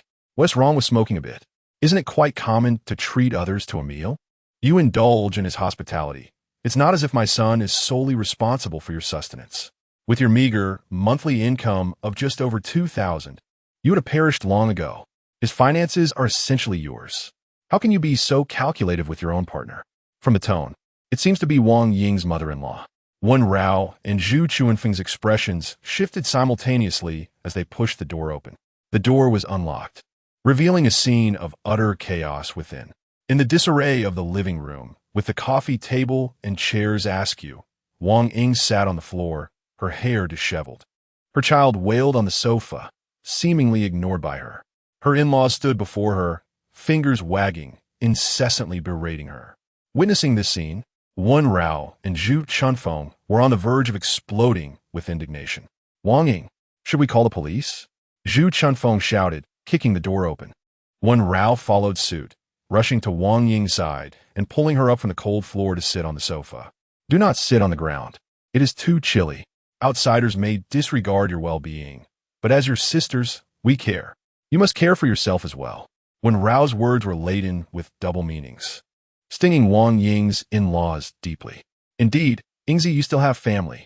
If necessary, I can summon my 6 brothers. Your affairs are their affairs. I fear this place may be too small for them. Zhu Chunfeng, witnessing Wang Ying's current state, felt a mix of compassion and anger. Before marriage, Wang Ying had been the cherished daughter of her parents, living a life of comfort. Yet now, her loungewear was pilled, her clothing stained with baby spit-up, her socks revealing her toes, and her complexion was pale, her body weakened and unrecognizable. In just a year of marriage, she had transformed into someone Zhu Chunfeng barely recognized. Wen Rao felt a similar heartache. Since Wang Ying's marriage and pregnancy, their encounters had become infrequent. Wang Ying had suffered from severe morning sickness, and later, the demands of childcare left her with no one to assist her. Her in-laws were preoccupied with caring for her brother-in-law's family and offered no help. Furthermore, in marrying Li Song, Wang Ying had severed ties with her own family, allowing her in-laws to bully her openly. Wah, woo, on the sofa, Wang Ying's 1-year-old son cried out pitifully. Only then did her father-in-law feign concern, lifting the child in an attempt to soothe him. Yet, the child reached out for Wang Ying instead. Having previously been ridiculed by Wen Rao and Zhu Chunfeng, Wang Ying's mother-in-law now wore a countenance resembling a color palette. Her smile forced as she clutched her chest and sat on the sofa. "Oh dear, my heart condition is acting up due to your troubles. Wang Ying, can you not have pity on this old woman? Stop quarreling with Li Song. He works so hard, and you mustn't disturb the peace of the home. Do you wish to drive me to my grave? Now that your friends are here, let them counsel you. I can no longer persuade you. What exactly have we done wrong to you? We financed the renovations of your wedding home. Your family didn't even show up for the wedding. What have we said? How have you changed so drastically? Yes, Li Song may have lost his temper today, but you have compelled him. You too. Please, counsel her properly." The moment Wang Ying's mother-in-law spoke, it shattered the limits of Wen Rao and Zhu Chuanfeng's patience. This was truly a bizarre spectacle. Mere moments ago, she had been imperiously chastising Wang Ying, and now, in their presence, she was feigning the demeanor of a frail, benevolent elder. Given her physique, it is said that she can dance for 3 consecutive hours in the square. Could she possibly suffer from a heart condition? What a joke. When Rao signaled to Zhu Chunfeng to remain composed, it appeared that Li Song had gone out after the altercation, and they needed to calm Wang Ying down until Li Song returned to address the matter. "Wang Ying, let us go to your room. Take a moment to collect yourself, and make a call to have Li Song return to clarify things face to face." Upon Wen Rao's words, Wang Ying's mother-in-law immediately chimed in, "Yes, you should call Li Song and apologize. Be a bit more gracious, and we can also assist you in speaking to him." Wen Rao, Zhu Chunfeng, apologize to your mother. I cannot allow him to take advantage of me. Wen Rao restrained the volatile Zhu Chunfeng, signaling her to remain calm. Turning her gaze towards Wang Ying's mother-in-law, she suggested, "Let us first persuade Wang Ying. Perhaps it would be more effective to call Li Song back for an apology in person, rather than through messages." Upon hearing Wen Rao's words, a hint of satisfaction appeared on Wang Ying's mother-in-law's face. "Wang Ying, your friends display more sense than you do." She then instructed her husband to hold Wang Ying's child. "Look at the chaos you've caused all afternoon. You disregard the child, leaving him abandoned on the sofa. How can you be such a heartless mother?" Throughout this exchange, Wang Ying remained in a daze. However, when the child was placed in her arms, her tears flowed freely. Wen Rao and Zhu Chunfeng understood the immense distress she had endured, and they ushered her into a room, closing the door behind them. After she had wept, Wen Rao gently inquired, "Yingzi, why did he strike you?" Wang Ying sat on the bed with the child in her embrace, her eyes reddened. "Before marriage, I had saved a sum of money. He insisted on depositing it in his friend's bank for better interest rates. At first, I disagreed, but he reassured me with confidence. I was newly pregnant and suffering from severe morning sickness. I eventually relented when he brought me a bank card, claiming the funds were secure within. Today, while cradling my child, I decided to check the interest. To my horror, the bank informed me that the card had long been reported lost, and there was not a single cent left. That was my entire savings, 100,000 yuan. When I confronted him about the money, he claimed it had all been spent on a household. Yet, we have no mortgage or car loans. The car was purchased outright before our marriage, rendering that sum unnecessary. When I saw his reluctance to speak, I threatened to call the police. Upon hearing this, he outright denied it, asserting that the money was his, saved before our marriage, and had nothing to do with me. We began to argue, and then he struck me. It was not that I neglected the child. Rather, I was incapacitated by his assault. He had my neck in his grip, pinning me to the ground until I could scarcely catch my breath. When I attempted to rise and confront Li Song, my father-in-law kicked me from the side, leaving me unable to stand. Wang Ying's voice was barely audible as she recounted her ordeal, her head bowed in silent tears, haunted by the memory of that moment, fearing she might be suffocated by Li Song. When Rao prepared milk for her child, who, exhausted from crying, fell asleep after feeding, though traces of tears lingered at the corners of his eyes. Wang Ying's revelations ignited a tremor of anger within Wen Rao and Zhu Chunfeng. 100,000 yuan is not a trivial amount. Surely, he isn't spending it on gambling or other women, is he? Wen Rao cautiously probed. Wang Ying shook her head. "I have no idea. Since giving birth, I haven't had a single complete night's sleep. I am overwhelmed with responsibilities. I don't even know what time he returns home." Wang Ying acknowledged that she had not managed Li Song for the past year. primarily due to her lack of energy and time. She had hoped for his awareness, only to realize now that she had overestimated him. Ingzi, you must understand this. Once he has struck you, there will be a second time. What are your thoughts on this? Zhu Chunfeng articulated, glancing at Wen Rao. She and Wen Rao must share the same thoughts. If Wang Ying chooses to forgive Li Song, they should leave now and refrain from meddling in this matter any further. After all, the parties involved have made their own choice to forgive. So why should they remain so emotionally invested? With swollen eyes from crying, Wang Ying raised her hand to wipe away her tears. Before marriage, you advised me to think carefully, warning me of his charming words and alluring appearance. I was skeptical, and now, having become pregnant before marriage, I find myself without a chance to regret. Today, I called upon you, hoping you would bear witness on my behalf. I do not wish to continue this relationship. I want a divorce. Yet, I refuse to let him benefit from this situation. Wang Ying finally regained her senses, albeit belatedly. What do you want us to do? When Rao inquired softly, there are surveillance cameras in our living room. Li Song assaulted me while in the living room. I need you to copy the footage and keep a copy for each of us. This will serve as evidence for future litigation. Furthermore, Li Song's circumstances are more favorable than mine. They will undoubtedly seize custody of Tuan Tuan. I must reclaim that sum of money. This house was purchased by Li Song's parents, and they initially claimed they had no funds for renovations. Li Song and I contributed 150,000 from our joint account for the renovations, yet they now consider it entirely theirs. The car we bought before marriage was an inheritance from my grandfather, valued at 400,000. Li Song has persistently wanted to exchange it. Initially, I opposed, but eventually succumbed to his relentless persuasion. However, the car we exchanged for was purchased after our marriage, thus constituting our shared property. I must retrieve that vehicle.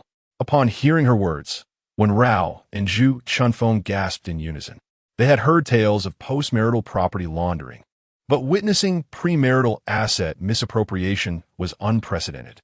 Wang Ying had genuinely loved Li Song and willingly severed ties with her family, sacrificing everything for him. However, a single act of domestic violence had thoroughly awakened her. Zero tolerance must be the standard for domestic violence. Where there is one instance, a second is inevitable. No wonder you rarely reached out to us after your marriage. It seems you've been living in such suffocating circumstances. Zhu Chunfeng's temper flared again, itching to slap Li Song repeatedly. Chunfeng, when Li Song returns, do not intervene. Let Wang Ying handle it. Her confrontation with Li Song is a domestic dispute, and she is the victim. If you intervene, the situation will change significantly. Our role is to prevent Wang Ying's in-laws from taking sides, Wen Rao reminded Zhu Chunfeng. Zhu Chunfeng scoffed. With the two of us here, do you think that couple would dare to strike? You underestimate their audacity. After visiting Li Song's hometown, I truly witnessed their shamelessness. But let us save that discussion for later. Wang Ying gazed at her sleeping son, her heart heavy at the thought of him soon becoming a child from a single-parent family, potentially facing discrimination as he grew older. Yet domestic violence was her breaking point. At that moment, footsteps and voices echoed from outside. Li Song had returned. Upon hearing Li Song conversing with his parents, Wang Ying's body trembled violently, the red marks on her neck becoming more pronounced, an aftermath of the abuse. Wen Rao, feeling her pain, grasped her hand. Ingzi, if you wish to avoid confronting him today, we can postpone. Take your time to gather your strength. Wang Ying shook her head defiantly. No, I can handle it. I want him to know that he hasn't destroyed me, and he should be prepared for my retaliation. I will strike back today. Why should he get a rest soundly? Wang Ying finished speaking, descended from the bed, and rummaged through the bedroom until she discovered a solid wooden hanger. Holding it in her hand, she nodded towards Wen Rao and Zhu Chunfeng, and in the next instant, flung open the door and dashed outside. Li Song, I will not back down. Wang Ying nearly leaped out, and with a swift motion, the hanger struck Li Song on the head. Li Song was conversing with his parents in the dining area when, unexpectedly, he was hit, leaving him momentarily stunned and unable to react. In a moment of unrestrained fury, Wang Ying seized the opportunity while Li Song was momentarily taken aback, unleashing a relentless barrage upon his head. Blood streamed from Li Song's forehead and chin, an alarming sight that elicited frantic cries of, "Oh no, a murder! Wang Ying, have you lost your mind?" His mother rushed forward, attempting to kick Wang Ying. However, Wen Rao stepped in, pointing an accusatory finger at her, declaring, "When your son assaulted Wang Ying, you turn a blind eye? Now that he faces the consequences, you wish to intervene? Let me remind you, I am recording this." She emphasized that their domestic quarrel was a personal matter, and any interference from her would alter its nature significantly. Startled by Wen Rao's fervor, Li Song's mother hesitated, only to be struck in the face by a cup hurled by Wang Ying. "Oh my!" she yelped, stunned into silence. "This is outrageous. This household is not your playground." Seeing the commotion, Li Song's father attempted to charge forward, but Zhu Chunfeng brandished a chair as a barrier. "I warn you, one more step, and I shall consider it self-defense. Ask your son if he knows who I am. Consider the repercussions if you harm me." Zhu Chunfeng stood firm, chair in hand, while Li Song's father found himself momentarily immobilized. Li Song's mother, nursing a bruise on her forehead from the cup, sat on the ground in a huff. Cursing under her breath, Li Song wiped the blood from his face and cursed, "Damn it, you think you're so special?"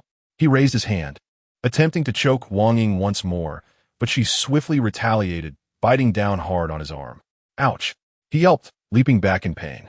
In a frenzy, Wang Ying, driven by a fierce resolve, picked up anything within reach to hurl at Li Song, until only a fruit knife remained. Waving the gleaming blade before him, she declared, "You nearly choked the life out of me. If I must perish, it shall be you who goes first." Her performance was intentionally theatrical, designed to instill fear in Li Song.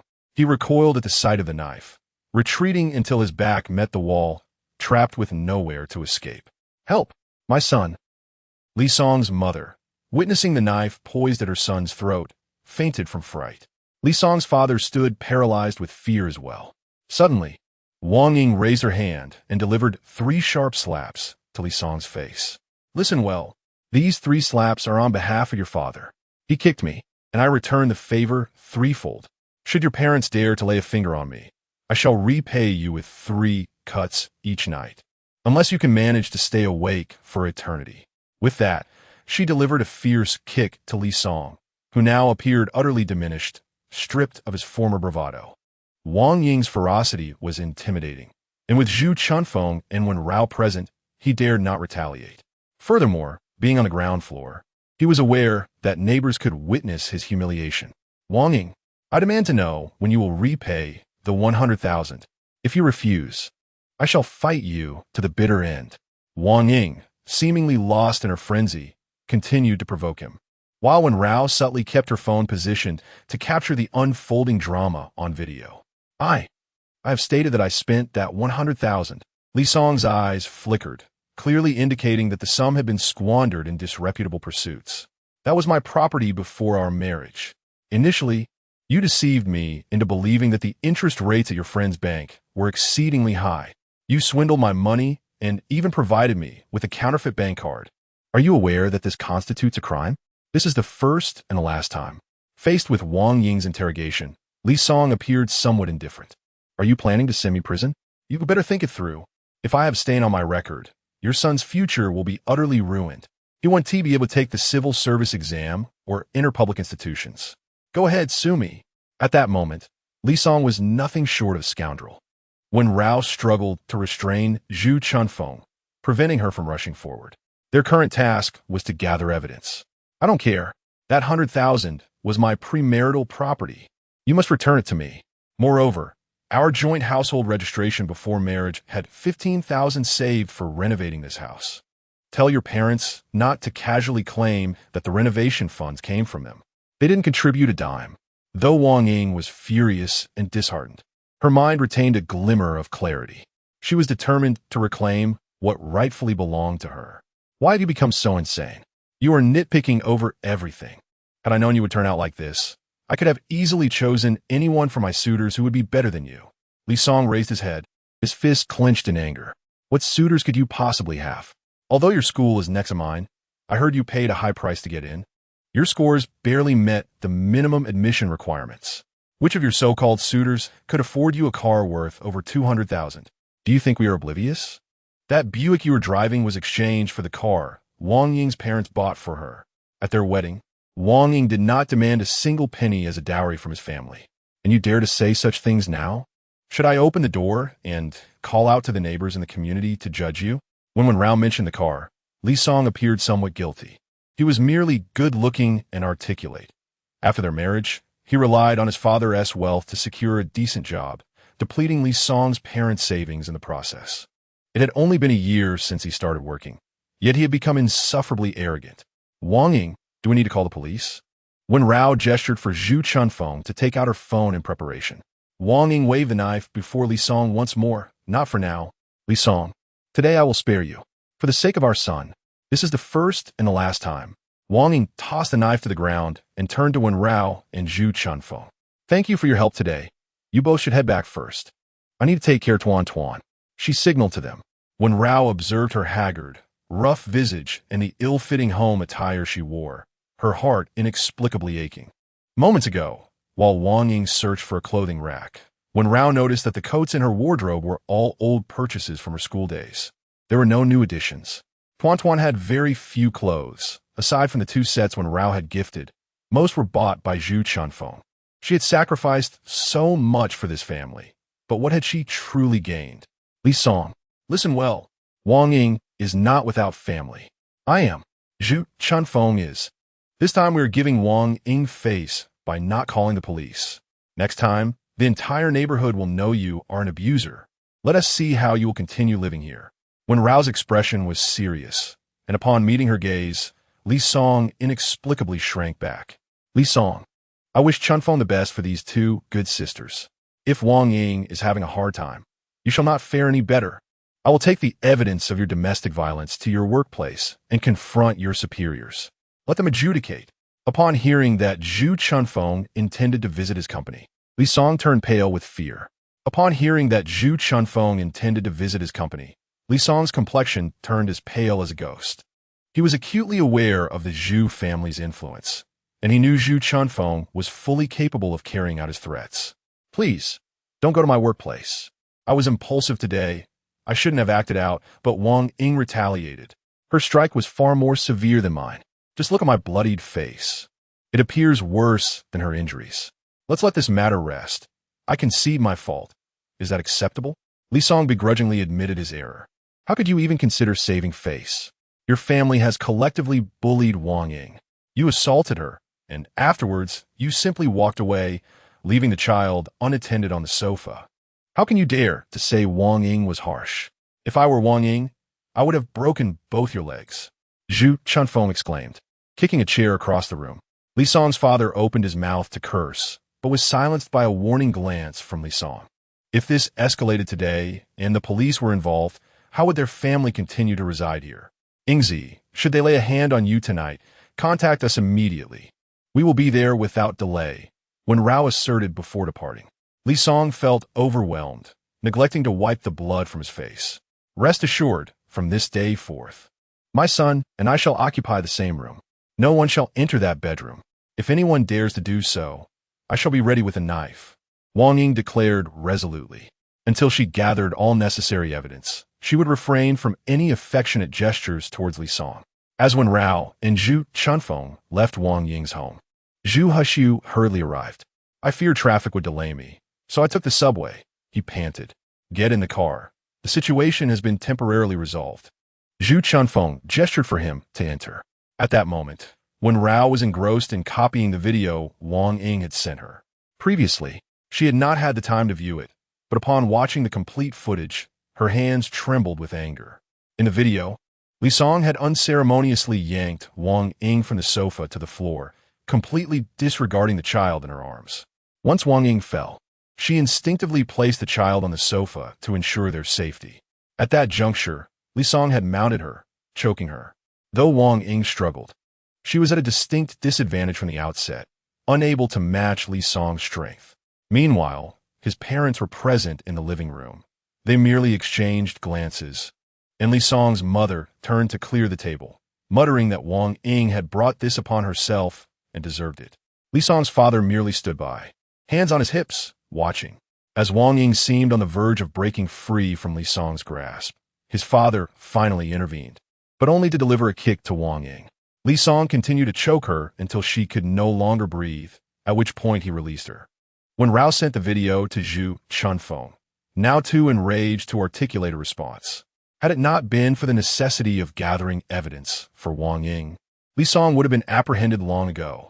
Yet if he were arrested, he would undoubtedly attempt to conceal his assets, making it nearly impossible to compel him to acknowledge any expenses related to renovations or vehicle purchases. Sister, allow me to share something you and Wen Rao are unaware of. In truth, Li Song had intentions of pursuing you, but upon discovering this, I investigated him and deemed him untrustworthy. Consequently, I had someone warn him. He was likely frightened as well, which is why he turned to pursue Sister Wang Ying. As Zhu Hexiu's words fell, Zhu Chunfeng slammed on the brakes, bringing the car to a halt by the roadside, then turned his head to glare fiercely at him. Why didn't you speak up sooner? Zhu Hexiu looked aggrieved. At that time, I simply felt his intentions were not pure, his words too smooth. I thought he wouldn't dare to set his sights on you, so I didn't give it much thought. Who could have known that he and Sister Wang Ying would develop so quickly? I was only away for a few months training, and now they're already discussing marriage. 059, I never intended to disrupt the bond between you two. Zhu Hiku felt more wrong than Do Yi. At that moment, he had merely heard that Li Song intended to pursue his sister and attempted to intervene. He never imagined that Li Song would possess such audacity, turning from his sister to pursue Wang Ying instead. It seems that Wang Ying was unaware of what Hiku had mentioned. Otherwise, she would not have begun a relationship with Li Song. Wen Rao sighed softly. They understood Wang Ying's character well. She was not one to wade through murky waters. Everything appeared to be predestined. From a young age, Wang Ying had lived with her grandparents, as her parents were preoccupied with work and earnings, neglecting her needs. The older generation's preference for sons resulted in her being expected to yield to her cousin in all matters. A girl raised in such an environment would either develop a timid, introverted disposition or a stubborn spirit of rebellion, and Wang Ying was the latter. By the time her parents realized their negligence had led to their daughter's rebelliousness and difficulty in communication, they had missed the crucial years of her childhood when she needed their companionship the most. What Wang Ying yearned for in a relationship was a peer who genuinely cared for her, someone whose eyes sparkled with light when they saw her. During her university years, the relationship with her parents had grown so cold that she went a month without speaking to them. It was then that Li Song entered her life. Fortunately, although Wang Ying longed for someone to care for and understand her, and had once plunged blindly into such a pursuit, she ultimately regained her clarity at the critical moment. Zhu Chunfeng's guidance regarding Wang Ying was met with heartfelt agreement from Wen Rao and Zhu Hiku. After all, Zhu Chunfeng had studied psychology abroad for a year, completing a 2-year curriculum in one, thus establishing himself as a professional in the field. I believe that family has been temporarily intimidated by Wang Ying and will not trouble her in the short term. However, reclaiming that money will not be an easy task. Let us see if we can assist her in any way later. Once Zhu Chunfeng finished speaking, he pulled the car over to the roadside. It was only then that Wen Rao realized they had arrived home. She had previously called Aunt Sun to inform her that she would be late picking up Xiao Er. And Aunt Sun had said nothing, even allowing Xiao Er to speak with her briefly. Sister Wen Rao, I haven't seen Xiao Er for quite some time. Would it be all right if I got out with you? Zhu Hiku suggested, hoping to seize the chance for a private moment with Wen Rao. Why would you go out at this late hour? Wen Rao replied, I'm merely picking up Xiao Er and heading home. After all, her husband is waiting. Before Wen Rao could decline, Zhu Chunfeng preemptively intervened. Wen Rao smiled, waved her farewell, and exited the vehicle. Zhu Chunfeng turned the car around and noticed that Zhu Hiku's gaze lingered on the direction Wen Rao had departed, filled with melancholy. Although Zhu Hiku understood that Wen Rao and her husband were merely cohabiting and not truly married, the thought of them sharing the same roof ignited a fierce jealousy within him. Zhu Chunfeng wished to clarify matters with his brother, but felt it might be better to find a time to sit down and discuss it later, as it seemed he was deeply entrenched in his feelings. Wen Rao went to the tea shop to pick up Xiao Er and called Zhang Yan, eager to inquire about his return that evening. When the call connected, a soft, melodious female voice answered. Hello. I asked who was speaking. Wen Rao. Why does that voice sound somewhat familiar? Clearing her throat, she remarked, "Isn't this Zhang Yan's phone? I need to speak with him regarding a matter." Driven by curiosity, Wen Rao posed a question, only to be met with an anxious and almost tearful response from the woman on the other end of the line. "Hello. Please do not misunderstand the nature of my relationship with Brother Zhang Yan. I did not intentionally answer his call. It was merely because his phone resembles mine that I thought it was my own. I beg you, do not misconstrue this. I have no intention of jeopardizing your relationship." Wen Rao, what exactly has she misunderstood? You wouldn't truly misunderstand, would you? Wen Rao does not perceive any wrongdoing in a woman answering Zhang Yan's call. Rather, the woman's demeanor appears somewhat contrived. If she genuinely wished to avoid any misunderstanding, she would not have employed such a tone and attitude. "Why are you silent? You can't possibly be misled," came a cautious voice from the other end of the line, laced with a hint of trepidation. Wen Rao chuckled, "I merely intended to inquire about something from Zhang Yan. It seems you're the one who should be wary of misunderstandings. All right, I shall contact him later." Just as Wen Rao was about to end the call, a quiet murmur reached her ears. "Rest assured, I will personally clarify things with Brother Zhang Yan." Wen Rao was left bewildered. However, she remained unconcerned. On the other end of the line, Anna was deeply troubled. After hanging up, she awaited the arrival of Zhang's mother, immediately casting a look of feigned distress towards her. The phone rang just now, and because it resembled mine, I thought it was my call. It was only upon answering that I realized something was amiss. The contact was labeled with one something, and it seemed my voice was not well received. Should I meet her to explain things in person? If necessary, I can offer an apology. Zhang's mother was taken aback by Anna's words, but upon processing the information, she waved her hand dismissively. "There's no need. This is Xiao Yan's phone. I just had someone deliver it to his office.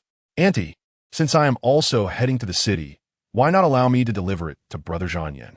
Anna said, feeling increasingly frustrated that she rarely encountered Zhang Yan. Every time he departed, she seemed to arrive just moments too late. Initially, she had no idea the phone belonged to Zhang Yan. It was only upon seeing the caller ID that she realized it. Having heard Zhang's mother mention a dinner with that woman at the end of the month, Anna was filled with a sense of urgency. She needed to devise a way to accompany Zhang's mother, allowing her to present herself favorably before Zhang Yan, thereby allowing a comparison to reveal who is truly better. "Anna, there's no need for your trouble. Just stay and chat with me." Zhang's mother gently declined Anna's offer. In truth, she wished to create opportunities for her son and Anna, but that was before Zhang Yan's registration with Wen Rao. Now, Zhang Yan was a married man, and although a divorce was likely to occur within a month, it was not appropriate for to intervene during this interim. Rejected by Zhang's mother, Anna feigned compliance. Yet internally she felt like an ant on a hot skillet. What if that one woman employed some tricks? She had yet to reap the reward she sought, and she could not allow them to be snatched away. On Wen Rao's end, after hanging up, she was only slightly intrigued by the familiarity of the voice. Otherwise, it bore no impact on her. Xiao Er wished to explore a nearby trendy night market, and with nothing pressing on her agenda, Wen Rao accompanied him. The siblings indulged in grilled sweet potato skins, savory pancakes, and stinky tofu. After satisfying their appetites, they purchased some jars for painting, as Xiao Er enjoyed decorating jars and storage boxes, gifting the completed works to friends. After their excursion, Xiao Er was nearly asleep from exhaustion as Wen Rao wheeled him downstairs, where it was already past 10 o'clock. Wen Rao instructed Xiao Er to wait for her downstairs while she took the wheelchair back upstairs. As Wen Rao ascended from the first to the second floor, everything appeared quite normal. However, as she approached the third floor, she sensed an eerie presence lurking in the air. Driven by her instincts as a police officer, she positioned her wheelchair defensively in front of her and proceeded cautiously up the staircase. The motion sensor light on the third floor had inexplicably malfunctioned, and the neighbors had yet to commence renovations, leaving only their unit occupied. Just as Wen Rao set foot on the final step, a shadow suddenly lunged at her from the darkness. After 061, be more cautious and do not underestimate others. In the darkness, a shadow suddenly lunged towards Wen Rao. Anticipating the attack, she forcefully swung her wheelchair at the figure. A grunt echoed in the night as the assailant staggered back. The sound of a spring knife being drawn followed. Illuminated by the dim moonlight, Wen Rao discerned a burly, bald man wearing a mask, brandishing a spring knife menacingly. "Who are you?" Wen Rao's voice was icy. The assailant waved the knife dismissively, clearly underestimating her. "So you live here? I didn't expect there to be a woman. You tell that surname Jean to heed my warning. Listen well, be careful from now on. Don't act ungratefully. Tell your husband to drop the charges. If my sister loses even a hair, I swear I will." Before he could finish his threat, Wen Rao executed a sweeping kick, striking his wrist with her wheelchair. Clang! The knife clattered to the ground, and she swiftly kicked it away, following up with a solid kick to the man's leg. "You bastard!" The bald man, taken aback by her ferocity, cursed as he attempted to charge forward. Wen Rao, undeterred, continued her assault until the man realized he was outmatched and attempted to flee. However, he slipped and tumbled down the stairs, losing consciousness upon impact. At that moment, a neighbor on the second floor, hearing the commotion, cautiously opened their door, only to find a bloodied man sprawled on the ground, prompting a terrified scream and a hasty retreat behind closed doors. "Do not be afraid. I am a police officer. Stay inside and do not come out. If possible, could you lend me a rope?" Wen Rao spoke calmly to soothe the frightened neighbors. The female occupant timidly assented, while her husband eventually passed a rope through the door, inquiring cautiously if assistance was needed. He was concerned for Wen Rao, perceiving her as a young girl against the imposing figure of her attacker. "No need for now. Thank you. I can handle it," Wen Rao replied. After calling the police, she secured the man and donned her identification badge, waiting for her colleagues to arrive. Throughout this ordeal, the neighbors remained close by, prepared to assist if necessary. The police car arrived in 8 minutes, responding swiftly due to the knife-related assault. Familiar faces from her department were present, and after a brief explanation, they took the assailant away, allowing Wen Rao to return to the station to provide her statement. Though Xiao Air was concerned for Wen Rao, he refrained from questioning her further. Once alone in the room, he dialed Zhang Yan's number. Zhang Yan, still at the office, was momentarily taken aback by the caller ID, but quickly answered. "Brother Zhang, someone just attacked my sister at our doorstep, demanding she deliver a message to you to drop some charges. Fortunately, she is unharmed and has gone back with her colleagues to give a statement. If you have the time, could you please pick her up?" Xiao Air's voice, though calm, betrayed a subtle tremor that revealed his underlying anxiety. In this world, he had only his sister as his sole relative. When his sister found herself in peril, he felt utterly helpless, thus refraining from asking any questions, for he believed this silence would serve her better, allowing her to focus entirely on uncovering the truth without being distracted by his concerns. Noticing a hint of distress in Wen Xiao's voice, Zhang Yan offered reassurance, saying, "Make sure to lock the door tightly at home. Do not open it for anyone except for me and your sister. I will fetch her and return promptly. I will add you on WeChat now. Keep the video call active, and we can converse, which will alleviate your fears. I understand, my sister has instructed me as well." Suddenly, there was a sharp gasp from Xiao's side, and then the call was abruptly disconnected. His rival is not an ordinary person. Upon hearing Wen Xiao's call, Zhang Yan abruptly stood up and made his way outside. Just as he reached the office door, Xiao called in. "Brother Zhang, I'm fine. There was a power outage, and my phone fell to the ground." Worried that Zhang Yan might be concerned, Wen Xiao had hastily stood up and subsequently fallen. But he didn't disclose this to Zhang Yan. "Xiao, I'll send a colleague to accompany you. You can call him Shangge. I'll send you his photo, and you can let him in when he arrives." Zhang Yan remained uneasy about Xiao's safety, so he arranged for Xiao Shan to protect him, knowing that Xiao Shan was skilled and could handle any situation that might arise. Xiao obediently agreed, recognizing that compliance was the best course of action at that moment. Zhang Yan departed his battered car, while a convoy of Rolls-Royces trailed behind at a distance. Throughout the journey, Zhang Yan attempted to call Wen Rao, but to no avail. Upon arriving at the police station, he spotted Wen Rao and Zhu Hushu exiting together. Zhang Yan's expression darkened as he honked the horn. Hearing the noise, Wen Rao turned and hurried over, while Zhu Hushu stood frozen, taken aback by the striking presence of Wen Rao's husband. "How did you come here?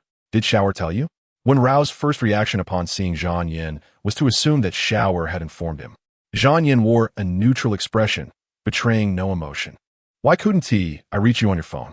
Oh, it broke when I fought with the assailants. I can only get it repaired tomorrow. Wen Rao waved her shattered phone in front of Zhang Yan. Let us discuss this in the car. It's quite late. Zhang Yan said as he exited the vehicle and opened the door for Wen Rao. This was the first time he had opened a car door for a woman, as it was typically a task reserved for his bodyguards. From a distance, Zhuang Tao and the other bodyguards in the car watched in astonishment. Had President Zhang always disliked Wen Rao? Why was he now so willingly assisting her? It felt as if he were performing, poised to slam the door on her at any moment. Wen Rao, however, felt no particular significance in the gesture and was about to enter the car when Zhu Hushu approached briskly. Sister Wen, is this your friend? Zhu Hushu had already deduced Zhang Yan's identity, but feigned ignorance. Only then did Wen Rao recall Zhu Hushu's presence and hurriedly introduced them. Hushu, this is my husband, Zhang Yan. Zhang Yan, this is my best friend, his younger brother, and my colleague, Zhu Hushu. Wen Rao provided a brief introduction, and Zhu Hushu extended his hand. Hello. Zhang Yan responded with a curt acknowledgement, deliberately avoiding a handshake, instead gesturing for Wen Rao to enter the car. He had no desire to engage in pleasantries with someone who coveted his wife. Though he did not love Wen Rao, she was at present his wife. Zhu Hushu, fully aware of Wen Rao's marital status, still harbored hopes. Zhang Yan felt no obligation to grant him any courtesy. Zhu Hushu's hand lingered momentarily before he withdrew it, while Wen Rao couldn't help but think that her husband possessed quite the unique personality. Sister Wen Rao, I shall refrain from driving. May I catch a ride with you? Zhu Hushu, undeterred, feigns a desire for a lift, yet his true intention is to glean more about the dynamics between Wen Rao and Zhang Yan. No, it's not on my way, Zhang Yan replies, his voice as frigid as ice, dismissing Zhu Hushu without even inquiring about his destination. Wen Rao furrows her brow, sensing an undercurrent of hostility from Zhang Yan towards Zhu Hushu. However, since the vehicle belongs to Zhang Yan, she feels powerless to object to his decision. Sister Wen Rao, regarding the assailants, I have some new ideas. Why not let your husband return first? I can drive you, and we can discuss it further on the way. As Zhu Hushu's words linger in the air, Zhang Yan's expression darkens further, an icy stillness enveloping the moment. Are you confessing to me? Wen Rao had never considered that Zhu Hushu harbored a secret affection for her. Thus, she was oblivious to the implications of his words. Is that so? Please elaborate. Upon hearing the case, Wen Rao's spirits lifted. She was about to wave her hand, signaling for Zhang Yan to leave first, when the next moment, Zhang Yan grasped her hand before Zhu Hushu. The sudden grip sent Wen Rao's mind into a temporary frenzy. Seizing the opportunity, Zhang Yan ushered her into the passenger seat, appearing considerate while gritting his teeth as he pulled the seat belt across her. He then lightly patted her cheek with a smile that was more mocking than genuine, saying, It's too late.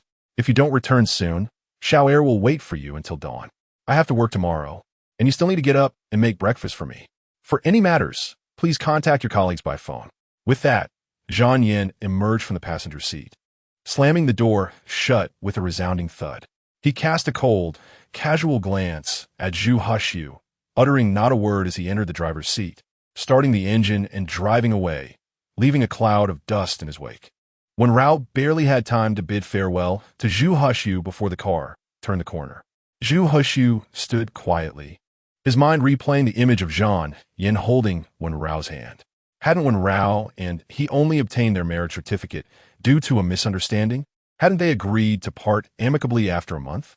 Why did it seem as though that man was unwilling to let Wen Rao go? No, he could not allow Wen Rao to fall into the other's trap. Inside the car, once her senses returned, Wen Rao suddenly shook off her hand. Zhang Yan caught a glimpse of this from the corner of his eye, his expression growing colder. What? Do you find me unclean? As the words escaped his lips, he recalled how her brief touch had affected him even more than it had her. Perhaps this was not the most appropriate thing to say. Zhang Yan, from now on, you must have my permission to hold my hand. Since you came to pick me up this time, I shall overlook it. After speaking, Wen Rao took out a disinfecting wipe from her bag to clean her hands, filling the car with the scent of alcohol. The veins on the back of Zhang Yan's hand tightened around the steering wheel. He shouldn't have come to pick her up. He thought that, as her husband, It was only right to check on her after the incident. Now, he regretted it. On my way here, I conducted a search. The person who attacked you and the one who scratched your car are siblings. They bribed the property manager to ascertain my address. Zhang Yin shifted the topic. Otherwise, he would have wanted to kick Wen Rao out of the car. Upon hearing how much he had discovered, Wen Rao's demeanor shifted to one of caution. Zhang Yin, I previously mentioned that you should obtain information through legitimate means. Do I need you to tell me that? Seeing his serious and resolute tone, Wen Rao felt less suspicious than before. We have detained the property manager. The man's name is Guan Dajiang. You previously filed a complaint against his sister for scratching your car, and she had him intimidate you in retaliation. Your house is solely in your name, and your occupation is listed as individual. He was unaware that I also reside here. As a police officer, combined with the property manager informing him that you had only recently purchased this house, he grew increasingly audacious. However, now both the brother and sister have been apprehended. They can reunite in the detention center. Wen Rao shook her head with a cold smile. Zhang Yan's expression remained perpetually tense. Fortunately, Xiao Er was unharmed. Otherwise, I would have felt guilty for a lifetime. It was my fault for not informing you earlier that I had reported that woman to the authorities. Had I disclosed it in advance, you could have taken precautions. To her astonishment, Zhang Yan had proactively acknowledged his own shortcomings. Zhang Yan, are you confessing to me? Wen Rao tilted her head, awaiting his response.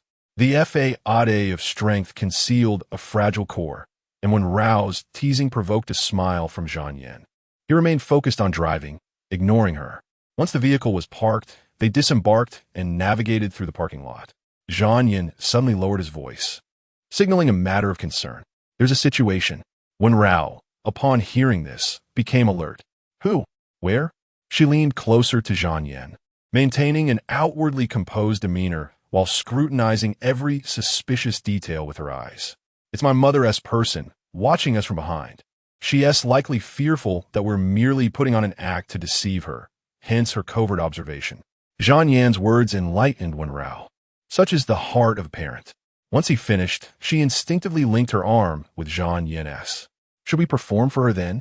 It was impractical for her to turn around, as it might reveal their ruse. Your grip feels too contrived.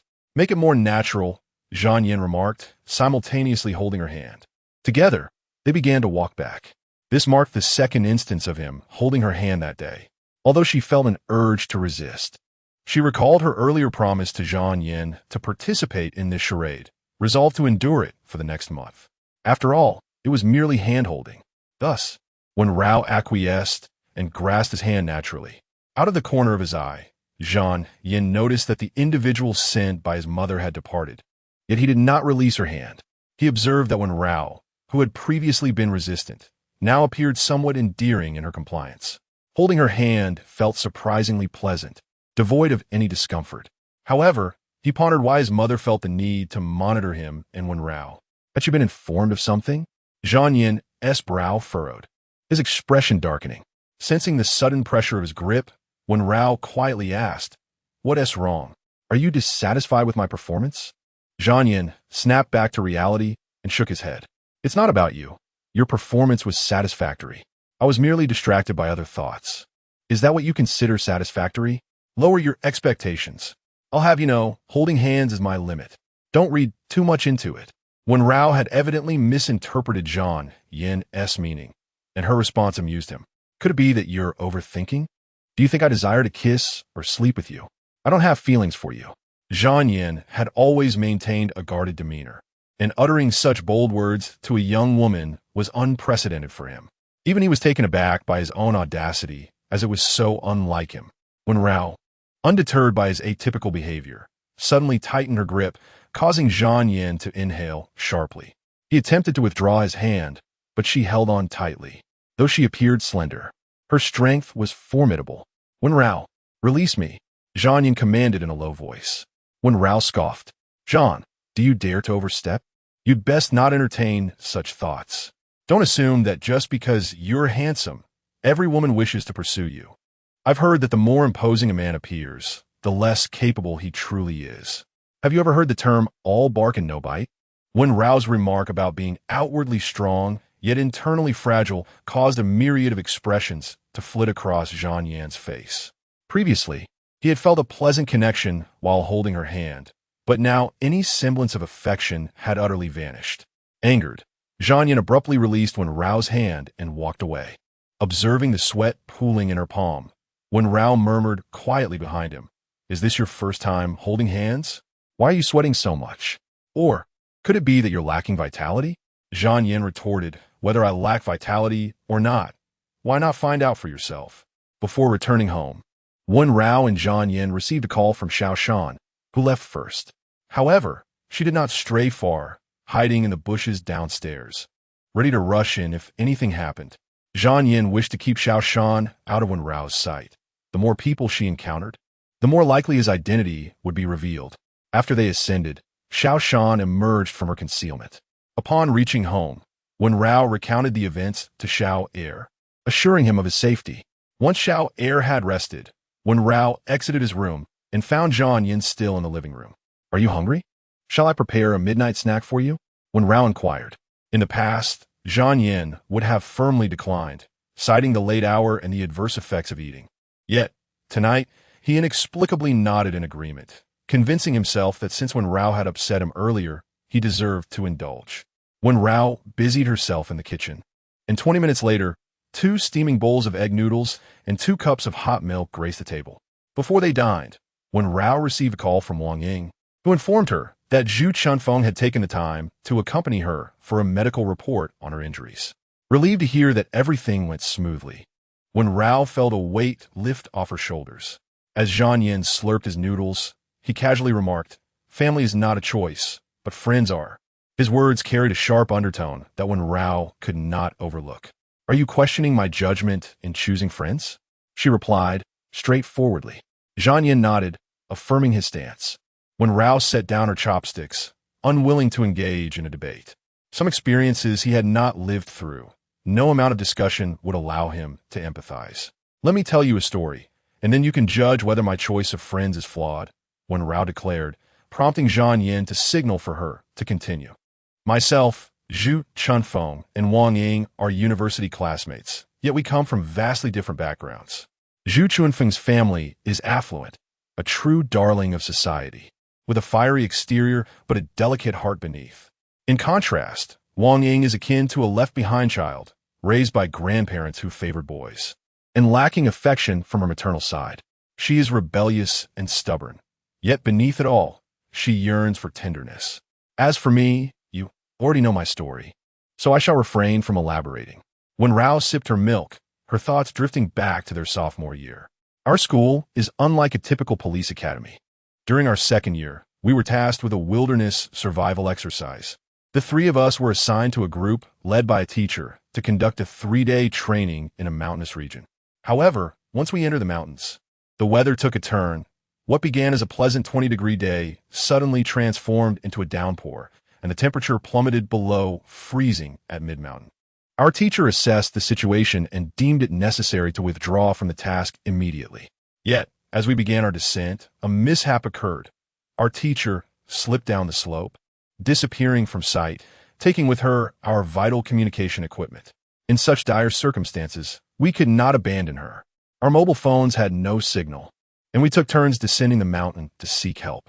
The teacher might not be able to endure for much longer, so the 3 of us supported one another, sharing a single thick jacket in turns. Eventually, Wang Ying broke her leg while trying to reach a backpack that hung precariously from the cliffside, and Zhu Chunfeng and I took turns carrying her down the mountain. In truth, prior to this ordeal, the 3 of us had exchanged no more than 10 words at school. Wen Rao's narrative captivated Yan Zhan, who listened with rare interest. Understanding comes naturally to those who are perceptive. As Wen Rao recounted her tale, Zhan Yan listened with rapt attention, a sentiment he had never anticipated experiencing while hearing her stories. In merely a few days, the dynamics of their relationship had transformed significantly, almost imperceptibly. During our journey to seek assistance from our teacher, we encountered a wolf for the first time, an experience that left all 3 of us astonished. Fortunately, our teacher, who had slipped and fallen, was nearby, albeit immobilized, and directed us on how to respond to the situation. Ultimately, we emerged victorious, though each of us bore injuries, and our teacher succumbed to unconsciousness due to the pain. At that moment, I was in the best condition, thus bearing the weight of hope for my companions as I sought help. Wen Rao briefly touched upon their encounter with the wolf. It was after this incident that the three of them sought the counsel of a psychologist for an extended period. Wang Ying, having sustained severe injuries, was forced to take a hiatus from her studies and later found herself unable to pursue her preferred career or field of study. The perilous nature of confronting the wolf is evident. Zhang Yan's gaze softened as he regarded her. If she had animatedly recounted her prowess in battling the wolf, he would have found himself disinterested. However, she remained focused on the essence of their friendship, which was the crux of her narrative. I descended the mountain alone to fetch assistance, ultimately locating a shepherd who accompanied me back to rescue our friends. I carried our teacher while the shepherd bore the injured Wang Ying, with Zhu Chunfeng trailing behind us. Upon placing our teacher down, I sought Zhu Chunfeng again, only to faint along the way. Zhu Chunfeng found me and brought me back. In the end, all three of us, along with our teacher, survived. I have always known that regardless of the circumstances, none of us would easily abandon one another. Despite the frigid temperatures, malfunctioning communication devices, and lost provisions, we persevered. This marked the inception of our unbreakable bond. Upon concluding her story, Wen Rao gestured for Zhang Yan to resume his meal. If she were to elaborate on her past, it could unfold over several days and nights. Yet she succinctly encapsulated it in under 10 minutes. Her manner of expression was intended for those mature enough to comprehend. Those who understand will grasp it inherently. Those who do not need not be further enlightened. Zhang Yan fell silent for a moment, touched by her words, his tone softening. Wen Rao, you must realize that as one traverses through different stages of life, individuals inevitably change. He wished to caution her that Wang Ying, after marriage and motherhood, would inevitably differ from her former self. Wen Rao nodded in agreement, affirming his sentiment. You are correct, yet the fundamental principles that reside within a person remain unchanged. Regarding Wang Ying's situation with domestic abuse, Zhu Chunfeng and I initially awaited her response. Should she choose forgiveness, we would distance ourselves, for one cannot awaken a person feigning slumber. However, now that she opts to gather evidence for divorce, we shall offer whatever assistance we can as friends, especially since she must care for her young child. After sharing her thoughts, Wen Rao smiled at him, her expression radiant and pure, her delicate features illuminated by the warm glow of the lights, enveloped in a serene aura. For a fleeting moment, Zhang Yan found himself entranced. Please eat. The late-night snack has grown cold, Wen Rao prompted Zhang Yan. At that moment, a commotion emanated from Xiao Er's room, where he peered out from his wheelchair. Sister, I can smell something delightful, he exclaimed. Wen Rao and Zhang Yan exchanged rare smiles, as he had actually been awake all along, eagerly waiting for his sister to finish her story before indulging in a midnight snack. Just as Wen Rao was about to offer her snack to Xiao Er, Zhang Yan raised his hand to halt her. I cannot consume this much. Allow me to share half of mine with Xiao Er. Having spoken, he rose to fetch a bowl and chopsticks from the kitchen. Upon his return, he looked earnestly at Wen Rao and said, I can arrange for someone to assist you in investigating your friend's matter. You have work.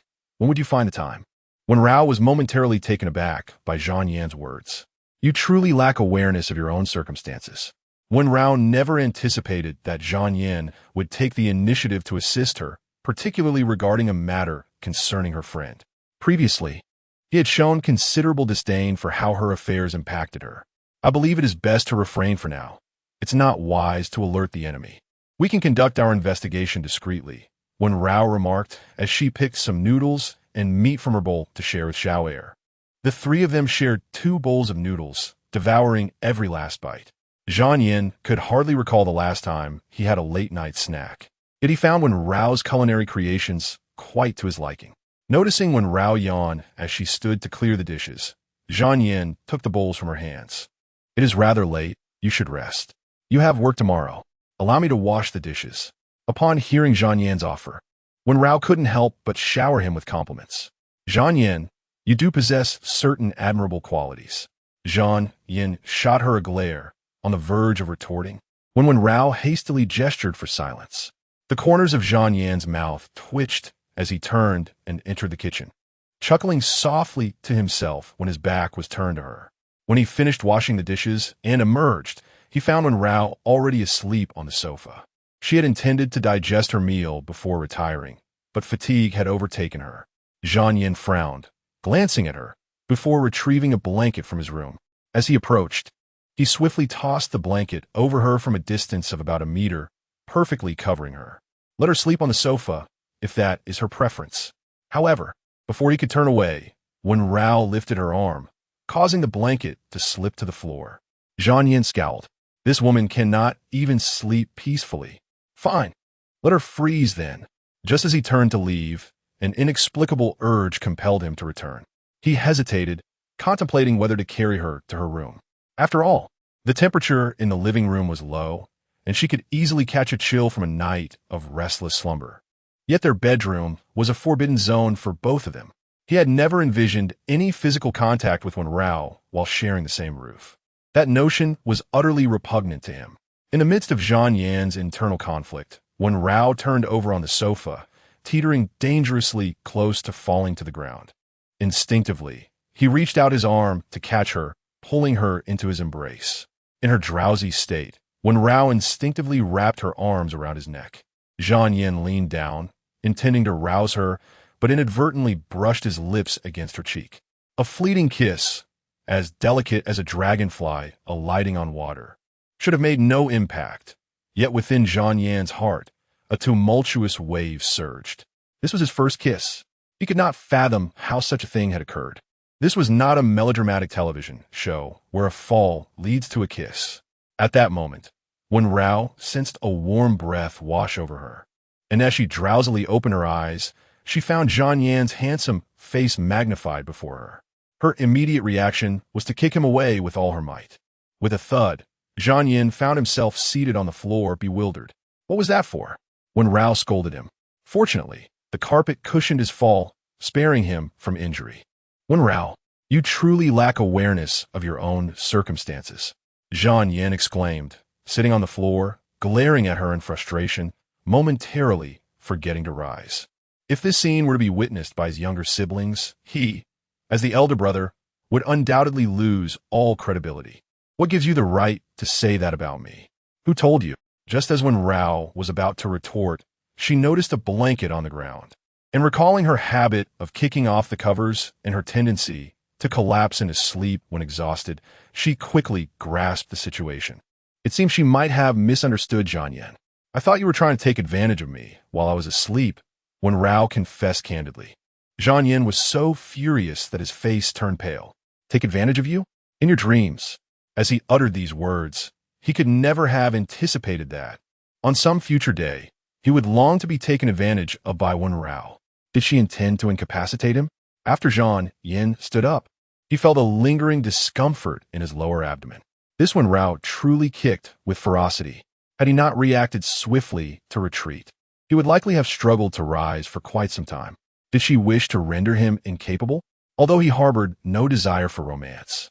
Believing that love could render one foolish and blind, it did not signify that he aspired to be anything less than a complete man. Infuriated by the kick, Zhang Yan could not retaliate, and he stormed back to his room, slamming the door with a resounding bang. Wen Rao merely scoffed at his retreating figure. What woman could tolerate such a proud and fastidious man? The following morning, Wen Rao left a note for Zhang Yan before heading to work. Zhang Yan followed the steps outlined in her note to steam buns for Xiao Air. The buns, filled with tofu, kelp, and dried shrimp, were made fresh by Wen Rao that very morning and were nothing short of exquisite. Zhang Yan had never contemplated using tofu, kelp, and dried shrimp as filling for buns. Initially, he assumed they would possess a fishy taste and refrained from tasting them. However, upon witnessing Xiao Air relish 3 of them with fervor, urging him to try, Zhang Yan could not resist taking a bite. He was soon captivated by the extraordinary flavor. The fermented buns not only lacked any fishiness, but also exuded a delightful sweetness. The seasoning she had crafted was impeccable. Brother Zhang, I wasn't deceiving you, was I? Aren't they delicious? Eating this in the morning won't be tiresome, and it fills you up, Xiao Er exclaimed as he consumed his fifth bun. Zhang Yin also indulged in 3, finding it rare for him to have such a hearty breakfast. Meanwhile, Wen Rao, once seated in the Miscellaneous Affairs Investigation Unit, hardly left her workstation aside from lunch and restroom breaks, spending the day engulfed in meticulous tasks.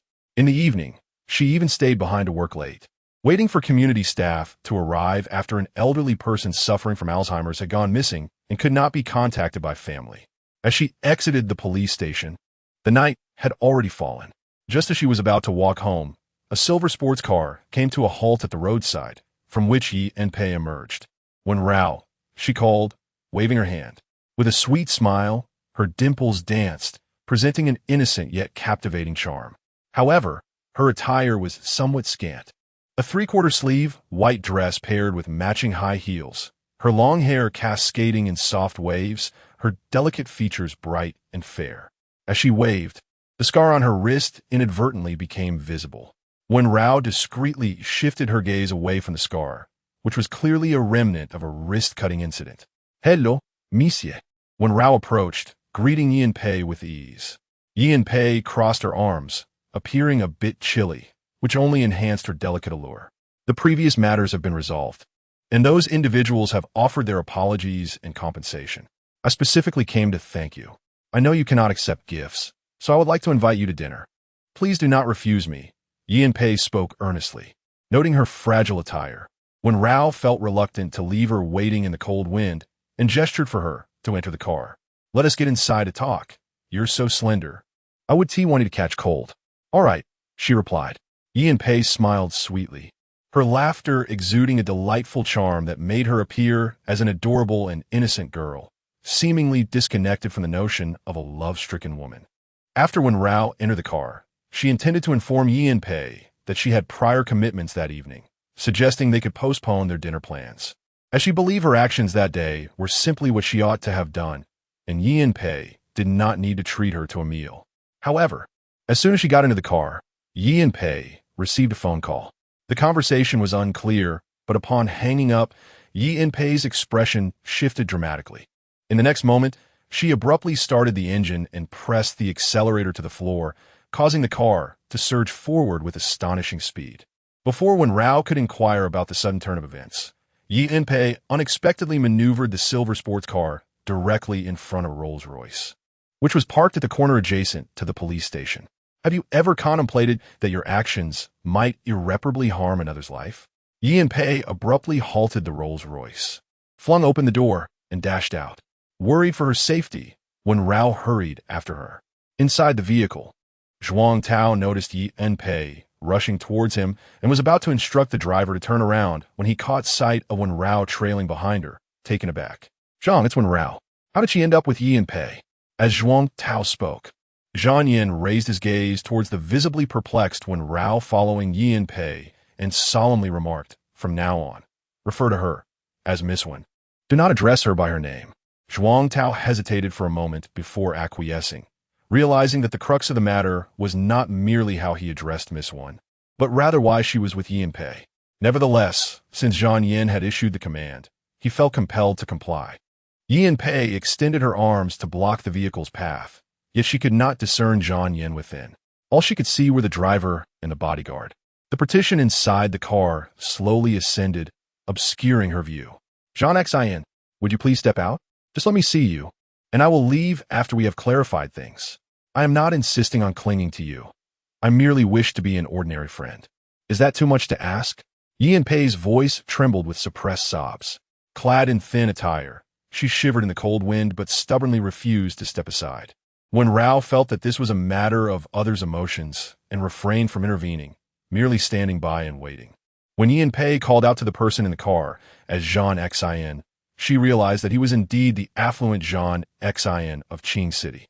Glancing at the luxurious vehicle, Wen Rao recalled having seen this convoy 2 or 3 times recently, concluding that Qing City was indeed small, allowing her to inadvertently cross paths with the city's wealthiest.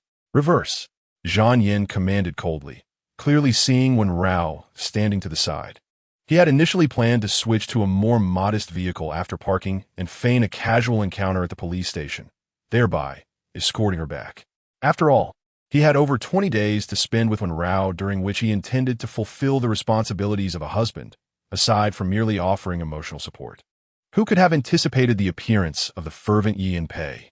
As the Rolls-Royce began to reverse, Yi In-pei attempted to pursue it, prompting Wen Rao to urgently restrain her. Do not chase after it. It's too dangerous. Had Wen Rao not intervened in time, Yi In-pei would have dashed into the oncoming traffic, nearly causing an accident. Don't hold me back. I must confront him. Why won't he see me? I've already promised not to cling to him as a couple. Can't we at least be ordinary friends? I've only just managed to ascertain his whereabouts. And it won't be so easy to encounter him again. Yi In-pei exclaimed, stumbling towards her own car, with Wen Rao in hot pursuit.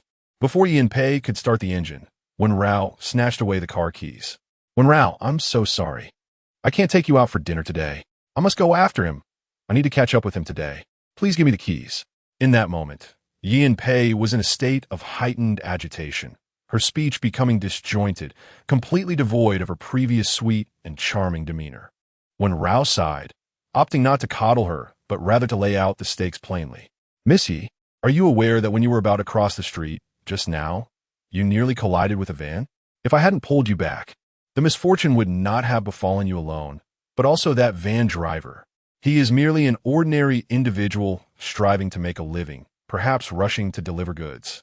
Fearful of receiving negative reviews. After a long day's work, he might earn only 200 or 300 at most, or even less. Yet, had you been struck, it could take him a decade or more to recover from the repercussions. Have you ever contemplated the possibility that your actions could irreparably harm another's life? Just moments ago, you answered a call and pressed the accelerator, while a lady with a stroller was preparing to cross the street. Fortunately, she was moving slowly. Otherwise, you would now be engulfed in regret. 070 A moment of enlightenment, with a few words from Wen Rao, the initially agitated Yi In-pei gradually found her composure. She vaguely recalled that when she started the car, someone had walked past the roadside, and she had indeed come perilously close to an accident. Miss Yi, you cannot rely on luck every time. You must understand that in the city, a collision at speeds exceeding 60 could be fatal. Your love is your life, but so too is the life of others, which they cherish dearly. I harbor no disdain or sarcasm regarding your pursuit of love. I merely believe that while you seek love, maintaining a basic level of calm and ensuring safety is a responsibility owed to yourself and the innocent souls on the road. Having spoken, Wen Rao handed the car keys to Yi In-pei, who was now in tears. Wen Rao, do you think I am unwell? I feel ill, yet I lack the courage to consult a psychologist.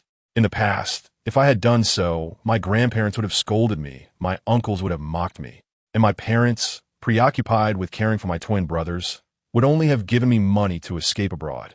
Only you are willing to speak such words to me. I recognize my shortcomings, yet I cannot help myself. Yi In-pei covered her face, weeping helplessly. Wen Rao made no attempt to stop her, allowing her to vent her emotions. Crying is, after all, a form of release. When Yi In-pei had exhausted her tears, Wen Rao gently patted her and softly remarked, "Your courageous pursuit of love is truly admirable. After all, for a woman to chase a man requires immense bravery.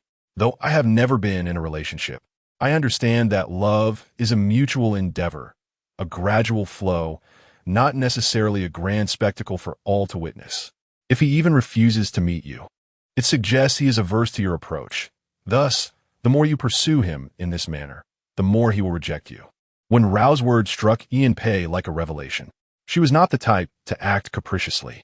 She had harbored feelings for the same person since high school and had only mustered the courage to confess in college. She was aware that her female cousins eagerly awaited her missteps, which made her feel trapped once she had embarked on this path. "Thank you, Wen Rao. In the Yi family, no one has ever conveyed such sentiments to me. They only make harsh judgments about my mistakes without taking the time to explain where I went wrong or what the consequences might be. Today, I indeed made a grave error, nearly endangering both myself and others. If you had not stopped me, I could have committed a terrible mistake." Now composed, Yi In-pei reflected on the potential disaster that could have unfolded had Wen Rao not intervened. With her mediocre driving skills, she would have likely caused an accident. If she had injured someone and faced imprisonment, her future would have been irrevocably altered, and she would have implicated the innocent as well. The thought sent a shiver down her spine. Miss Yi, it would be wise for you to return home and rest. There will be ample opportunities and time to pursue your heart's desire, but do not act so impulsively in the future. If you wish to treat me to a meal, feel free to invite me anytime. Wen Rao smiled at Yi and Pei, her radiant expression uplifting Yi and Pei's spirits, eliciting a shared, knowing smile in return. Wen Zhao, may I seek you out when I find myself in confusion? I hope you won't find me bothersome. Yi and Pei wiped away her tears, revealing a sincere smile. Just as Wen Rao was about to respond, her phone suddenly rang. Upon noticing an unfamiliar number, she answered it, only to be met with a torrent of offensive and vulgar language from the other end. In a phone call, Aunt Wen Rao vehemently berated her. Wen Zhao, have you finally succeeded in making your grandmother ill? She has been hospitalized and is receiving intravenous treatment, costing thousands. She receives only a meager pension each month, and now, all of it has been spent because of you, ungrateful granddaughter. How can you be so heartless? It was your grandmother who cared for you when you were a child. Your parents had neither the time nor the means to look after you while they worked. And now that you have a job, you turn your back on her. You even blocked me. On what grounds? We don't pity you. If it weren't for your grandmother's relatives, you would have been sold off long ago. You even look down on our Bao. Apart from Bao, who shows you any sympathy, you merely bring along a burden and call yourself an intern. Who will want you? You must go to your grandmother's house immediately and apologize. She has said that if you are willing to apologize sincerely, she will not hold it against you and will refrain from visiting your workplace. We have been more than generous with you. Don't take our kindness for granted. Aunt Wen's voice was loud and powerful, even reaching Yi and Pei's ears. As she worried about how Wen Rao would respond, Wen Rao had already started to speak. Ms. Wen, I address you as aunt out of respect, for the truly shameless person has always been you.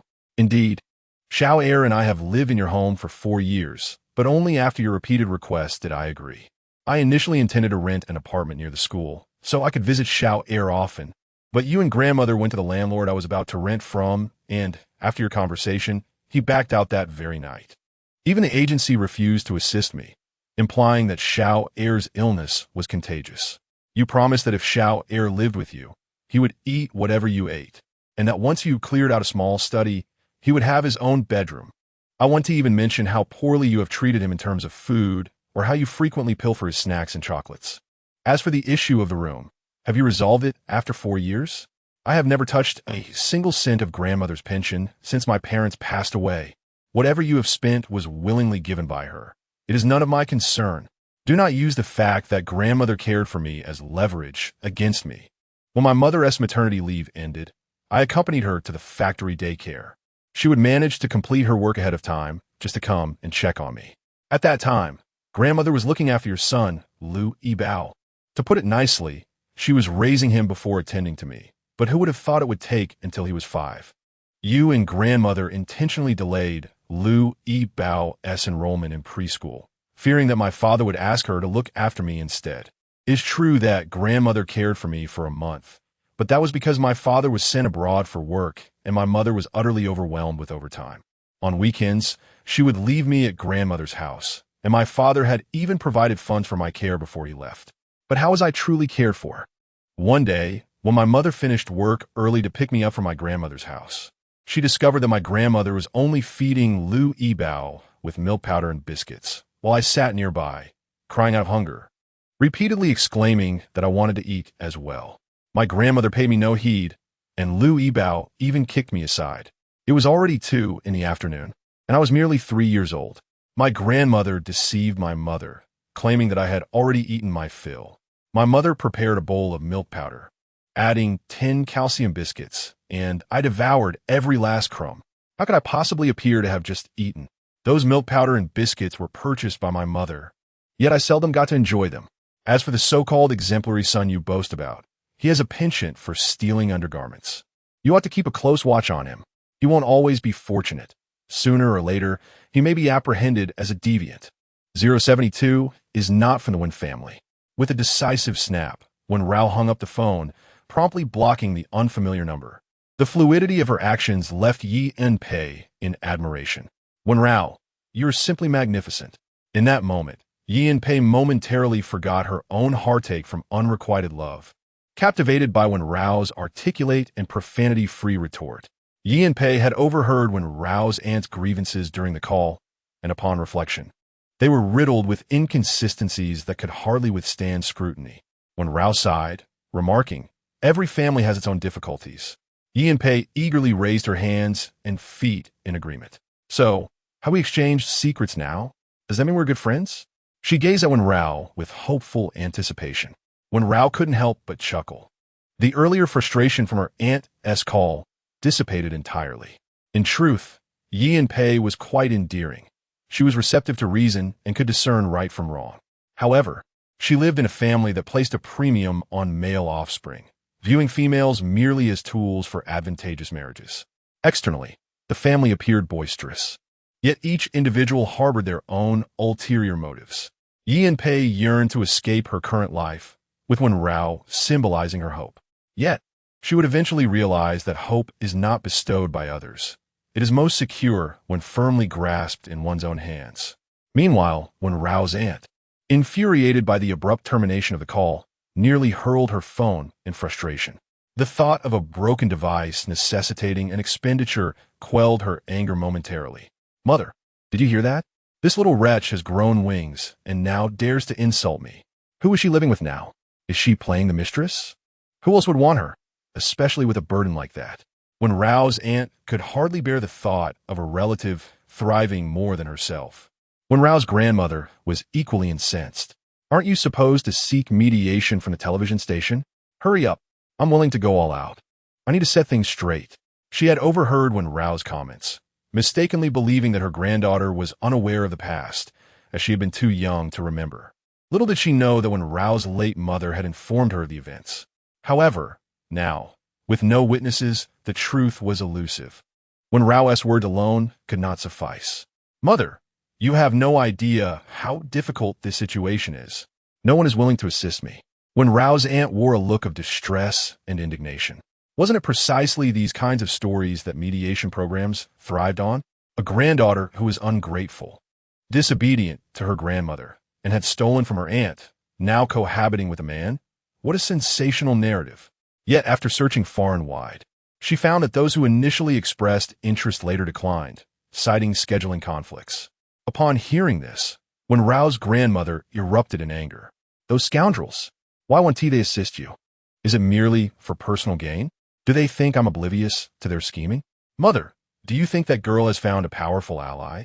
Or perhaps she has uncovered her true heritage?" Upon uttering this, Wen Rao's aunt noticed her mother signaling her to lower her voice, ensuring the door was locked before whispering conspiratorially. "At the time of adopting your younger brother, only your father and I were aware of it. And since your father has been deceased for many years, only the two of us know the truth. That girl could never fathom that her father is not of the one family's bloodline." After grandmother Wen spoke, a fleeting glimmer of guilt and resentment crossed her eyes. "Last time we dined together, it was a memorable occasion." Suddenly, Aunt Wen Rao recalled something. "Mother, did you not mention that that wretched girl's maternal family is also struggling? Since we are presently unable to exert any influence, why not allow them to deal with that wretched girl and the sickly child?" The compensation money meant for her deceased parents was deceitfully taken by her aunt, yet the funeral expenses can still be claimed. Although the grandmother of that wretched girl may refuse, her uncles and aunts are undoubtedly impoverished. Can they truly resist the allure of money? Aunt Wen Rao has always been the most adept at sowing discord within the family, frequently conjuring up such dubious schemes. Grandma Wen Rao pondered for a moment before grunting in disdain. "Initially, I refrained from claiming the funeral expenses because they communicated their disinterest. If I had pursued it, they would have had to negotiate, for I could have secured a substantial portion of that money." A look of regret washed over Grandma Wen Rao's face. Aunt Wen Rao pursed her lips, feigning sympathy. "Indeed, that sum amounts to over 100,000, enough to purchase a vehicle. Ibao has long desired a car, having expressed this wish for over a year. I had hoped that by becoming a family with that wretched girl, she would hand over her salary card, After 2 years of saving, it would suffice. And I would supplement it if necessary. Their family likely declined the funeral expenses out of fear that the wretched girl would foist the sickly child upon them. Such appears to be the calculation. Grandma Wen Rao nodded, secretly resolving not to let Wen Rao off the hook. If the wretched girl avoids her, she would seek out others to create a ruckus. In any case, she must not be allowed to live in peace. Meanwhile, after bidding farewell to Yin Pei, Wen Rao did not allow her to see her off and instead ventured to the supermarket to purchase chocolates for Shower. On her way, she received a phone call from Zhang Yan. "Shall we dine out tonight?" "It's on me." Zhang Yan's voice was muffled, and Wen Rao sensed something was amiss with him today. "Is it not obvious? Seeing you and Yin Pei together, how could I not feel aggrieved? That's unnecessary. There are plenty of dishes left in the fridge," Wen Rao thought, considering that the food would spoil by tomorrow if not consumed. This morning, I asked Shower what he liked best, and he mentioned a buffet. However, our last outing was when you first received your internship salary. Wen Rao felt a pang of sadness at Zhang Yan's words. Shower was too shy to tell Zhang Yan that their last buffet experience was indeed that previous occasion. "I received my bonus today. Even if I treat Shower, you may as well benefit from it. I will arrive in half an hour. You both just need to wait by the roadside." With that, Zhang Yan hung up, leaving Wen Rao no opportunity to decline. Wen Rao rolled her eyes at the phone. "Fine. Let it be. I'll repay the favor another time." She met up with Shower and slowly descended the stairs, utilizing the half hour to allow Shower some exercise. Upon hearing about the buffet, Shower's face lit up with joy, transforming into a beaming expression. Although his thoughts were more mature than his peers, he remained, at heart, a child of merely a few years. "Sister, what do you think Brother Zhang Yan will take us to eat? Is it Jishui Peen or Paris barbecue?" Shower mentioned 2 mid-range buffets. Though these establishments may not boast the quality of a 5-star hotel, they certainly offer salmon and ice cream at an excellent price-performance ratio. Wen Rao was uncertain. Given that Zhang Yan was treating, she refrained from asking too many questions. After a brief wait, Zhang Yan arrived, driving a modest BYD priced under 200,000. He expertly parked the vehicle and skillfully assisted Xiao Air in stowing the wheelchair inside. Wen Rao helped Xiao Air settle into the back seat. As the car began to move, Zhang Yan took them directly onto the cross-sea bridge.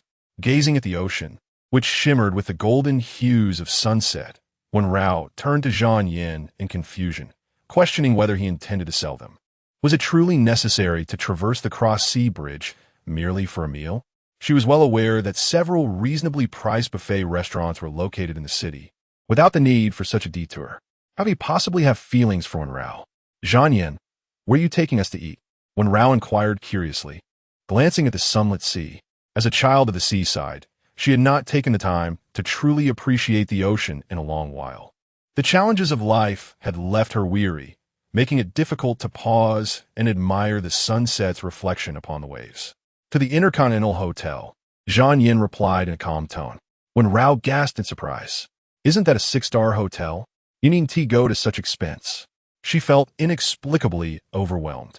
If they were to dine there in the future, it might lead her to financial ruin. "It's no trouble at all. It's a dining voucher from a company marketing event. My mother is vegetarian, and my father is busy, so I thought I would bring you along.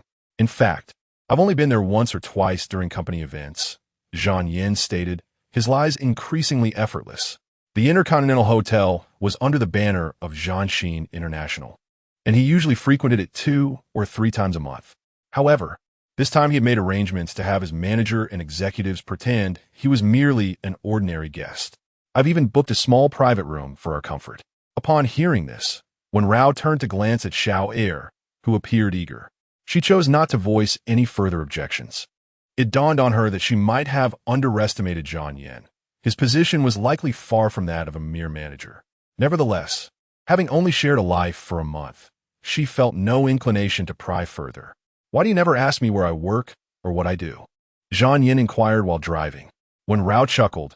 "You already knew about my job when we first met. If you were engaged in something unsavory, you certainly wouldn't want to share a life with me. If you're not feeling guilty, it must mean you have a legitimate occupation. We've only spent a month together, and there's no need for such extensive knowledge. After all, our paths will likely diverge in the future." Her casual demeanor inexplicably irked Zhang Yan. He couldn't articulate why, but her words unsettled him. Wen Rao, you know why I'm reluctant to consider a second marriage. We could maintain a long-term arrangement. You and Xiao Heir have a place to stay, and he has someone to care for him. Why disrupt our current state? Zhang Yan couldn't help but ask. The moment the words left his mouth, he felt they were out of character, as if he were trying to keep Wen Rao from leaving. Actually, I'm only saying this for Xiao Heir's sake, he added hastily, fearing she might misconstrue his intentions. How could he possibly have feelings for Wen Rao? As her gaze shifted from the window to his face, she noticed the sharp contours of his features bathed in a warm, golden glow from the setting sun. Handsome, robust, and flawless. She had never imagined that the person she would mistakenly marry would be such a stunningly attractive man. It all felt like a dream. Yet, since her parents' passing, she had ceased to indulge in unrealistic fantasies. Life was neither a novel nor a fairy tale. Redemption must come from within. Zhang Yan, our relationship is not a typical romantic one. It is bound to encounter problems eventually, leading to inevitable collapse. Have you considered this? Wen Rao, when confronted with matters of the heart, exudes a composure reminiscent of someone who has traversed the trials of a century. A pang of anxiety gripped Zhang Yan's heart. The significant issue Wen Rao alluded to was likely his identity. He would soon find himself at a crossroads, facing two daunting choices. First, Wen Rao might become aware of his considerable wealth and demand exorbitant alimony, potentially escalating to a public legal battle, during which she could divulge his private affairs to elicit sympathy and secure a greater sum. Alternatively, Wen Rao might choose to turn away, leaving him to grapple with the inescapable fate of a second marriage. Zhang Yan believed that, despite having spent merely a month in each other's company, he and Wen Rao ought to establish a witness and a prenuptial agreement to avert any unnecessary complications in the future. At that moment, he was contemplating how to propose the agreement to Wen Rao, unaware that in the days to come, he would destructively tear and swallow the very document intended to serve as evidence. But that is a tale for another time.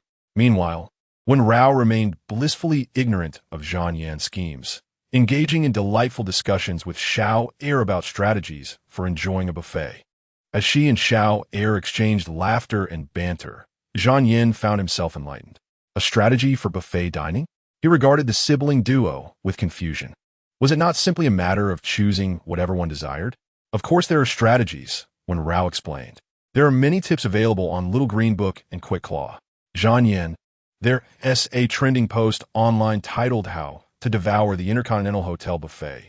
My sister and I previously agreed that if we had the chance to go, we would follow that guide. However, since you are treating us this time, we shall refrain from embarrassing you. Zhang Yan's lips twitched at Xiao Heir's words. To devour the Intercontinental Hotel? Was that not tantamount to devouring him? Upon reaching their destination, Zhang Yan parked the car and noticed Wen Rao still carrying Xiao Heir's bag. He promptly took the initiative to push Xiao Heir's wheelchair, which Xiao Heir appreciated. As the trio entered the lobby, the manager, who had been prearranged, approached them briskly. Mr. Zhang, welcome. Yes, thank you, Zhang Yan replied in a nonchalant tone, causing the manager to tremble internally, though he dared not show it, and led them into a charming private room. Once seated, the manager presented them with tablets for ordering. Wen Rao encouraged Xiao Heir to practice ordering on his own, and with a mere glance from Zhang Yan, the manager hurriedly excused himself. I've only seen this place on television before, though I have encountered another similar setting, Xiao Heir remarked, surveying the surroundings with a smile. Where? Zhang Yan inquired, intrigued. In my dreams, Xiao Heir replied, eliciting a moment of silence from Zhang Yan. Xiao Heir chuckled shyly after his remark. He was currently learning to draw comics, often depicting scenes of lavish banquet halls. Previously, he had relied on online images for inspiration, but now, being present in such an environment, he felt his future illustrations would resonate more deeply. Xiao Heir spoke innocently, yet Wen Rao listened with a heavy heart. She too smiled, but her smile was laced with bittersweetness. Due to the need to save money for Xiao Heir's medical treatment, they rarely dined out. During her university years, she was preoccupied with part-time jobs, leaving little time for leisure. However, Xiao'er was remarkably understanding, never clamoring for food or clothing, even utilizing both sides of his sketchbooks. She endeavored to provide Xiao'er with the best, albeit her resources were limited. Perhaps she should consider Zhang Yan's suggestion and foster a long-term amicable partnership with him. After placing their orders, the dishes soon arrived. The buffet at the Intercontinental Hotel operated on a system where customers ordered, and the kitchen prepared the meals. There was no need for patrons to retrieve their own food. Both Wen Rao and Xiao'er were fond of sweet shrimp, salmon, and king crab. Nevertheless, they dined leisurely, ensuring they did not embarrass Zhang Yan. Zhang Yan consumed very little and did so at a leisurely pace, exuding an air of refined elegance with every gesture. Occasionally, he would savor a sip of tea. When Rao took a bite of the king crab, glanced at Zhang Yan, and softly remarked to Xiao'er, "Look at him, he eats so gracefully, while we are indulging quite heartily." At that moment, as when Rao spoke, Zhang Yan, who was in the midst of sipping tea, suddenly spewed the hot beverage all over the king crab in front of him. When Rao and Xiao'er reacted, one chastised him for squandering the delicacy, while the other handed him a tissue, with Wen Rao laughing heartily. Xiao'er fought to stifle his laughter, turning red in the face. "Just laugh if you want to," Zhang Yan commanded, and finally, Xiao'er could no longer contain his amusement. Even Zhang Yan himself couldn't help but chuckle, albeit briefly. However, his laughter was genuine. Just then, Zhang Yan's phone rang, and upon seeing the caller ID, his expression subtly shifted, revealing a hint of intrigue. The human heart is a mystery. I stepped out to take a phone call, leaving behind the laughter of Wen Rao and Xiao'er. Even while facing away from them, a smile unconsciously crept onto my lips. Wen Rao, at times, can be quite endearing. I composed myself and answered my mother's call. "Xiaoyan, are you dining with Wen Rao at the Intercontinental Hotel?" My mother's voice was laced with curiosity. "Yes, I brought Wen Rao and her brother to enjoy the buffet." I did not deny it, as I had been transparent with my family about the arrangements from the outset. Upon hearing my words, my mother found the situation increasingly astonishing, even suspecting that her son had become addicted to playing a role. Yet, my son had never been one to compromise his own happiness. Aside from agreeing to marry Xiaogua due to her poor health, he had always possessed a clear sense of direction. His attitude towards Wen Rao and her brother was evidently different this time. It seemed he was resolutely against the idea of a second marriage. She had inquired with the lobby manager and learned that our meal had been quite harmonious, with Xiaoyan patiently explaining how to eat the hairy crabs to Wen Rao and her brother. At present, Wen Rao did not appear to be a capricious woman. "Xiaoyan, the human heart is inscrutable. You should observe that brother and sister a bit longer. If you truly get along, I will not object, and I will gladly accept Xiaogua as my goddaughter." My mother was willing to take a step back, but the condition was that she must personally approve of Wen Rao. Understood. I acknowledged her and chatted a bit longer before returning to the private room. After the three of us had eaten our fill, Xiao'er fell asleep on the way back. Wen Rao intended to take off her coat to cover her, but I had already removed my suit jacket and draped it over Xiao'er. "Thank you," Wen Rao said. I gave her a sideways glance. "I'm helping Xiao'er, not you. No need to thank me." In the past, Wen Rao would have retorted, but today, considering that I had treated them to a meal and driven them, she refrained from doing so. "It takes an hour to drive back. Would you like to listen to some music to avoid dozing off?" Wen Rao thought that remaining silent for more than an hour in the car would be rather awkward. I did not oppose her suggestion, and she played a traditional song on her phone.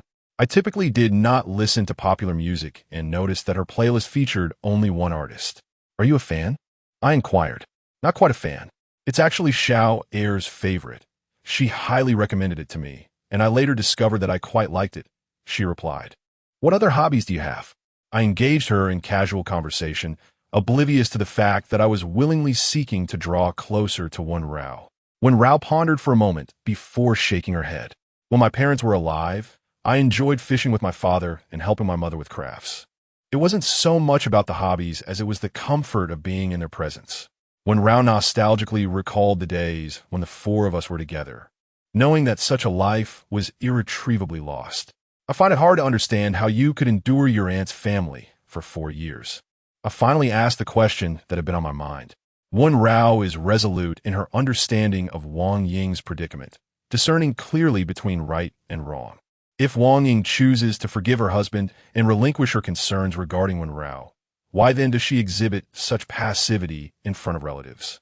Turning back to glance at Xiao Er, who remained in slumber, Wen Rao began to recount her tale. Following the demise of my parents, my grandmother could have claimed a portion of the funeral expenses and compensation.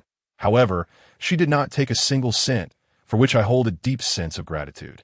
At that time, I was still a minor, and faced with my aunt's repeated entreaties, compounded by my grandmother's tearful pleas for me to stay at my aunt's home, claiming that she missed both Xiao Er and me, and that it would be more convenient for her to visit.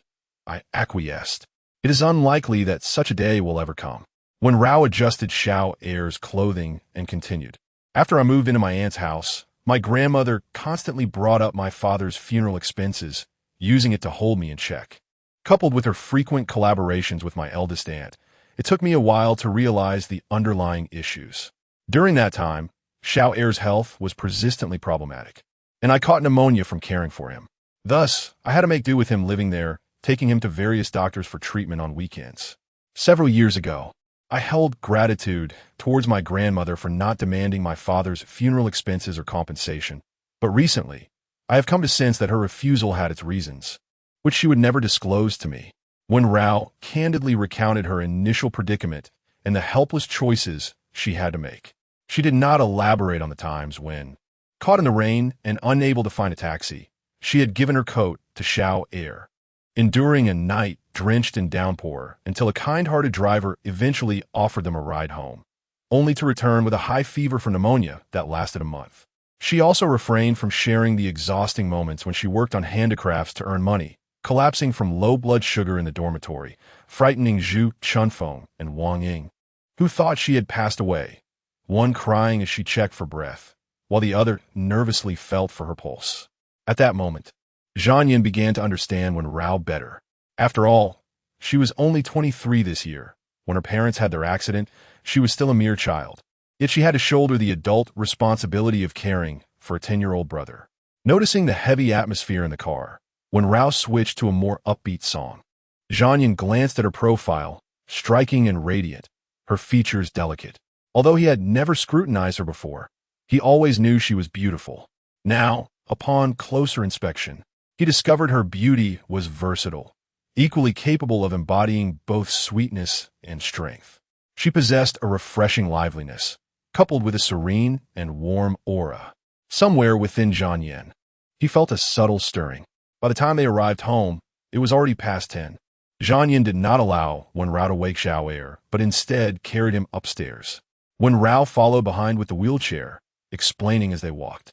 Xiao Er's condition makes him particularly prone to fatigue and drowsiness. Once asleep, it is challenging to rouse him. Zhang Yin nodded. Have you consulted any specialists? Previously, we did reach out with Zhu Chunfeng's assistance, but this rare condition lacks the most effective treatment methods, even abroad. Xiao Er is somewhat fortunate. He initially exhibited mild intellectual deficits, but the subsequent intervention showed promising results. He possesses considerable talent in painting and enjoys reading, which is a blessing. However, his physical condition continues to deteriorate, with increasing weakness in his limbs. I have a friend who knows specialists in this field. Allow me to contact them for you. Zhang Yin offered as they reached the door. Wen Rao opened it, allowing him and Xiao Er to enter first. Thank you in advance. You're welcome, Zhang Yin replied, placing Xiao Er down before heading to the balcony. Taking advantage of Wen Rao's time in Xiao Er's room, Zhang Yin dialed Zhuang Tao's number. Zhuang Tao, please reach out to specialists who can treat Xiao Er's condition and arrange for them to come to Qing City for a consultation. Also, prepare a prenuptial agreement. When I notify you, bring it along to serve as a witness for the signing. On one hand, Zhang Yin arranged for someone to attend to Wen Xiao Er's medical needs, while on the other, he signed a prenuptial agreement with Wen Rao. His understanding of Wen Rao's choices does not equate to affection. He recognizes the necessity of maintaining clarity in their dealings. Very well, Mr. Zhang, he replied. After the call with Zhuang Tao ended, a sense of unease lingered within him. While acting as a witness posed no immediate issues, He couldn't help but feel that should Mr. Jean and Miss Wen find a harmonious path together, his role as a witness would become rather uncomfortable. It felt as if he were an unwelcome third party in their relationship. Surely, such a scenario would never come to pass. 078, I can no longer endure this after a week of relentless busyness, when Rao found herself pushing Xiao out for shopping on Friday evening. Since Zhang Yan's parents were coming for dinner the next day, she needed to prepare the ingredients in advance. Zhang Yan was still occupied at the office, promising to pick her up after work and allowing her to use his card. Wen Rao accepted without hesitation, taking his card and Xiao, and they set off. Upon entering the mall, Xiao was captivated by a newly opened cultural and creative brand on the first floor. Noticing his interest, Wen Rao asked him to wait there while she proceeded to the supermarket. Once she left, Xiao was so engrossed in his exploration that he failed to notice his aunt and grandmother approaching from behind. From a distance, they spotted him, and a malicious scheme began to fester in their hearts. Wen Xiao, where is your sister? Why are you the only one here? Do you have any idea how hard I've searched for you both? You ungrateful siblings, how long do you intend to evade us? I have cared for you two for 4 years, providing everything you needed, and now, without a word, you vanish. Your sister, barely in her 20s, is living with some ambiguous man. How can I face your deceased uncle with her behavior? Suddenly, a wail erupted, startling Xiao. He turned to see his aunt and grandmother, one clutching the armrest of a wheelchair, the other feigning a fragile state, clutching her chest. Terrified, Xiao instinctively tried to push the wheelchair away. However, before the wheels even grazed his grandmother's foot, she let out a dramatic cry and collapsed onto the ground. Are you trying to crush me? Wen Xiao, I am your grandmother.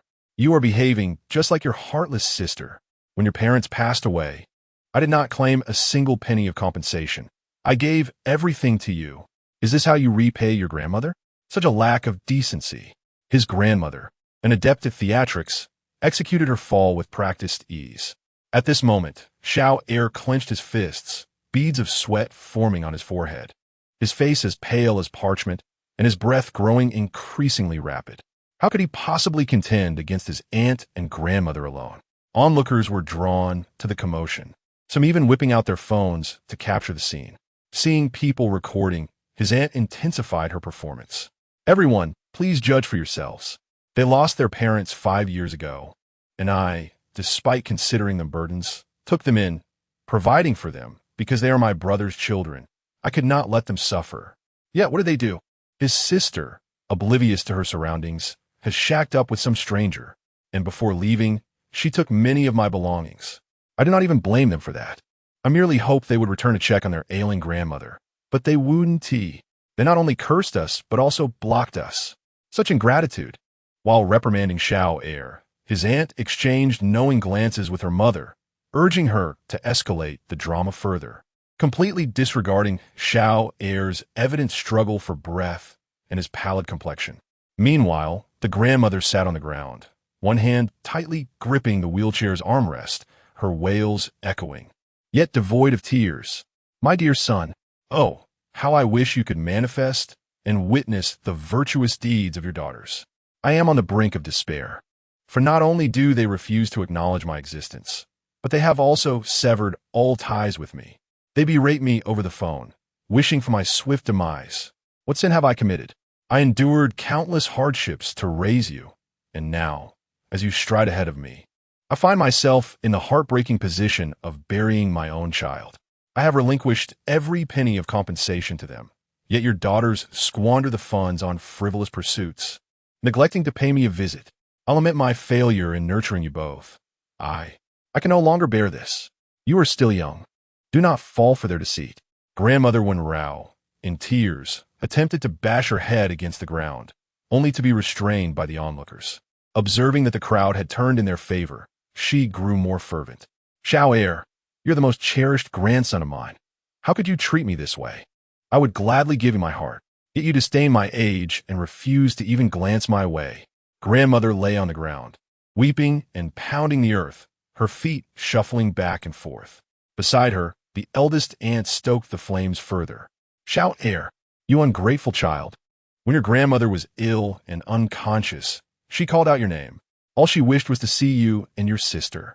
Since your parents passed, has your grandmother ever spent a penny on you? It has always been us, your aunts and uncles, who have cared for you. I have given so much for you. Yet you do not appreciate my kindness. You even took away our necessities as you departed. Can you justify betraying my trust? The eldest aunt's finger jabbed towards Xiao Er's face. His complexion paled, beads of sweat forming on his forehead. We did not. You are wronging us. My sister sends you money every month. As Xiao Er spoke, he attempted to maneuver his wheelchair away, but upon seeing this, grandmother shuffled closer to his wheelchair. Wen Xiao, if you wish to leave, you could simply say so. How could I stop you? You clearly see your grandmother here, yet you still intend to leave. Do you wish to crush her? As the eldest aunt reached out toward Xiao, he instinctively recoiled. Although her hand did not land on his face, it grazed his cheek, leaving 2 marks from her nails. You are wronging my sister. Do you dare present the transfer records she sent you? Will you reveal to others where I live and what I eat while staying at your home? Xiao lifted his chin defiantly. Though he stood alone, he would not allow them to tarnish his sister's reputation. Am I wronging you? My family is quite well off. Both of my parents receive pensions, and my husband earns over 10,000 a month. Would I slander you? The eldest aunt, while arguing, could not resist boasting about her own circumstances. Among the onlookers, whispers circulated regarding Xiao. Some people truly lack conscience. Their grandmother does not demand a penny in compensation, and yet they are ungrateful. Neglecting to visit her even when she is ill is heart-wrenching to hear. Some girls lack self-respect. Ignoring their family's advice, they casually cohabit with others. When they are abandoned later, they come crying back. I believe one should not solely listen to one side of the story. This girl always brings her brother with her. She cannot be ungrateful. Upon hearing someone speak in favor of Wen Rao, the eldest aunt's eyes glinted as she hurled venomous words at Xiao once more. Xiao, your aunt took you and your sister in because she thought you were unwell and needed 24-hour care. How could she wish you harm? Now that you have run off with your sister, what will you do if your condition worsens? That sister of yours is merely exploiting your situation for sympathy. Who knows if she will concoct some fundraising scheme in the future, using you to profit from it. You are still young. Do not fall for their deceit. Return home with your aunt and grandmother. Only we could take good care of you. Confronted with the brazen shamelessness of her aunt, the 15-year-old Wen Xiao, no matter how mature she may be, stands no chance against their audacity. I shall not return with you. All that you utter is falsehood. The one who truly cherishes me is my sister. You are merely drawn to my sister's utility.